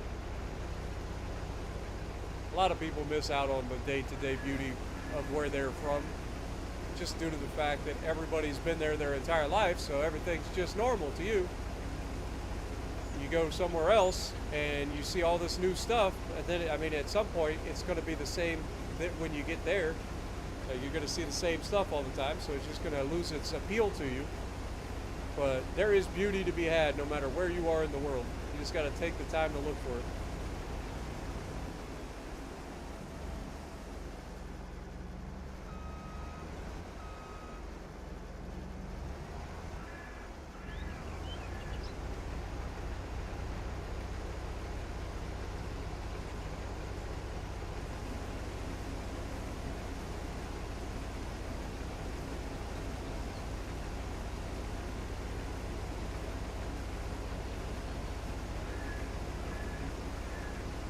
Mr. Slurp, welcome back from breakfast.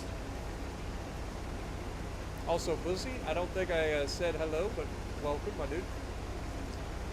Appreciate you dropping in.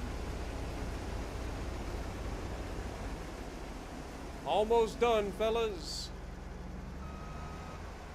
Almost done.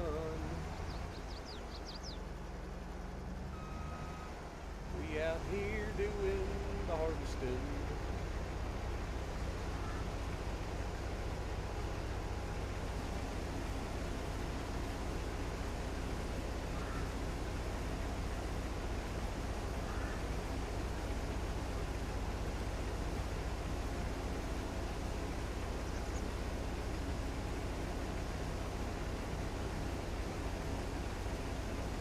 Now the real kicker is if there's anything that can be planted in October, that we can have basically 2 crops going in a year. Because if we're going to do soybeans for a little while, soybeans only get planted in April and then get harvested in October. So if we can find a crop that gets planted in October and then gets harvested before April, we'll be golden. Because that allows us to have more time per year that we are, making money essentially.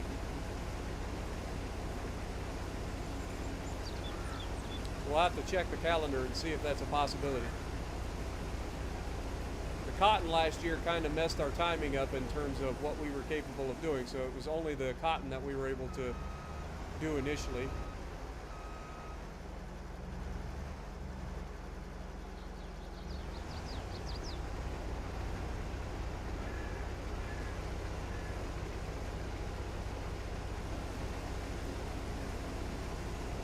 Game requires a lot of patience. I don't think so in terms of patience. Like, the game allows you to play however you want.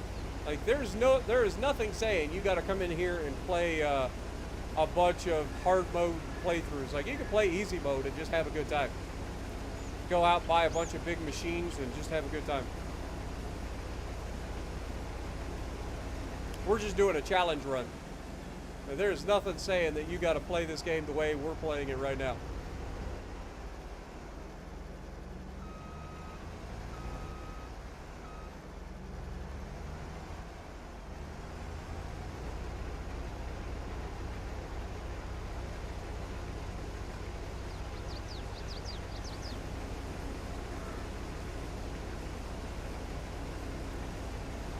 Yeah, I mean, there is just more country here. You're not wrong. There's a lot of places you can visit in the U.S.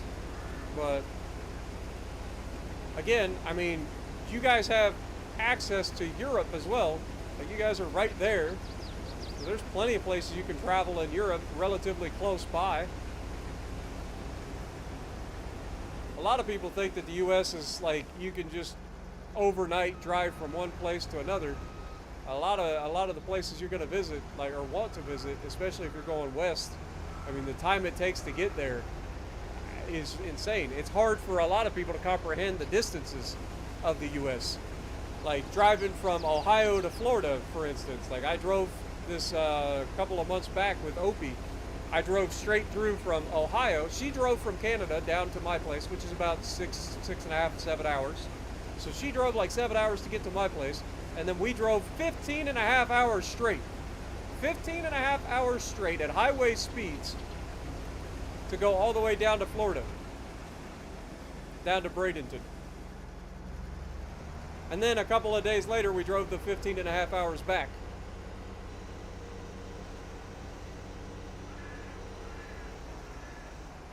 Imagine sitting in a car for almost 24 hours straight, driving. That's the distances we're talking about when it comes to the U.S.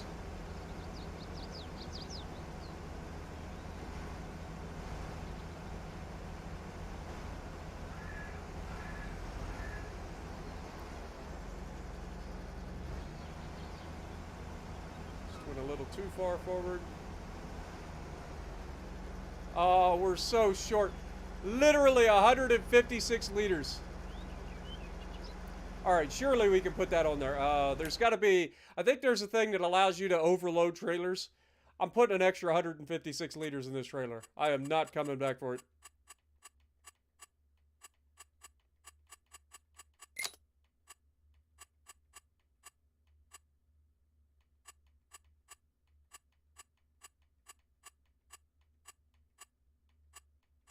Trailer fill limit. Oh, it is off. Dang it! That sucks.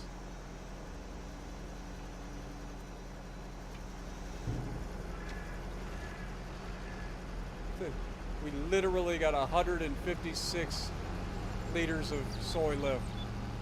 That is a full field of, or that is a full trailer of 22,500 liters So we ended up with 22,600 and some odd liters of soybeans. That's not too shabby, folks. That's a good harvest. That ought to make a nice pretty penny for us. Whoa! Also, I totally did not check to see if there was a train coming. And we're going to be driving along the tracks here, so...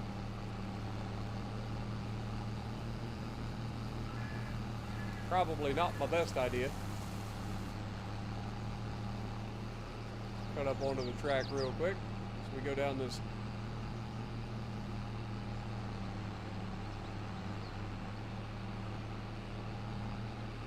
there we go. You can get off the track again.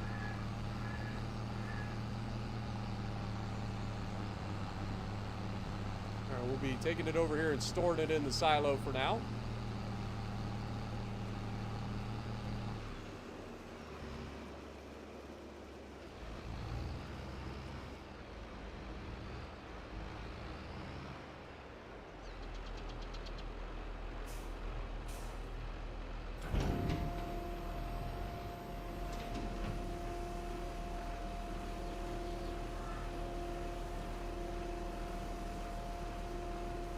A lot of beans, boys.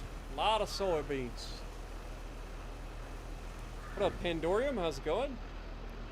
The goal of this game is to, like, start from nothing, build your farming empire up, make as much money as possible during the thing. We are starting a challenge run, or we started a challenge run last stream. The goal for our challenge run is to make $1 billion by any means necessary, but without mods.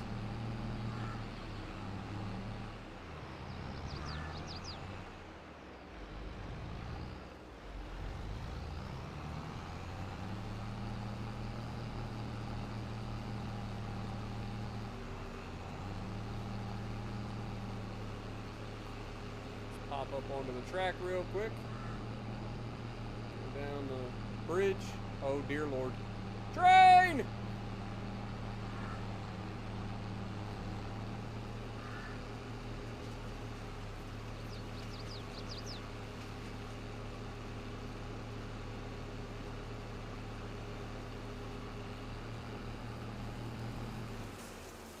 Alright. Now we'll pick up the last of our soybeans. All 156 liters of it, I think.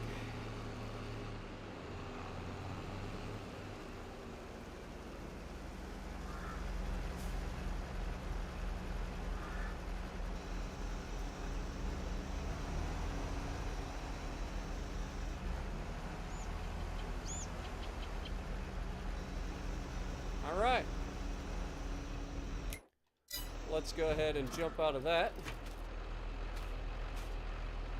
Get in this, we can return the header in Combine. And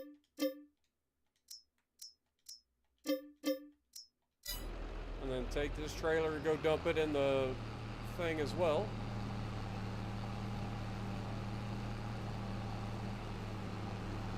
Just sank a Montana and got 110,000 damage. Nice, congrats. UK to Poland is 24-hour drive, but that's going from the UK all the way over to Eastern Europe. That's about as far in Europe as you can go. But you can also go down to like Italy and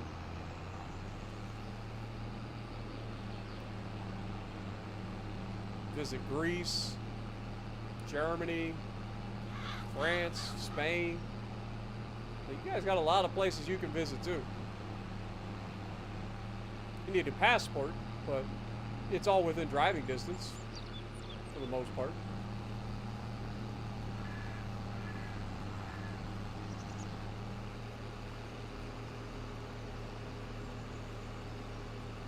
This could take a very long time. You're not wrong. Like, this is not going to be a quick series, but I don't mind it. I enjoy it. We'll take it, do it our own pace. Just, like I said.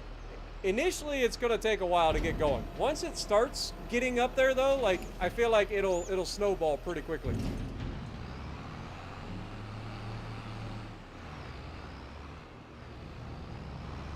Like the getting started is the hardest part of this challenge.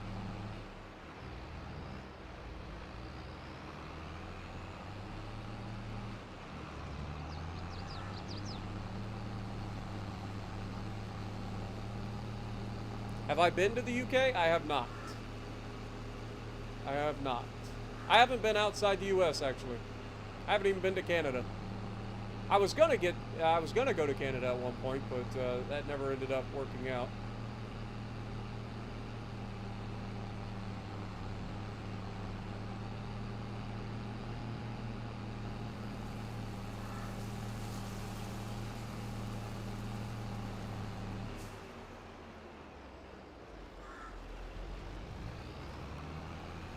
Alright, so we should be able to send the trailer back now.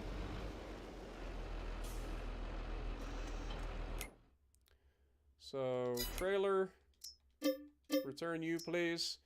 Let's check the schedule. If we go in here, we are currently in October, and we can plant wheat or barley. When do they get harvested though?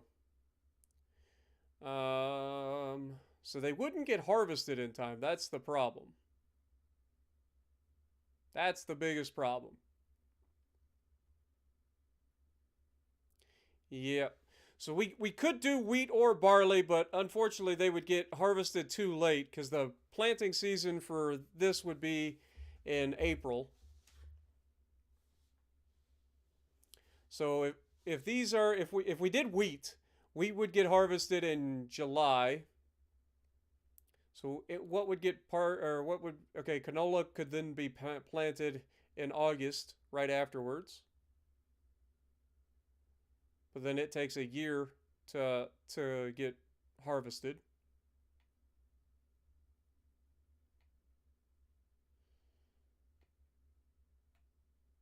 Yeah. I think we just wait for now. I think we just wait. Let's go ahead and shut it down.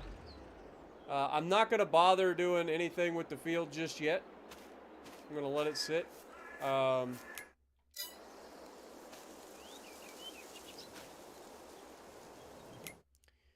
Let's see. We will be selling our soybeans in June. So we got quite a bit of time before we have to worry about that. So the next should be next planting season, which is April, right? Soybeans, April. Fair enough. All right, well, let's just fast forward time here.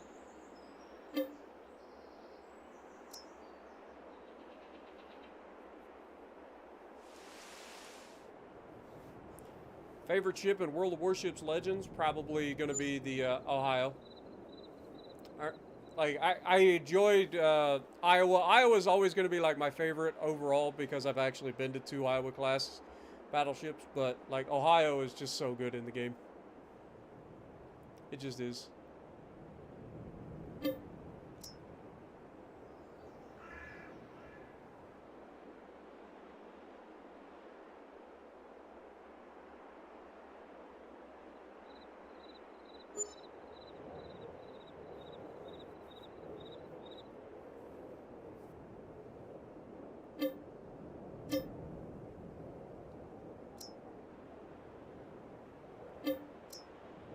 Okay.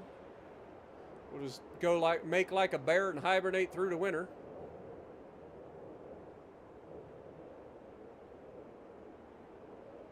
I do want to sell the soy before we call it a night, so we'll probably go ahead and knock out the next season. So January. This will be February.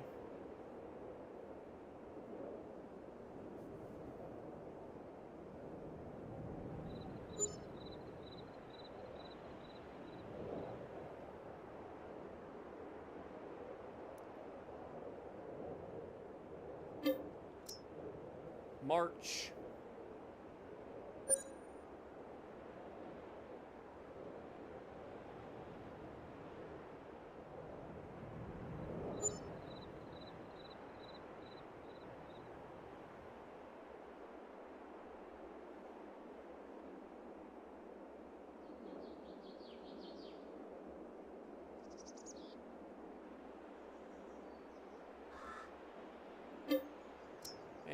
April. Alright, so we're officially in planting season, so we will have to cultivate the field. Plant the field. Roll the field.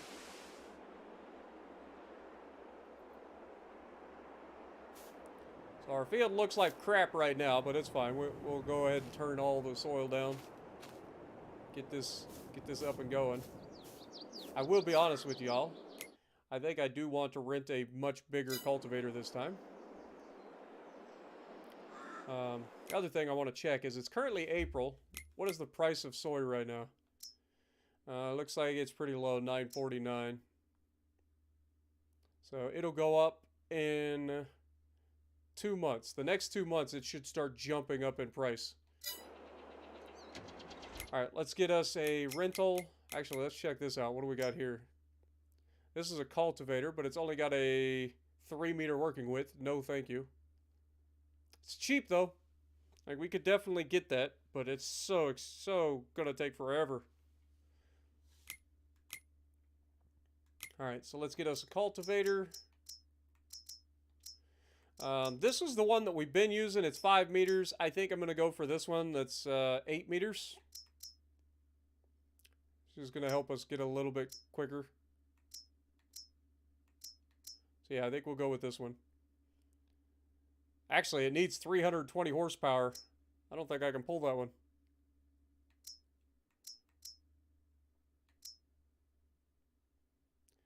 That's friggin' unfortunate.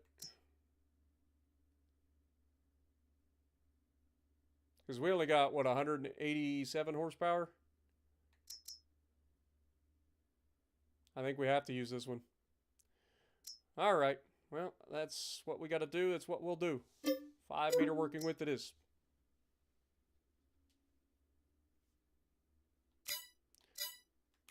Tell me I leased that. I did. Okay. I thought I screwed up again.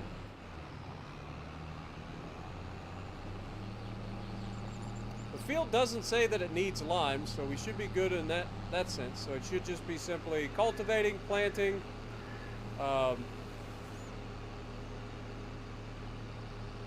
rolling.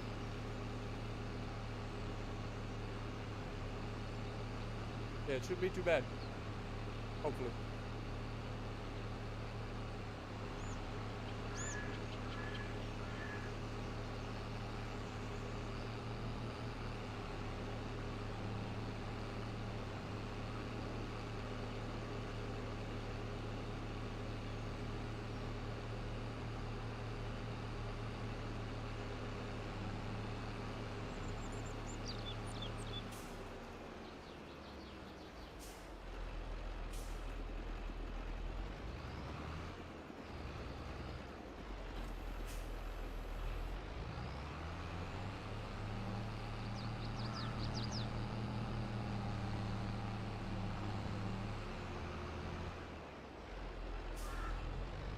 I will come back for it.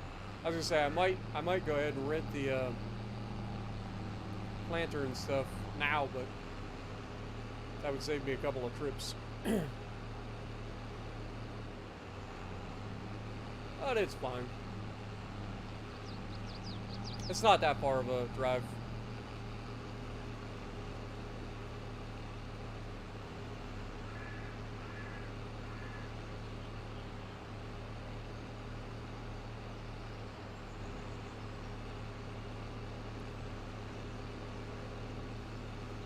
Yeah, Missouri's a good ship, but, I mean, other than the fact that it has radar, there's really no necessarily huge difference. It is a little bit more AP damage. It's the original Iowa AP damage, but it's not crazy.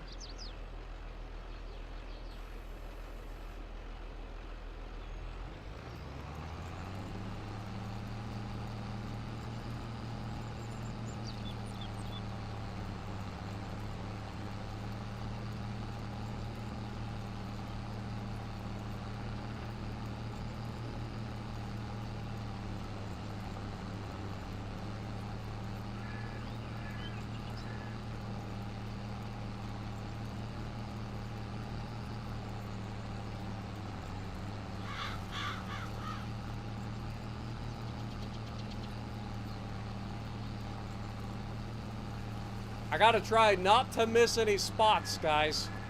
Don't miss any spots. Lord have mercy.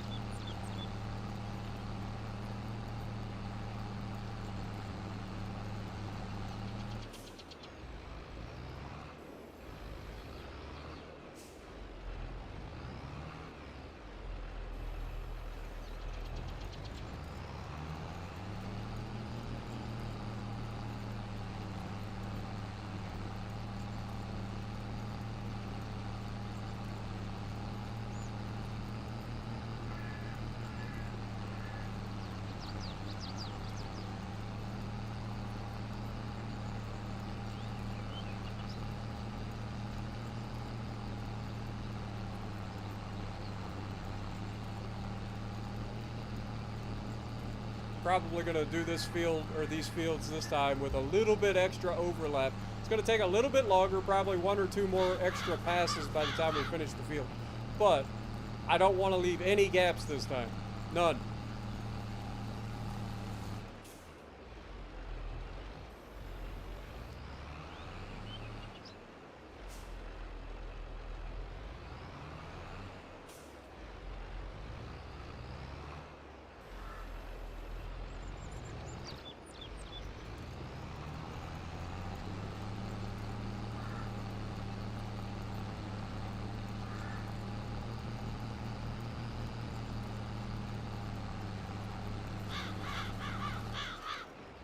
Hit the button.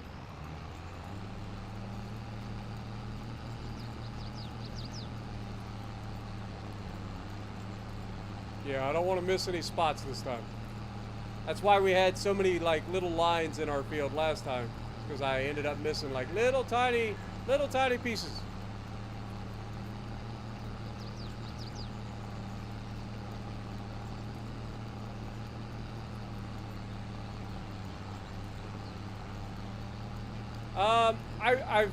I've done a little bit of farming. It's not a lot. Like, don't get me wrong, I'm no farmer by any stretch, but we did raise some hogs when I was younger. We, you know, had small gardens, nothing crazy.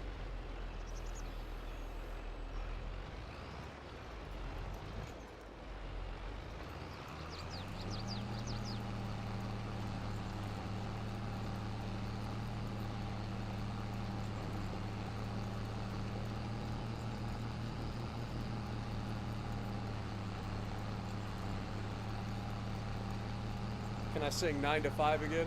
I can't, my dude. My voice is starting to go now. Getting tired. Probably get this stuff planted and taken care of, and then we'll fast forward to the selling, and then we'll probably call it a night.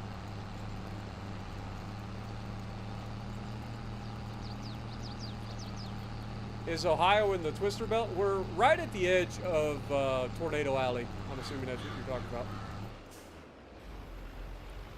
So yeah, Tornado Alley does extend into a little bit of southwestern Ohio.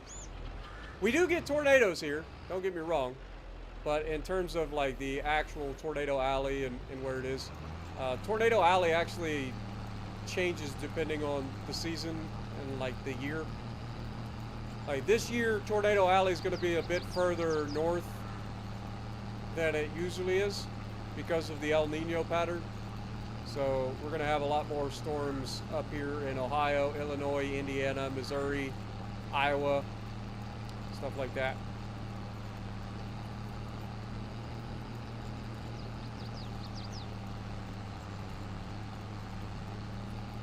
As a matter of fact, we're supposed to get some thunderstorms this week, which is weird because we just got snow today. But we got thunderstorms coming in Tuesday night through Thursday morning, I believe. I know out west they're calling for some potential severe thunderstorms. I don't know how severe the weather will be here in Ohio, but it's always that chance. The United States is known for having some of the most ridiculous weather in the world. Like there are more tornadoes in Ohio than there is in anywhere else in the planet combined. Like, there are more tornadoes in the United States than there are anywhere else in the world combined, which is crazy when you think about it. I think the second runner-up will be in South America. I think they have quite a few like severe storms down in South America as well. But the United States is pretty unique in the fact that we have two north and south mountain ranges, one in the west with the Rocky Mountains and one in the east with the Appalachian Mountains. What this causes is some interesting disturbances in the jet stream, which allows cold, dry air from Canada to come down and mix with the warm, moist air coming up from the Gulf of Mexico. And that's where we end up with all the ridiculous weather.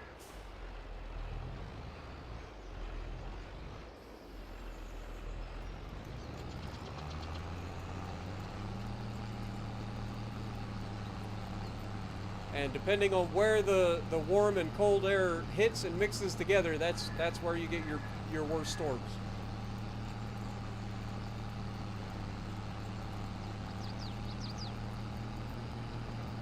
Oh yeah, there's farms everywhere, man.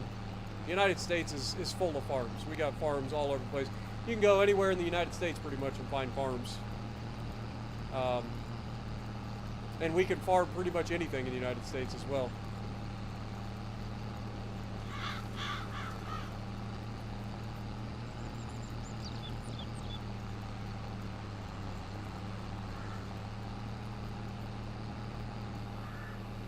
I mean, out in California, they have grape farms. Down in the south, we have citrus farms.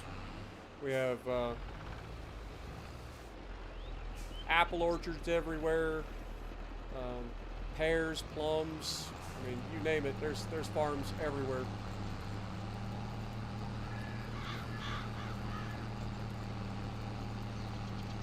That's the beauty of having so many different climates in the United States.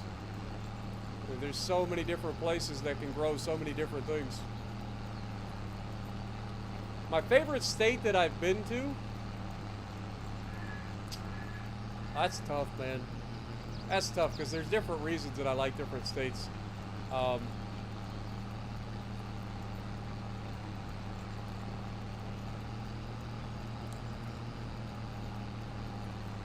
think some of the most fun that I've had would be in West Virginia. Small state, but great whitewater rafting, beautiful mountains. I mean, it is a gorgeous state, man. I don't like the toll road on the West Virginia Turnpike, but other than that, it is a beautiful state, man. The people there are usually pretty nice. Like, I've never had any trouble with West Virginians. They're very like nice people in general. Where up here in Ohio, we tend to be assholes at times.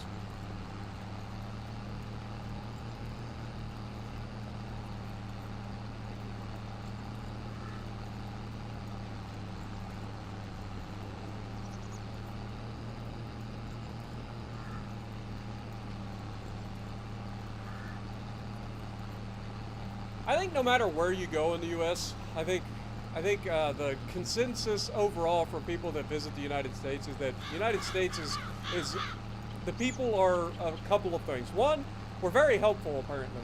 Apparently in other countries, people don't tend to like smile as much. They don't tend to talk to strangers as much. I don't know. I haven't visited any other countries.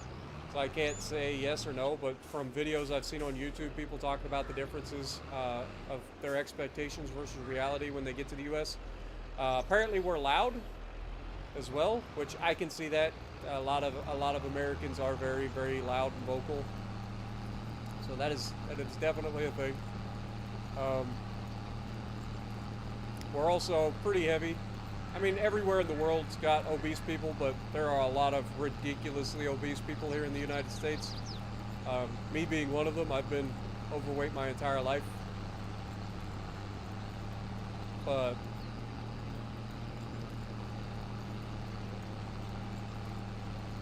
Florida's another very cool place to visit, with the swamp and the Everglades, and then you got the beautiful beaches with the ocean, whether it's the Gulf or the Atlantic. Like, the ocean's different depending on where you go in the U.S. Like, the Pacific Ocean's completely different from the Atlantic Ocean in terms of the visuals. And then on top of that, you also have places like the Gulf states, where the Gulf of Mexico is completely different from like the Atlantic Ocean. If you were to go to, say, Virginia Beach, versus like what is Myrtle Beach down in South Carolina. Like, despite it still being on the Atlantic Ocean, like depending on where you go, like the beaches are so different.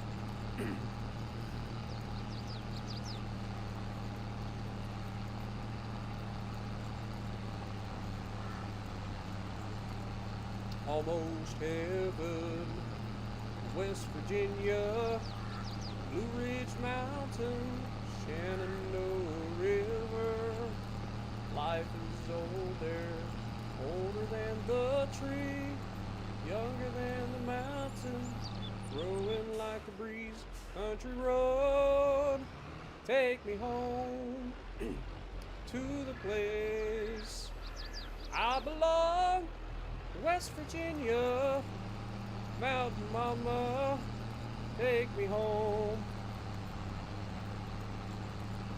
All my memories gather round her. Honest lady, stranger to blue water, dark and dusty, painted on the sky, misty taste of moonshine, teardrops in my eye. Country road, take me home to a place I belong. West Virginia, Mountain Mama, take me home.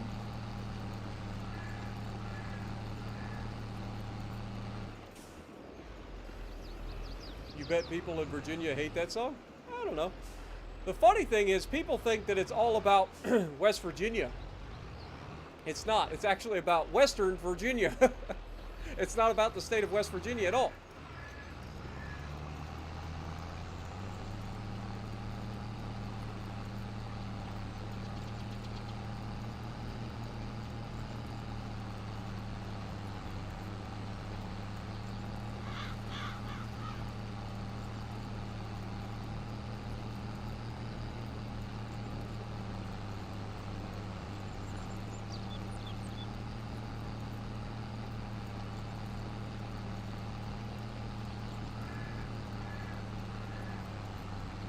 West Virginia is a beautiful state, though, I ain't gonna lie.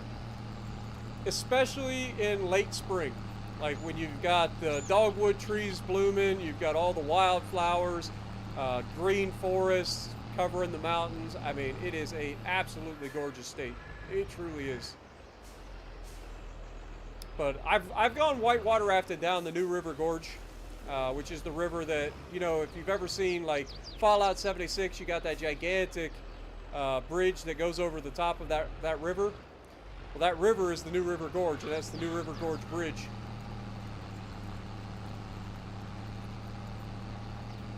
And it is ridiculous to be on either the top of the bridge, looking down into the river and seeing the little ants and their little boats go by, or to go all the way down to the bottom, which is like 700 feet down into the river.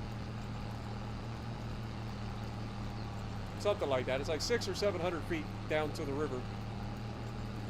It's crazy.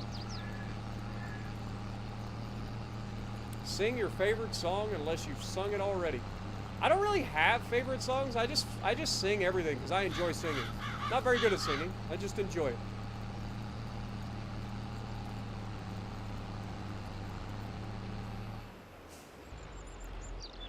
Yo, Drew coming in with a $10 bomb out of nowhere. Good morning, Vietnam. Hope all is well. I am doing well, my dude. Get some goats in the chat for Drew, and hope you're doing well as well.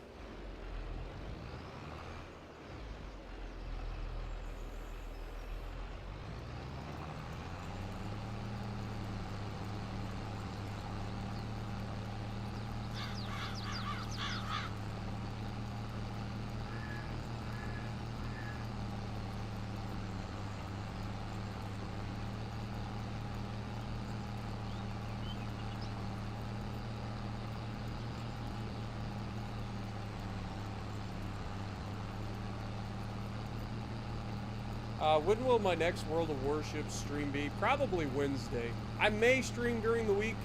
It all depends on how things go this week.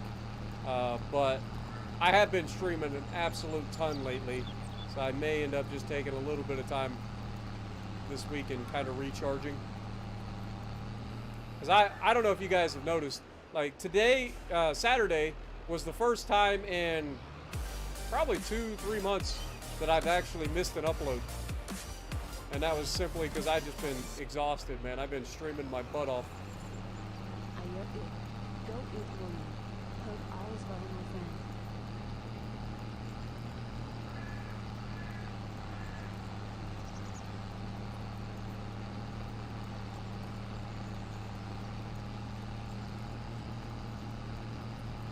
But thank you so much, Drew.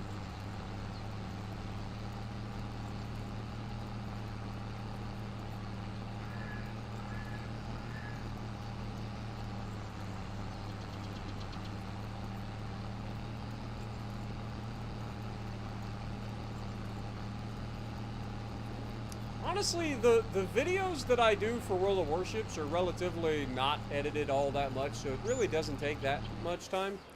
Getting the videos can take a long time, depending on like what kind of video I'm trying to get. That's for sure. Because you got to think, we got to do it in standard battles with everybody else. So it can take time to get the videos some days, but like the actual editing side of it, I've got it down pretty scientific about this point. Now I have been editing a little bit more than I used to, because I started adding in like the flybys and the music. A lot of people don't even realize that the music comes in. I'm actually cutting that music into sections and splicing it back together to fit the actual video, like transitions and stuff. Like to try to fit within the certain amount of time that I allot for my flyby and stuff. And my goal is to make it to where you guys don't even notice that there's a change in the music at all. It's the same song, but it's different parts of the song. And if I do my job correctly, you guys don't even notice that I've edited the song at all.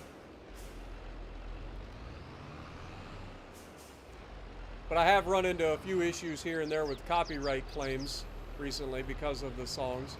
Because some of the copyright-free music that I use is copyright-free, like covers of like actual songs. And when that happens, a lot of times the owner of the copyright will have a bot, and the bot copyright claims my video, and then I got to sit there and fight them to make sure that I get my video, because it is technically copyright-free. It's not their original work.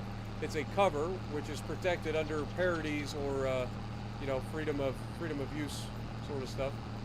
And I've got permission from the guy that covers it to utilize their song in my video.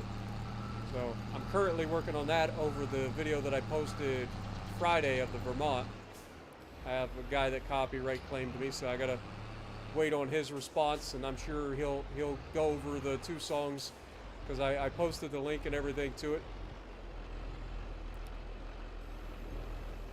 And while the song is definitely inspired by his original work, it is a copyright-free version of the song that is a cover. It's not his original work. So it should be covered under fair use.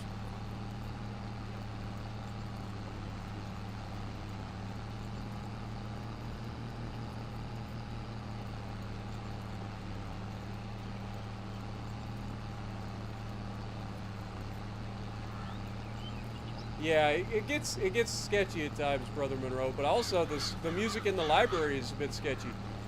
There was a big thing a couple of years back where a lot of people got hit with a bunch of copyright claims because songs that used to be in the YouTube library ended up getting taken out of the library, and then those people that used that song while it was in the library got copyright claimed. So that was a big stink a few years back.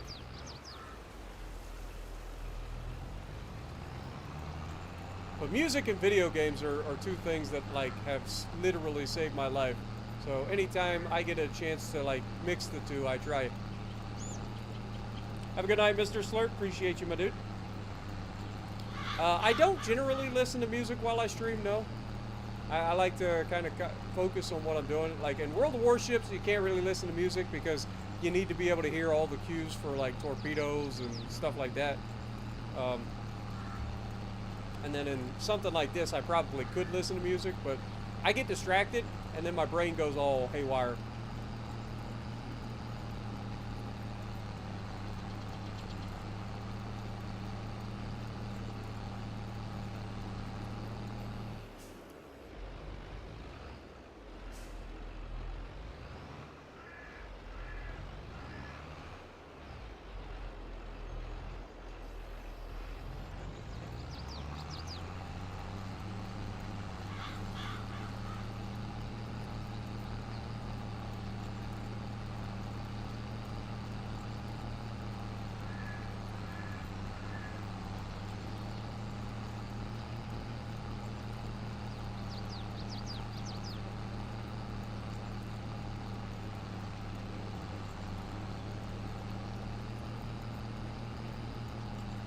Yes, that would be a copyright.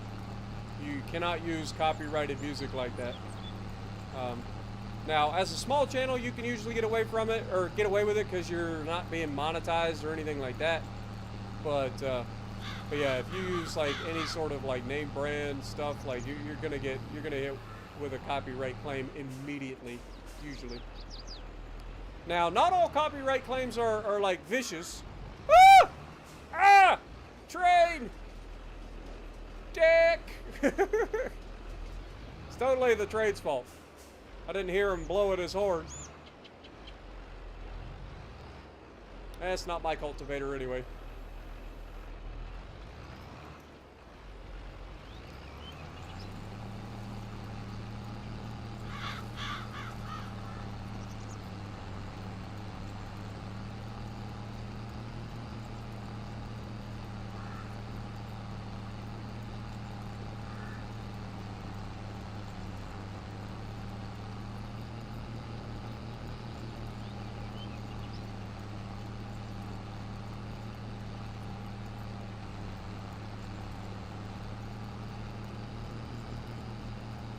Some copyright claims just want to share the revenue with your video. Some copyright claims protect or won't allow you to like air your videos in certain countries.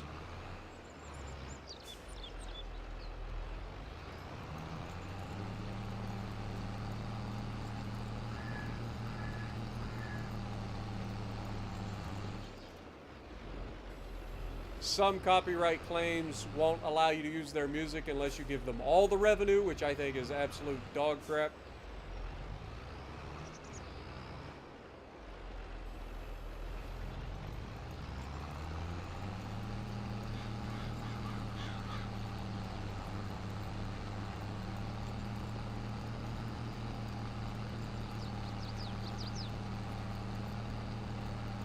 And then you have copyright strikes, which is the worst.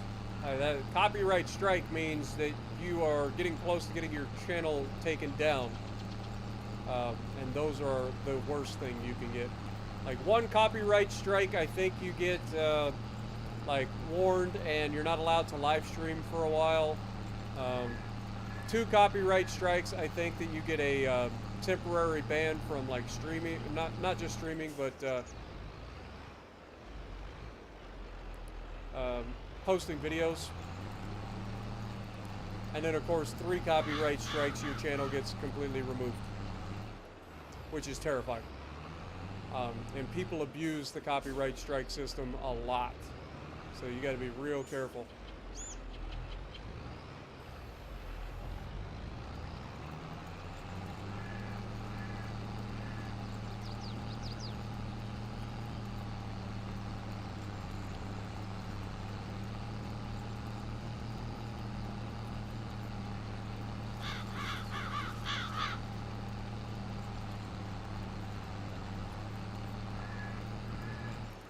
I don't understand it. Like, if I'm going towards the right, how is it missing that slot? Come on now.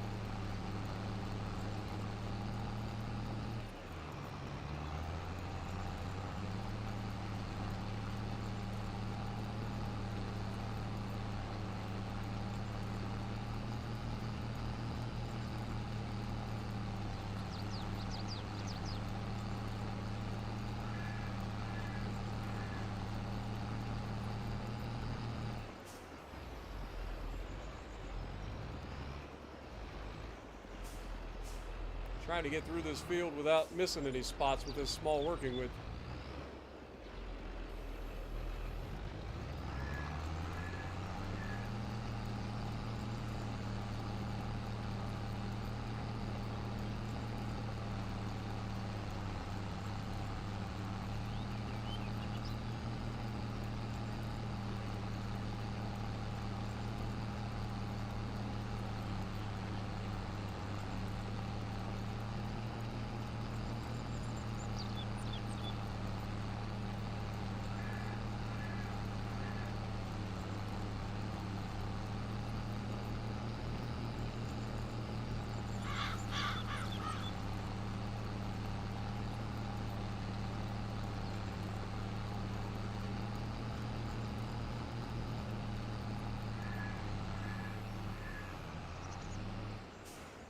More passes on this field and then we're almost done.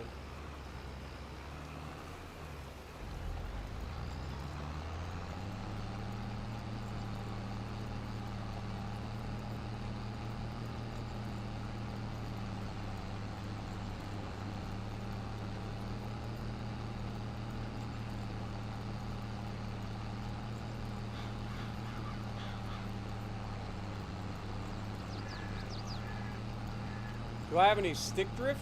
I don't know.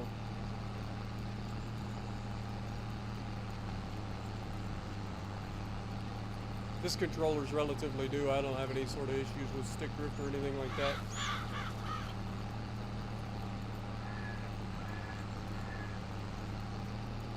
I think it's just the terrain of the field. It's not perfectly flat. They're not perfectly symmetrical.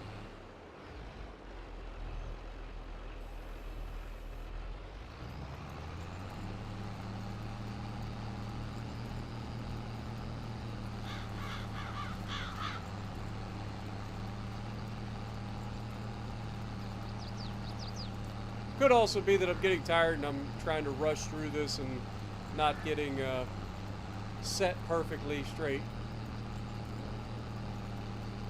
But again, we don't take the credit for that, right? Like we blame anybody else.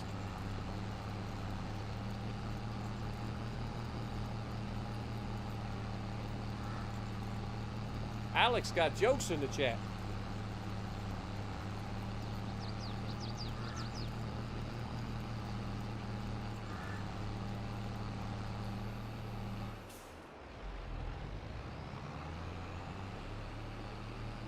All right, that's one field done. Then there was one. I don't know where I'm going.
almost done, guys.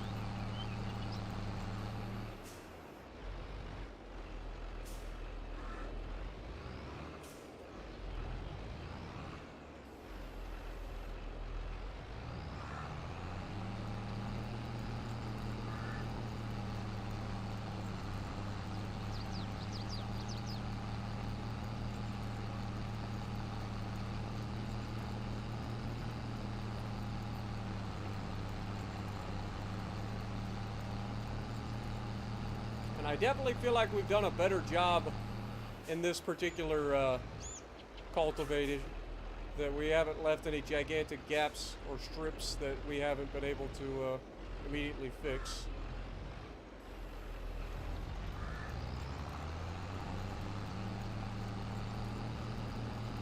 Figured out the trick, I think. If I keep the outside left edge of the frame on the edge of where I just plowed or cultivated, then I don't have to worry about leaving gaps. I can't go off of the actual disc that's out there.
We got maybe 2 passes left. I don't think I can get all this in one. It's gonna be close. And then we will have to make sure we save before we start the next section, because God knows I don't want to do this again anytime soon.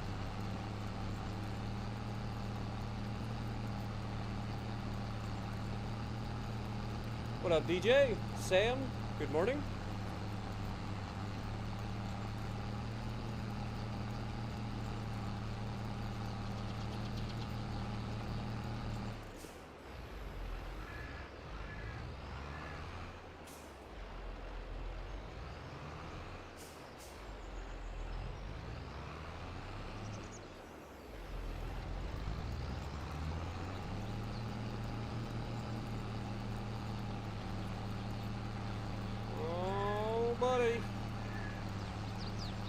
Cultivating is almost done. Let's freaking go, baby.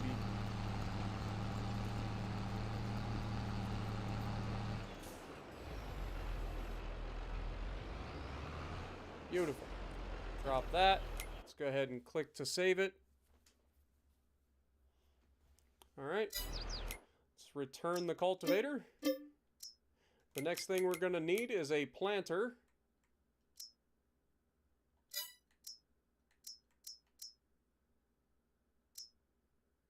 And we usually get this planter here. So we'll go pick that up.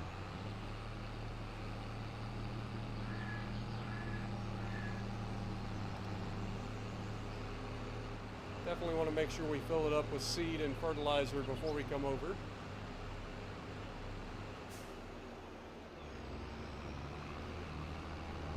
Oh, about lost it. 7:30 for you. All right. 6:05 here for me.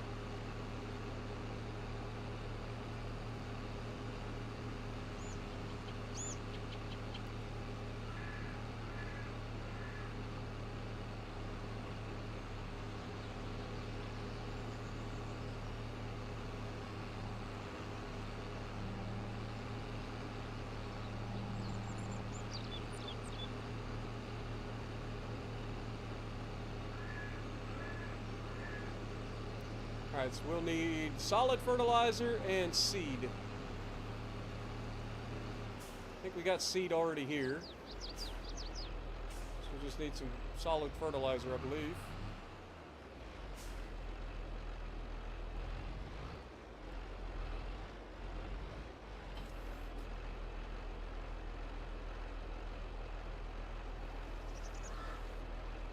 Okay, so we actually need more seed. So let's go here. We will grab a big bag of solid fertilizer and a big bag of seed. Let's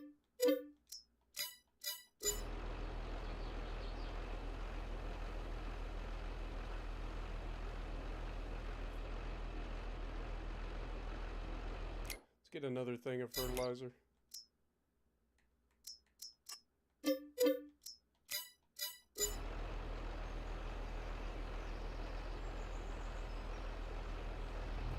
Okay, and we'll fill the rest of this up with seed. There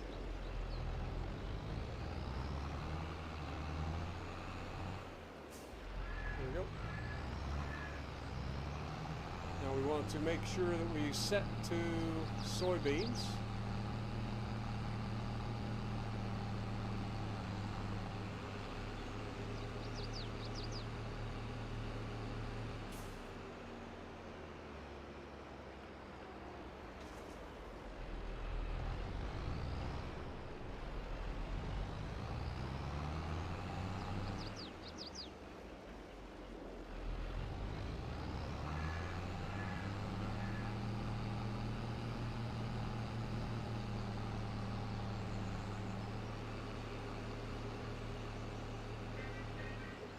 Oh no, don't do that. I definitely don't want to turn the radio on. Last thing I need is to get copyright claimed that way. This game does have a lot of copyrighted music in it.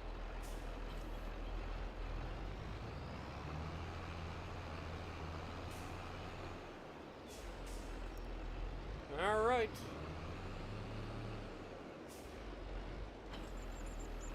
Pick her up. Unfold the zeter.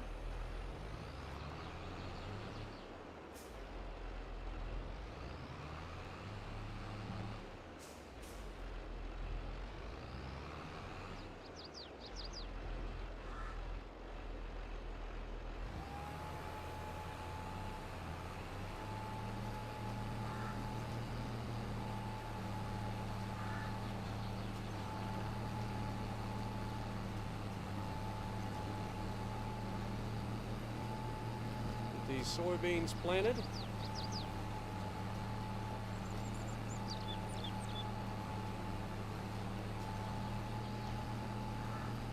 What's my favorite biscuit?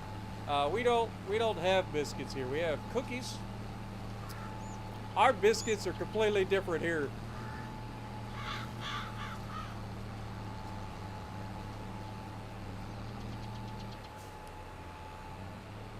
When we think about biscuits, we think about, you know, things that go in gravy.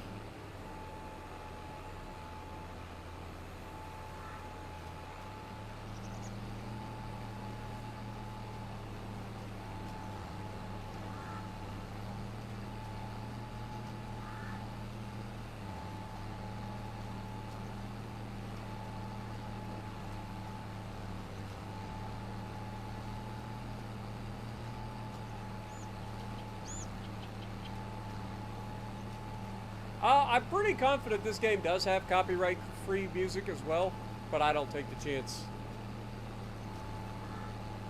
When you've been hit in it enough times, you start to learn that it ain't worth the risk.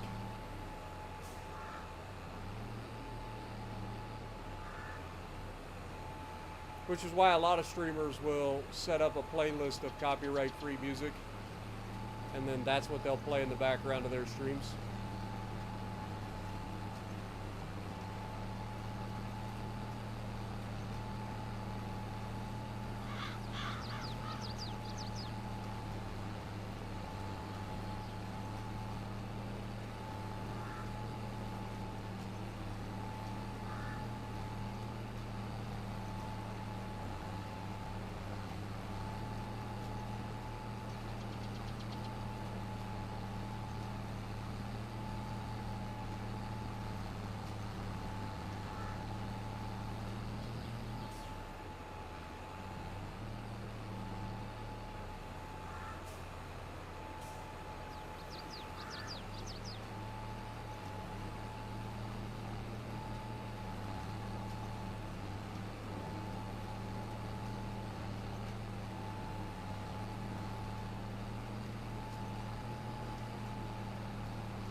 Just figured out how to change the mini-map.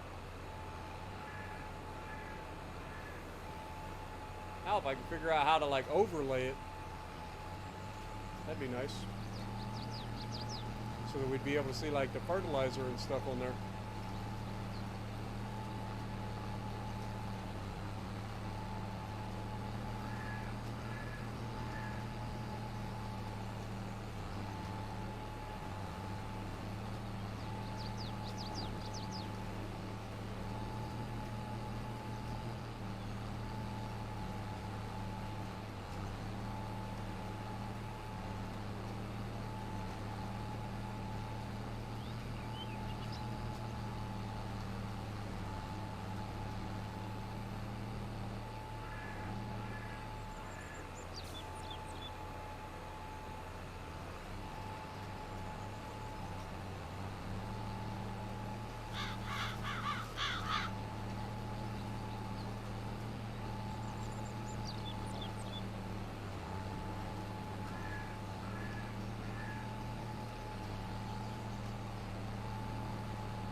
I know what you guys mean when you say biscuits, because I do watch a lot of British television and stuff through the years. So I know what a biscuit is for you guys. I know what a biscuit is for me. Here in the U.S., biscuits, we do like things like biscuits and gravy for breakfast. So like take sausage gravy or bacon gravy or any sort of gravy really. Do some like biscuits and gravy. It's fantastic, by the way. Our biscuits are like a floury. I don't know how to like. If you know what a roll is, it's kind of like that. Only it's more of a. I don't know. It's a little bit harder, but also flakier on the inside. It's hard to describe, really.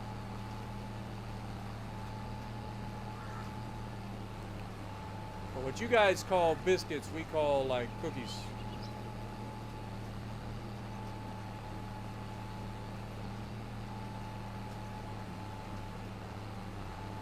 We have various types of cookies. Some of them are made for like dunking. Some of them are not. I don't really eat those kind of, I don't really eat cookies at all, to be honest. But if I'm gonna dunk anything in milk, it's probably gonna be Oreos.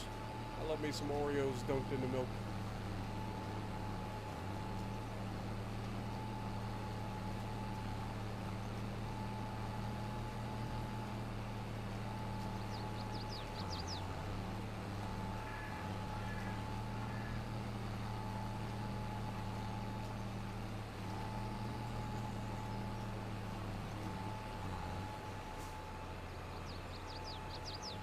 is that not working?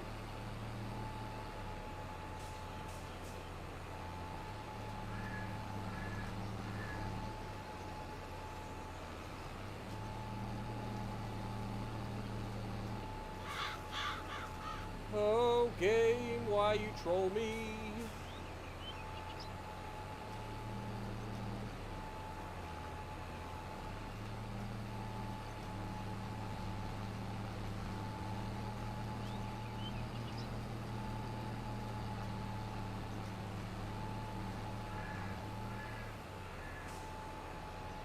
Really? Trying to hurry. Just do it right.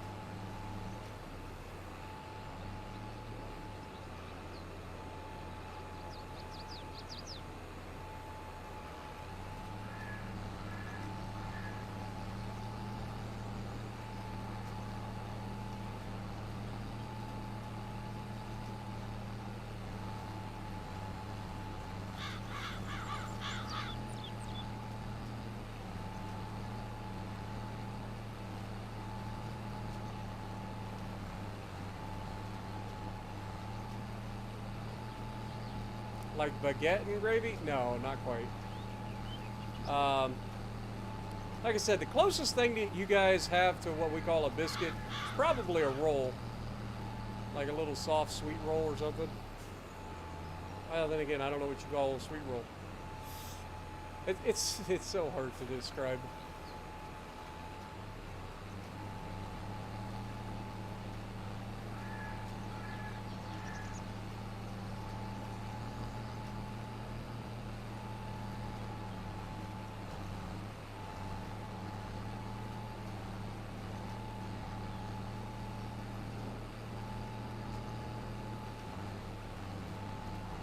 I'm sure there's a scientific difference between a biscuit and a roll, and I just can't think of it right off the top of my head.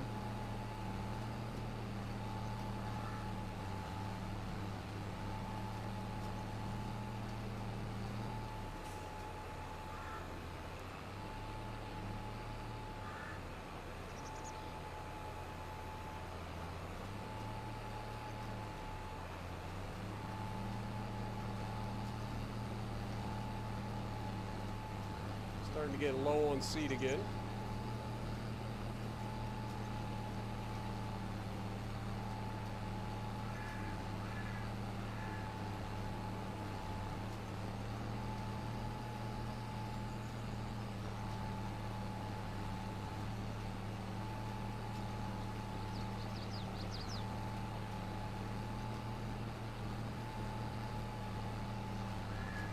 Yeah, dumplings and gravy are different though. Like I know what a dumpling is too. Dumplings are a little bit different. The gravy that I'm talking about is more of it's a breakfast thing. So you have like sausage gravy or bacon gravy, and then you have a nice little floury breakfast roll with butter, usually made with like buttermilk. So you have like a buttermilk roll. Oh man, or biscuit. Sorry, buttermilk biscuit. Or you can just use bread. I mean, there's a lot of times growing up that we tore bread apart, use bread as the base, and then put some sausage gravy over top of the bread. If you toast the bread beforehand, pretty good, man. It's not biscuits and gravy, but it's a close second.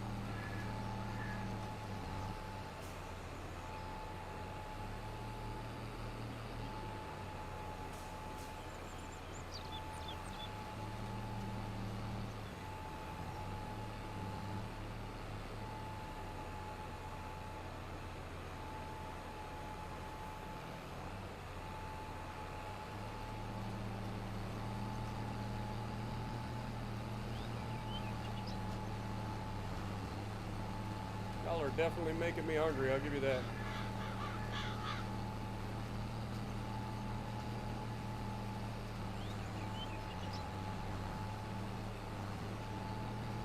Scones.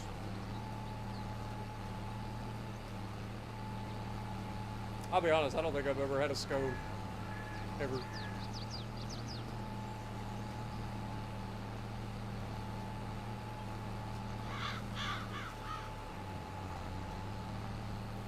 fun fact here in Ohio, or here in the U.S., like you have to like if you want to get like real maple syrup, you have to order real maple syrup. Otherwise, you get corn syrup that's flavored with maple flavoring, and they call it either maple syrup substitute or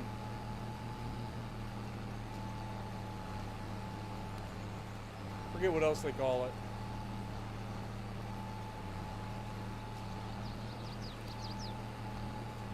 But yeah, to get like actual maple syrup is actually kind of hard.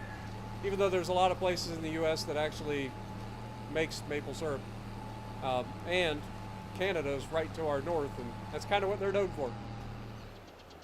And we're out of seed. I don't remember if we have seed over here or not. We'll check. We don't need a lot of seed to finish this field.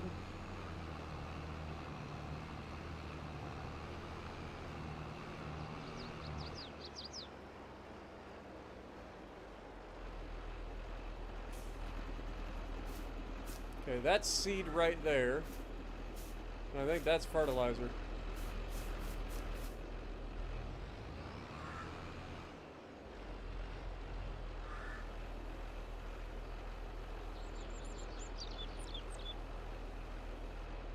Okay, there should be enough seed to finish the job here.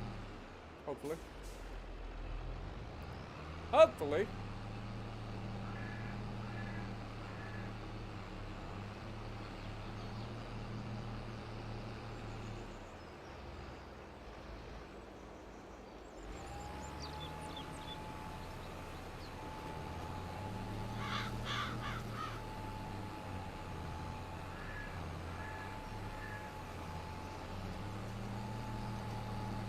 I did the thing where I accidentally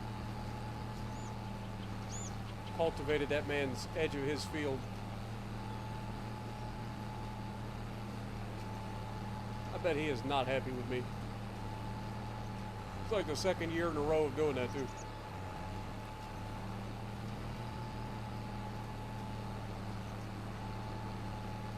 What up, Marinus? Welcome back. It's going. We're definitely struggling, but we're getting through. We're currently planting our next season of soybean. Still haven't sold the last season's soybean yet. We gotta wait till I think it was June when soy is at its peak.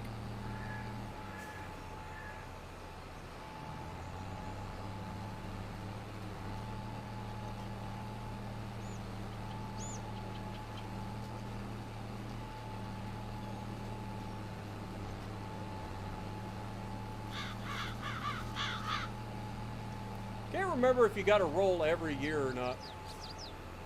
I'm hoping you don't.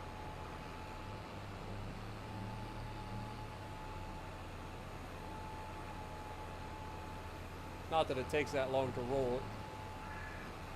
It is a pretty wide working width.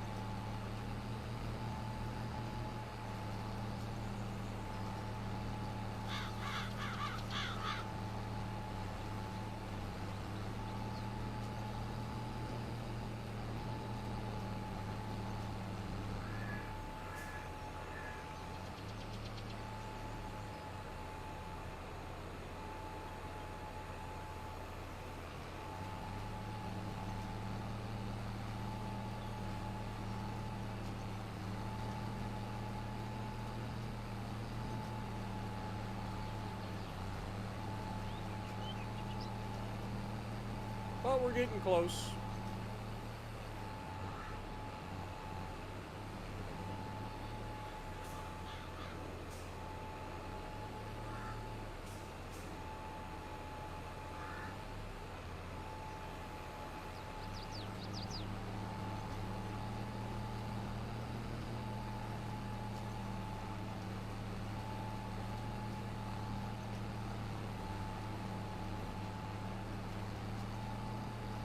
I think the first thing we should be trying to work towards is saving up enough money to buy another plot of land. All right, that should be our number one goal in terms of what we're working up to.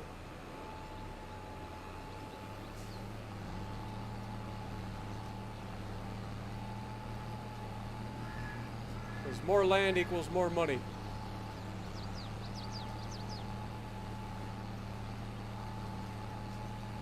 It is directly proportionate.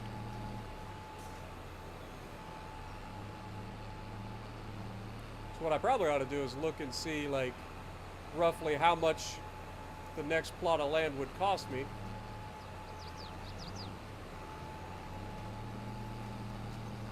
Which piece of land would make the most sense in terms of getting it, how much it's going to cost me. Crap. I was doing so well, too.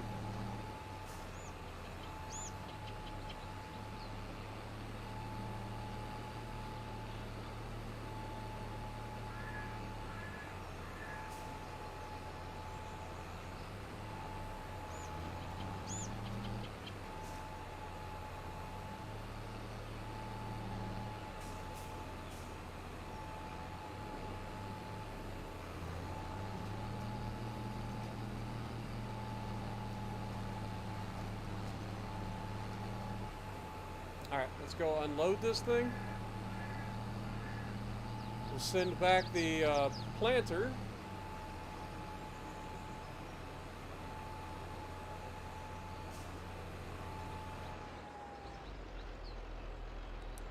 Alright, let's pause it, let it save so that we don't miss any progress.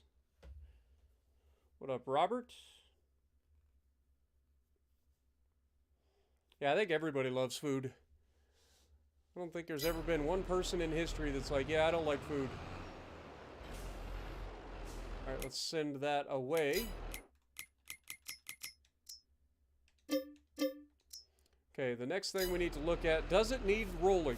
It does need rolling, so you have to roll it every single year. That is unfortunate. But we'll go ahead and grab us a roller. Lease it.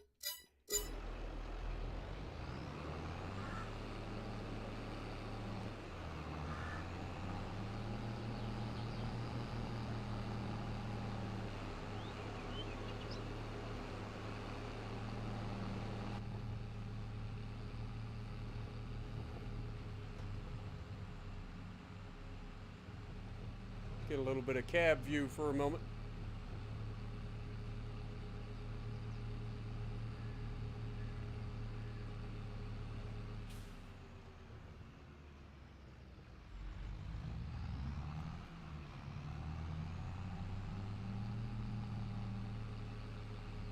We are starting to get low on fuel again.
Boy, it's a muddy tractor right now, man. It's a shame we don't have a power washer to get rid of the mud. Can't afford it, though.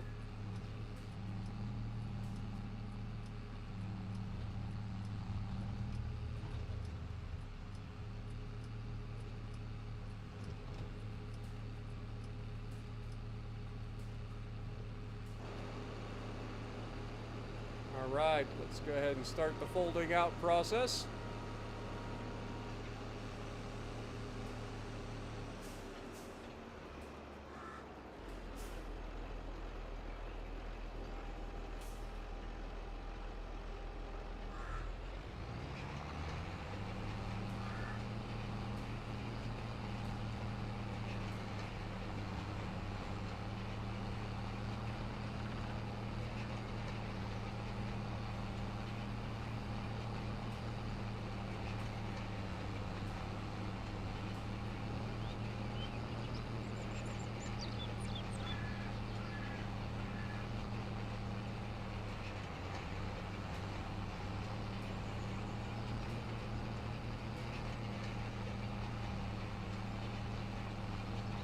Yo, Darkman coming in, dropping a $10 bomb with 10 gifted memberships. Thank you so much, my dude.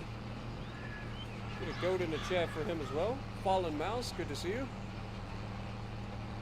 Hope you're having a good weekend.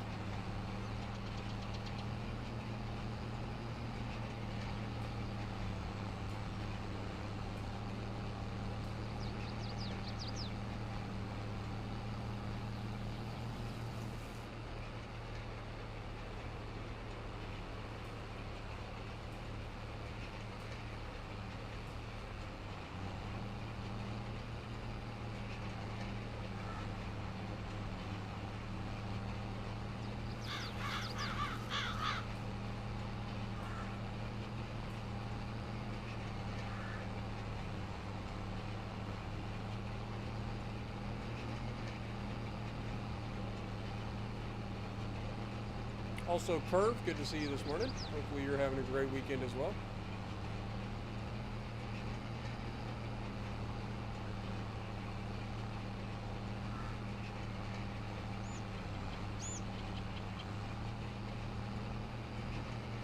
Rolling, rolling, rolling. Keep those prices rolling.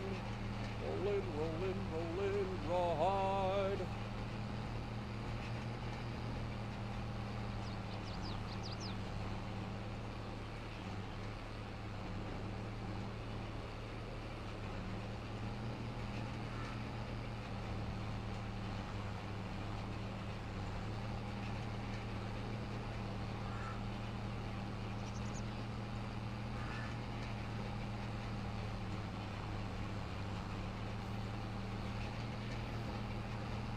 Oh, goodness.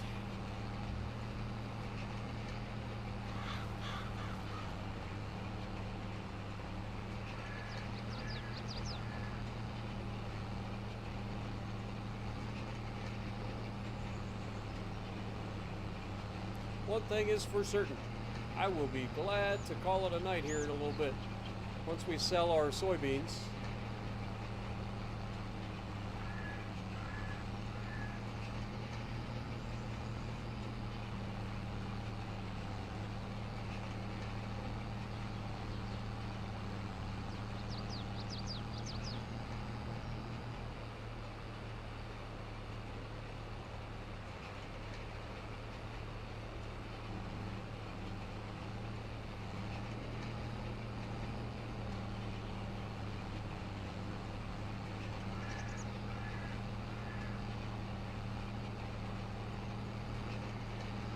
It's currently 6:30 in the morning, Marinus.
a little bit ahead of myself there and ended up missing a spot, so I had to hurry up and get it again.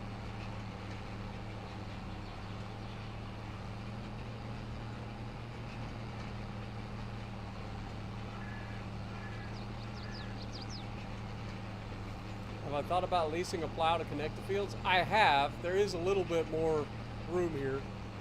But I do kind of like the idea of having the like, I don't know, keeping the roads where they're at.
I don't know, I just like having the roads here, to be honest. I'm just weird, I guess. But you're not wrong, there's definitely a little bit more room that we could mix those two fields. But you're not really gonna get that much extra yield.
Sorry I'm getting awful quiet on you guys. I'm just getting tired.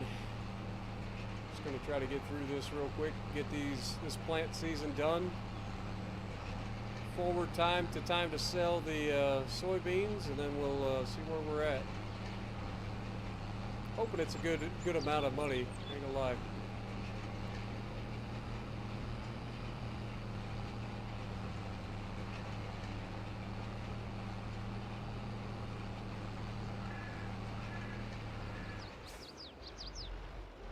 Also, I'm hoping that the train is the like cheapest or the most expensive like price, because I really don't feel like renting the trailer again just to transport soybeans. We'll see how it goes though.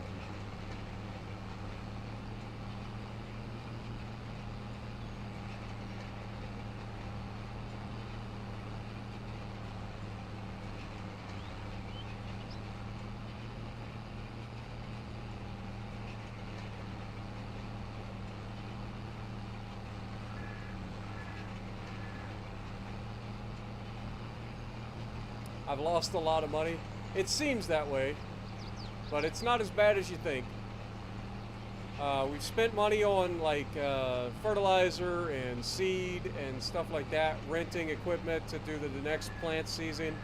But we haven't sold our soybeans yet either. So once we sell those, the money will be back.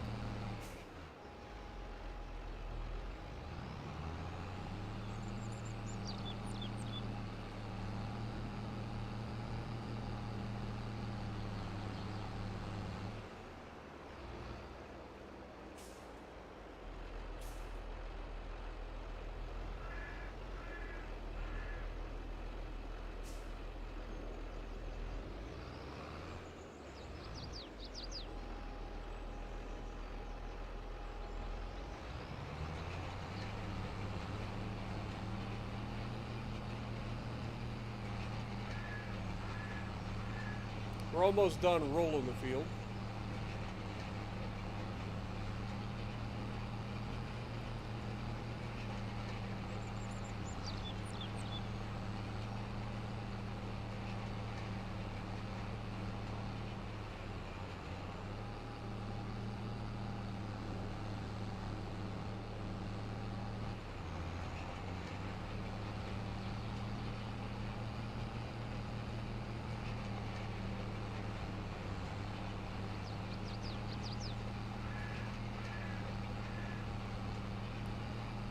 I think we were at like I forget what our price was. I know we bought the sprayer like a dum-dum, but that'll save us a little bit of money in the long run, because we're going to be using this sprayer all the time anyway.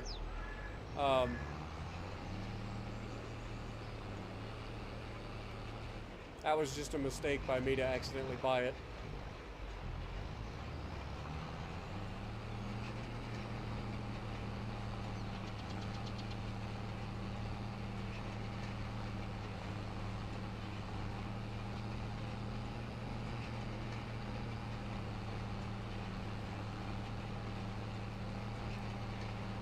So that's where a good chunk of the money went, because I accidentally bought the sprayer. I think that was like 34 grand or something like that. It will take a long time to earn its money back from that, but it will eventually.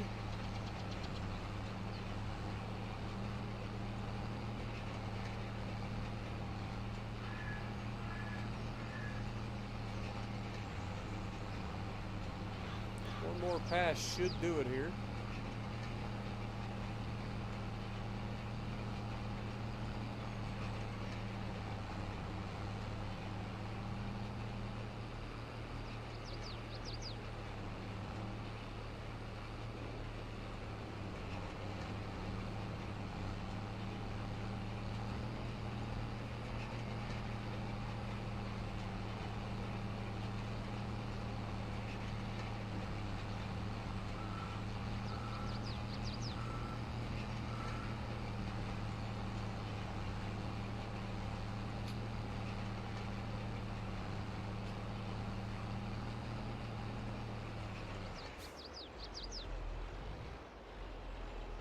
That folded up, and we can ship that back. Go ahead and save the game again.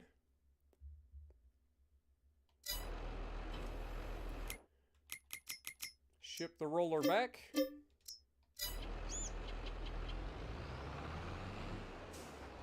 If we look at the field is already fertilized halfway. It does have a little bit of weeds growing, which is not ideal. But I don't think that there's a weeder that's worth trying to pick up. Like if we were to do like a weeder, assuming they'd be down towards the bottom here. Windrowers, subsoilers, spaders, mulchers, plows, cultivators. Would it be disc? Would it be in here? I don't think so. Subsoilers, spaders, Seeders, planters, rollers, sprayers, slurry, weeders. Here we go. So 6 meter working width on this weeder.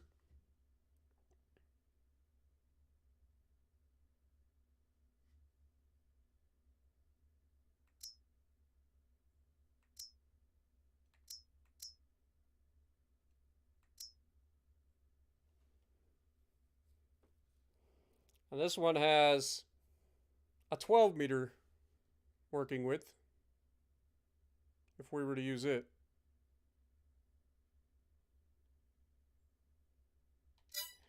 I think we're fine for now.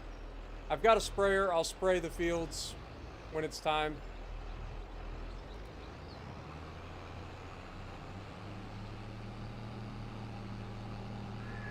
For now, I think we park the tractor and we fast forward time a little bit, because I think June is what we're looking for in terms of selling the soybeans.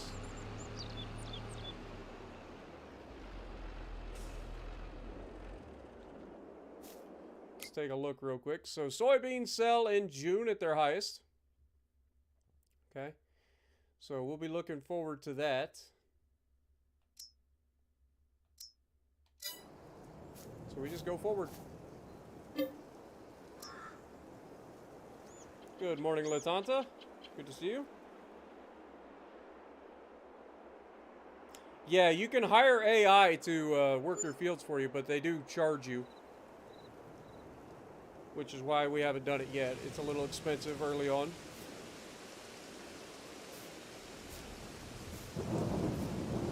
Okay, so we do have weeds here. I do want to spray them while they're small, preferably. Is it going to rain all day? So it's supposed to, yeah, it's supposed to legitimately rain all day long, I think. 1400, so 2 o'clock. All right, well, we'll just speed up time until 2 o'clock then. Because I don't know if you can actually spray in the rain, so.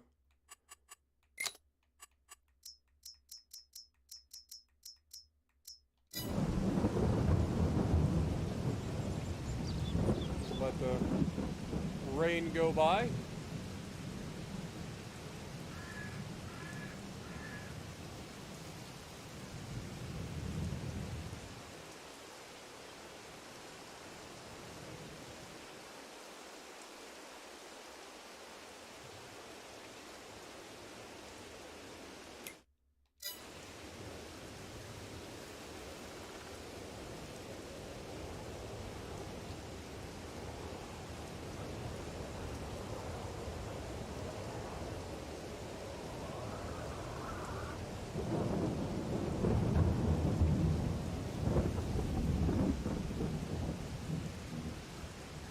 Alright, the rain should be cleared up shortly.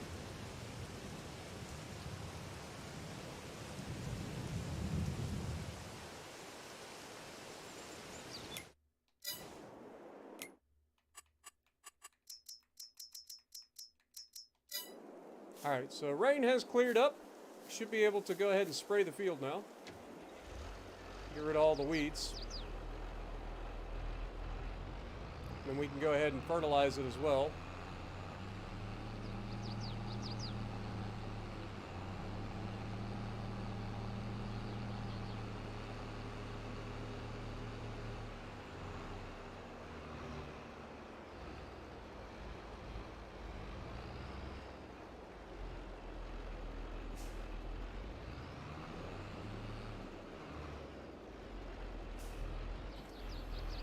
Okay, so we've got fertilizer in it right now. We're going to go ahead and dump that.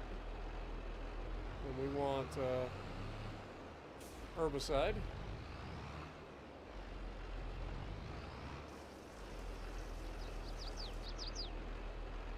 That is probably not going to be enough herbicide.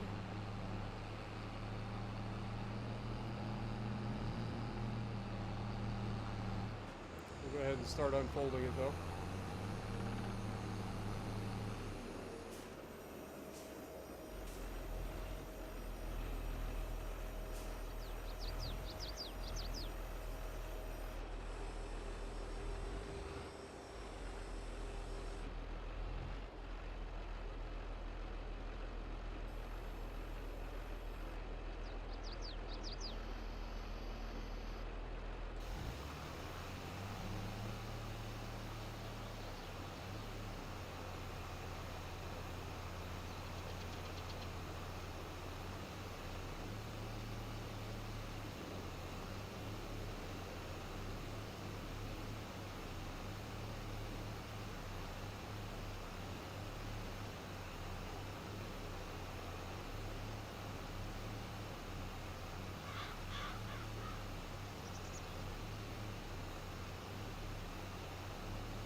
Is it?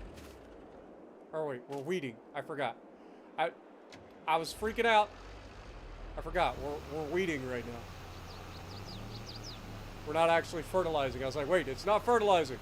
Because you're spraying herbicide, you dum-dum.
You know, we're gonna run out of herbicide.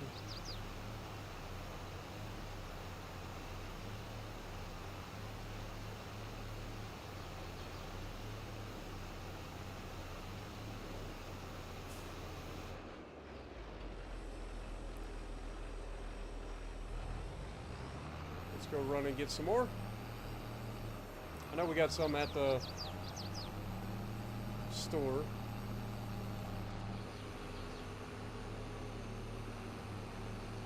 I think I'm just gonna run through this guy's field. I'm sure he won't mind.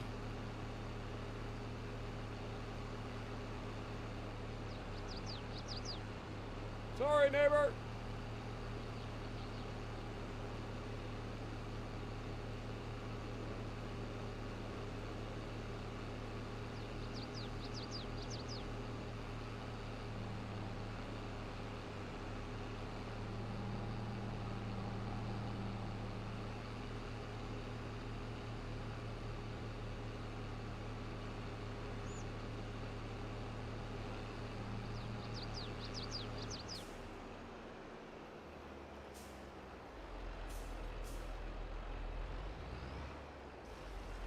Aw, crap. It was not what I wanted at all.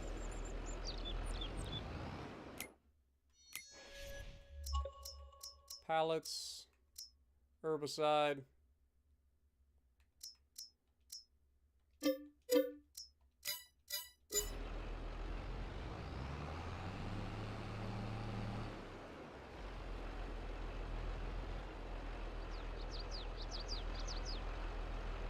Okay, this is the herbicide. There we go.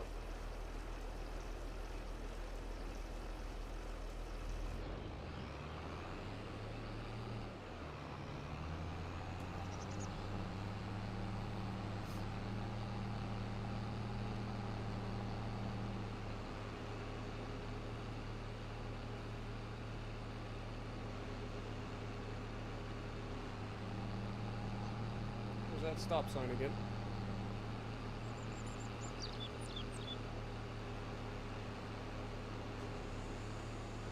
And start folding this out.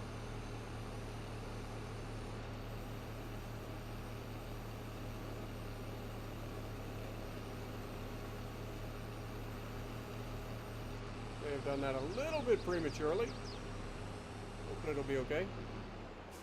It was for the most part. Alright, so we want...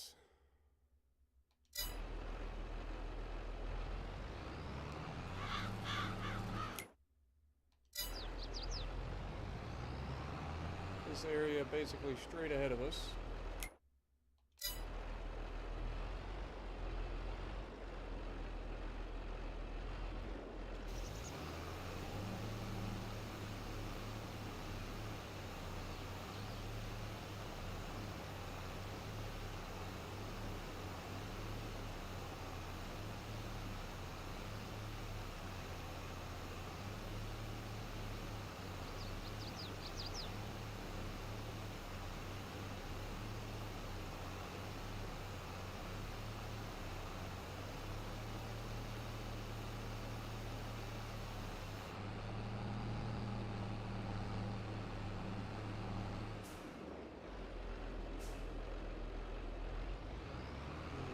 Something like this.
Oh, brother.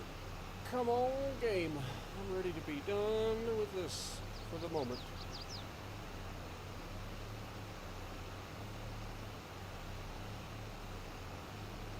I'm wasting quite a bit of herbicide here, but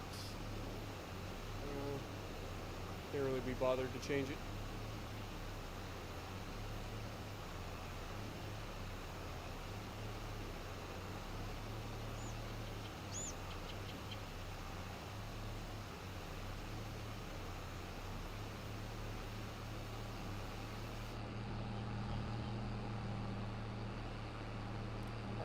Head back down, finish this field.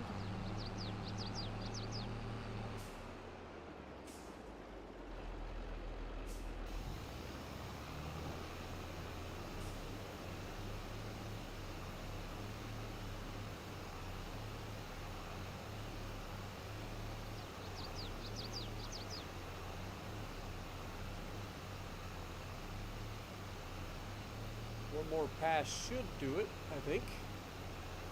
2 maximum.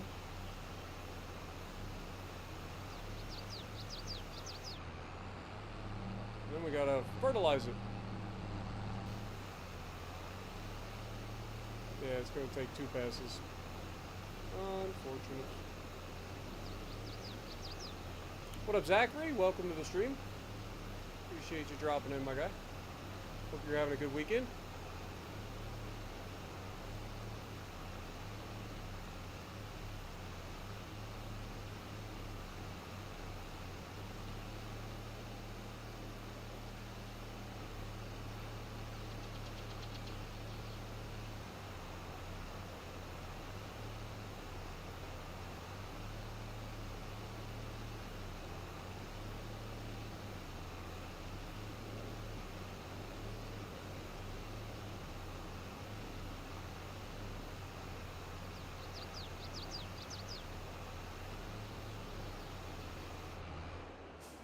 All right.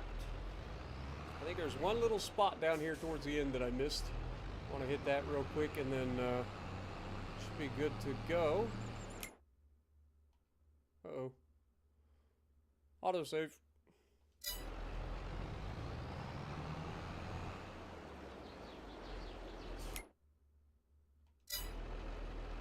There's not a whole lot of farm sim rage, no. A couple of moments here and there, but for the most part, it's pretty chill.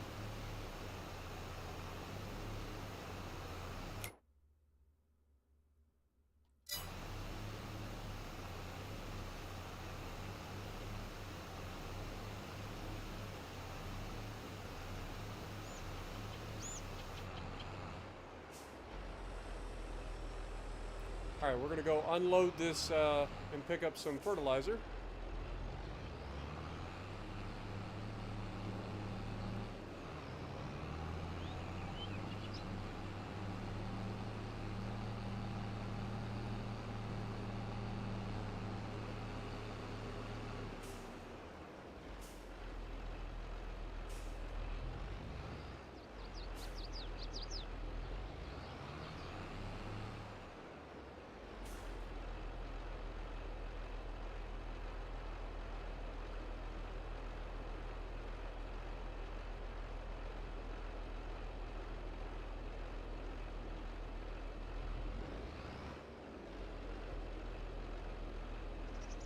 Do I have to fold this in order to empty it?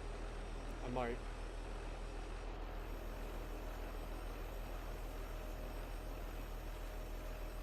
So cool to watch these machines actually work.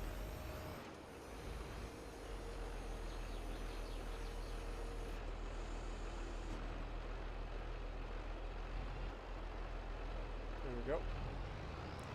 And we'll pick up some liquid fertilizer while we're here.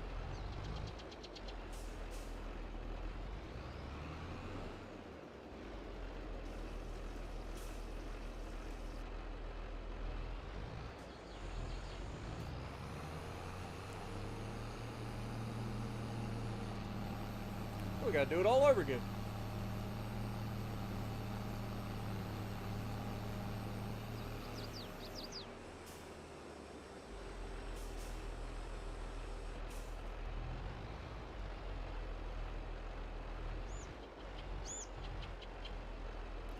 Alright, now the one thing I do want to do is go back up here, hide the weeds so that I can see if this is actually working.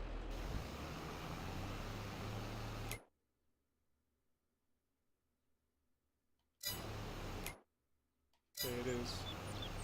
Good to know.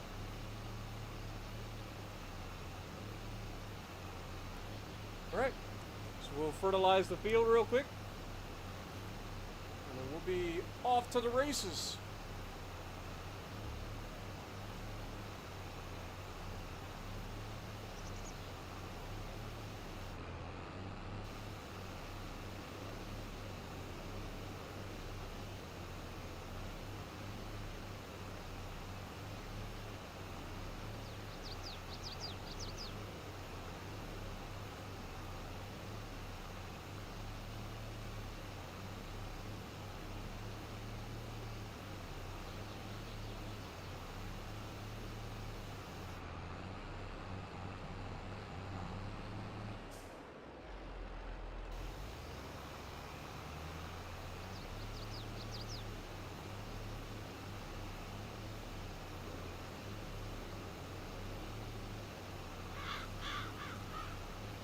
What up, Flo? Welcome to the stream. Hope you're having a good weekend as well.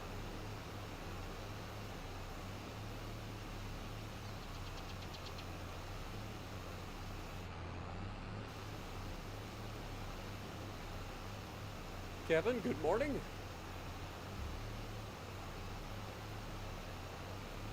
Hopefully you guys are all enjoying this beautiful morning, wherever it is you may be in the world. I know I'll be wrapping up here shortly. Did just want to kind of finish the planting season real quick, and then we will sell our soybeans that we harvested during the stream. And then from there, should be relatively time to buckle up the stream and call it a day.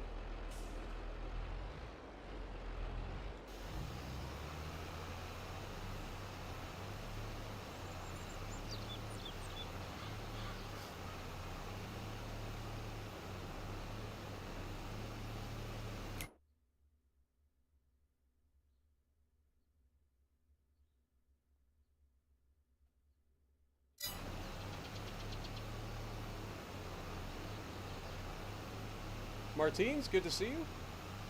Good morning. Is it Martins or is it Martins? It's like when I see it like that, I think Martins, as in like Martins Lisis. He's a world's strongest man, former world's strongest man. He's a strongman competitor. I just hope I ain't saying your name wrong all this time.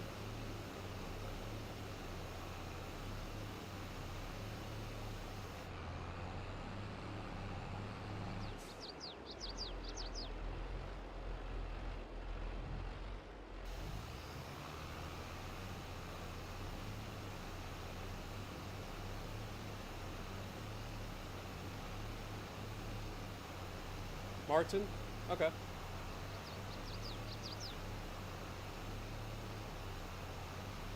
Gotcha. No problem, Martins. I got you. I just feel bad because, like, I never asked. I just saw the way that you spelled it, and I was like, oh, it must be Martins. Because, like, when I think of Martin Lisis, like, his name's spelled like that. I love watching strongman. So I see a lot of different names from around the world that's fun to try to pronounce. Alright, we are going to have to go to the store. We'll fold up the thing. We'll have to go get some more fertilizer.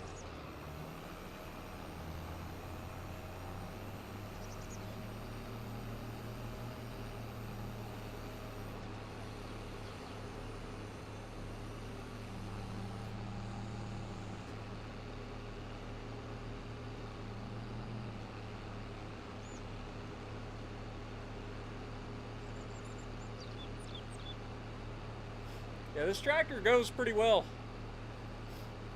Doing 33 miles an hour. Not too shabby. I'm going to have to get fuel here soon, though. That is a thing. Woo! Almost lost control. She's a little bit light for the sprayer that we got on the back. Even with weights on the front, it's not quite enough, so when I hit a bump, it just goes sky wheelie time and you can't control it. Alright, so this should be liquid fertilizer. No. Dadgummit.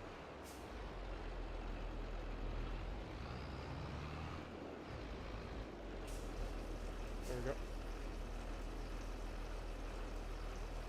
This should be plenty to finish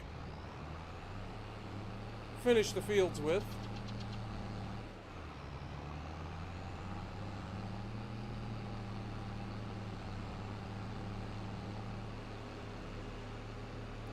In Legends, you're Greg.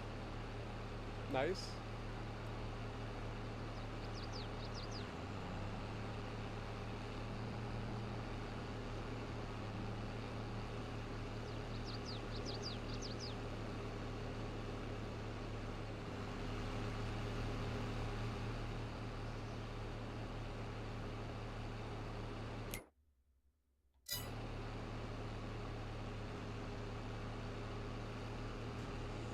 Start unfolding.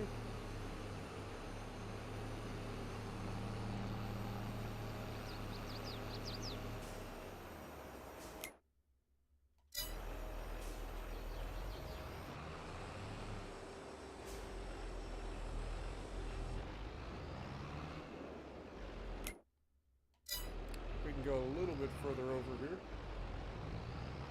Something like this.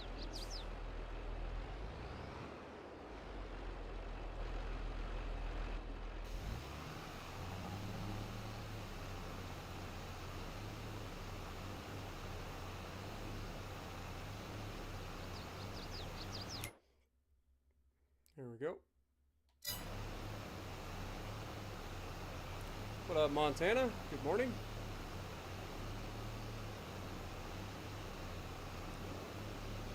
Hope you're having a good morning as well.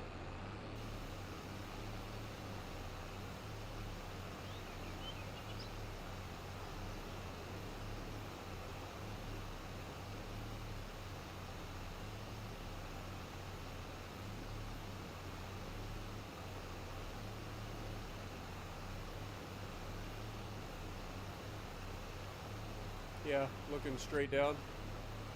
But even then, it can be hard to see, like sometimes you can see the ground changes quite a bit, and then other times it barely changes at all to show you where you've fertilized, where you haven't.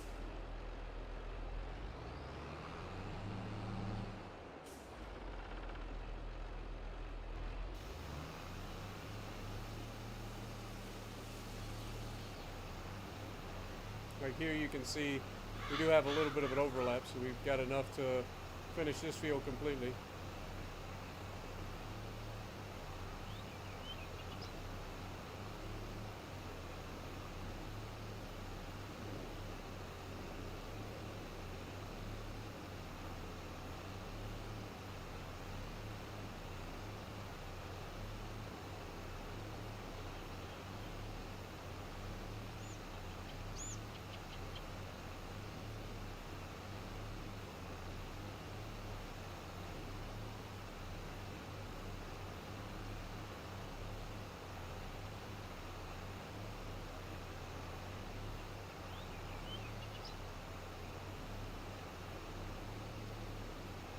Yeah, it's hard to delete. It's hard to delete for sure because like you never know when you're gonna want to come back and play a game. You know. I totally understand.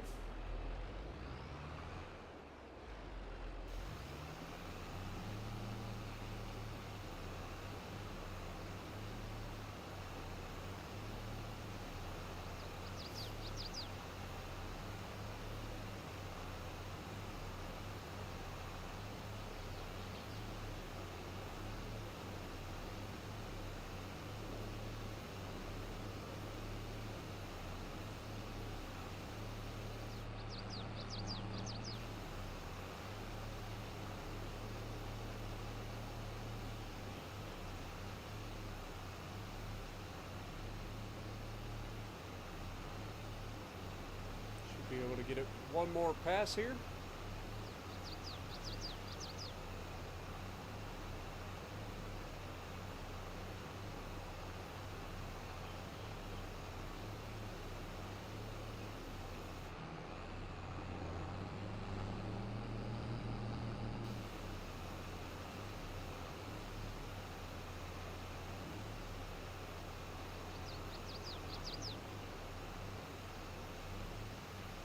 And then this field should be good to go until we go to harvest. In theory. Hopefully we don't end up having to spray it for weeds again.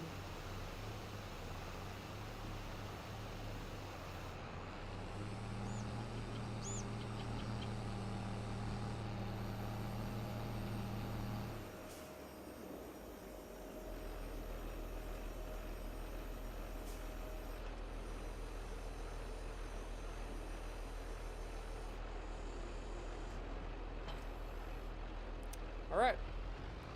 That one's done. We're going to head over here and park the tractor.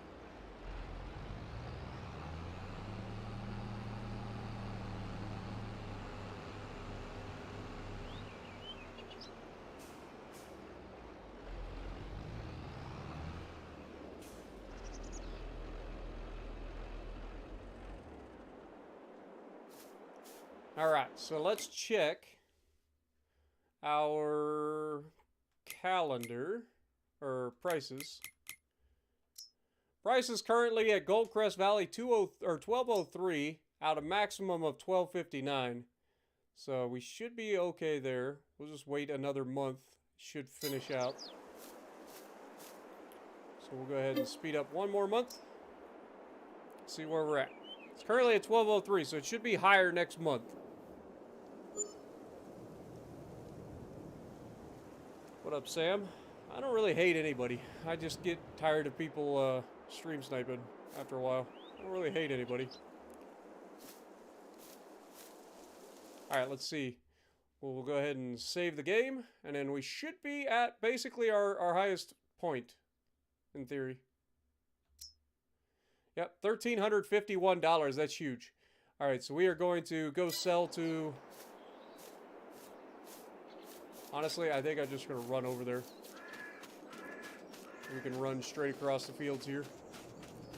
We'll go sell the soybeans and see where we're at. Not gonna lie, that was a little creepy. That field completely changed as I was walking on it. What up, Shameless?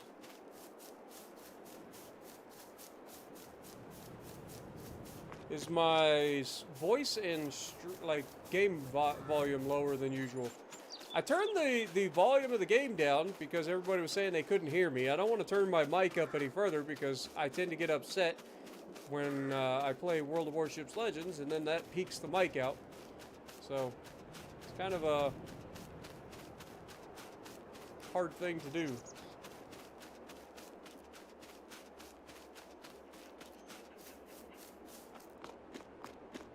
So we're going to run through here. We're going to call the train.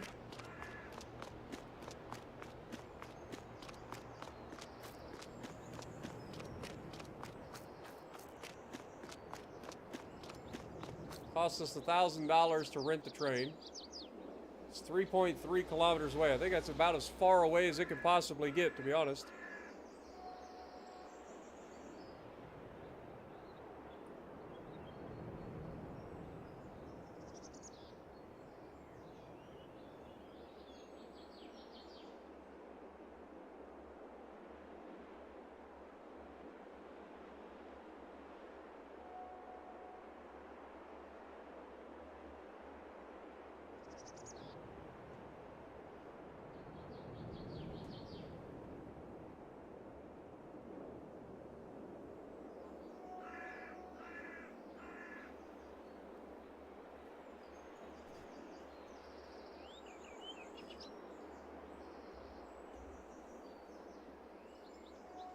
Golly, now it's like 10 kilometers away.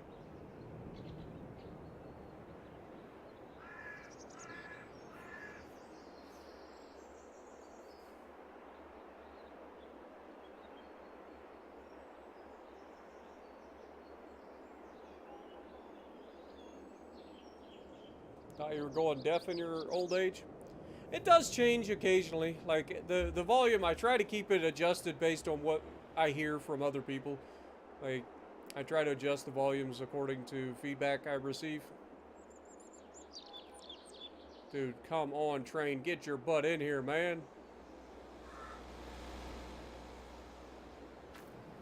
I better not be getting charged for you dilly-dallying around.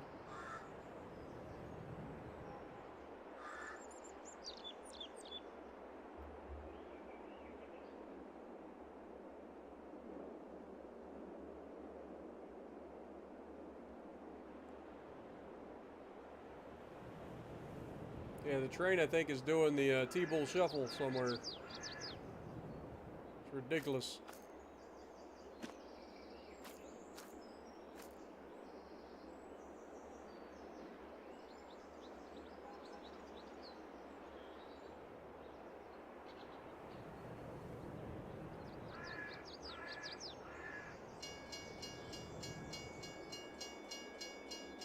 Is it already here? I guess it is.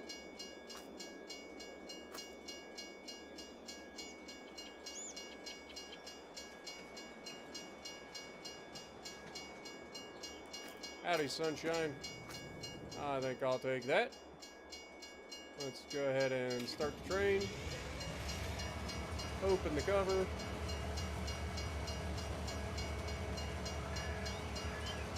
Start milling.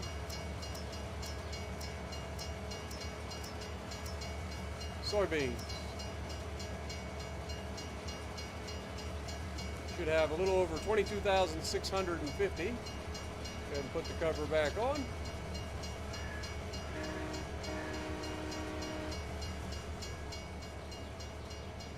then we just drive this thing forward. And there we have it. $30,000 in the bank, boys. We'll take it. And then I can just teleport back. We will take that. $30,000 harvest. Let's go. I feel like that was a solid harvest. And this one should be slightly better than that, so that'll be another $30,000 when we harvest this. So I think we're on the right track. I think sticking with soybeans for the short term will be a good idea until we earn enough money to start increasing the size of our field. If we look, the next field that I would be thinking about would be something like this. This is $140,000, so we are a long ways from getting that. These fields here, that's only $49,000. We could definitely pick something up like that soon. $64,000 for that one.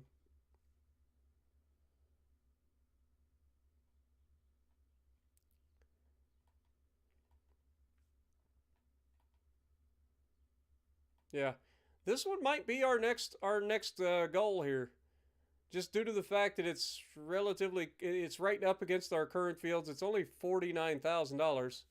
Like, the sooner we can get more fields, the better. Like, literally, we want to get as many fields as possible as soon as possible. Yeah, that's 156. This is 177. So yeah, we're not going to be able to get a whole lot. This one is 71,000. That seems a bit excessive. 145. So yeah, we're not going to be able to get a big field yet. So this one seems like the most likely choice for our next field. For sure. And then obviously that would also lend to the fact that we may end up just joining all these fields in the near future as well.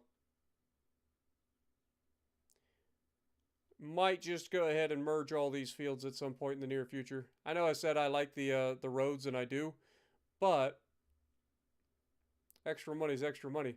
So that's where I think we're at for the moment. I'll let you guys decide whether you guys want to or not, or what we should do there. But I'm going to go ahead and call it an episode. We've been streaming for 6.5 hours, so thank you guys so much for joining me. Hopefully you guys like this series.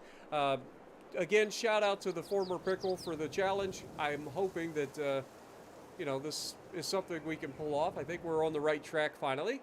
Let me know what you guys think. If you like what I'm doing, punch the like button, leave a comment below, subscribe to the channel if you haven't already, and as always, I will see you in the next video. Have a great rest of your weekend, everybody.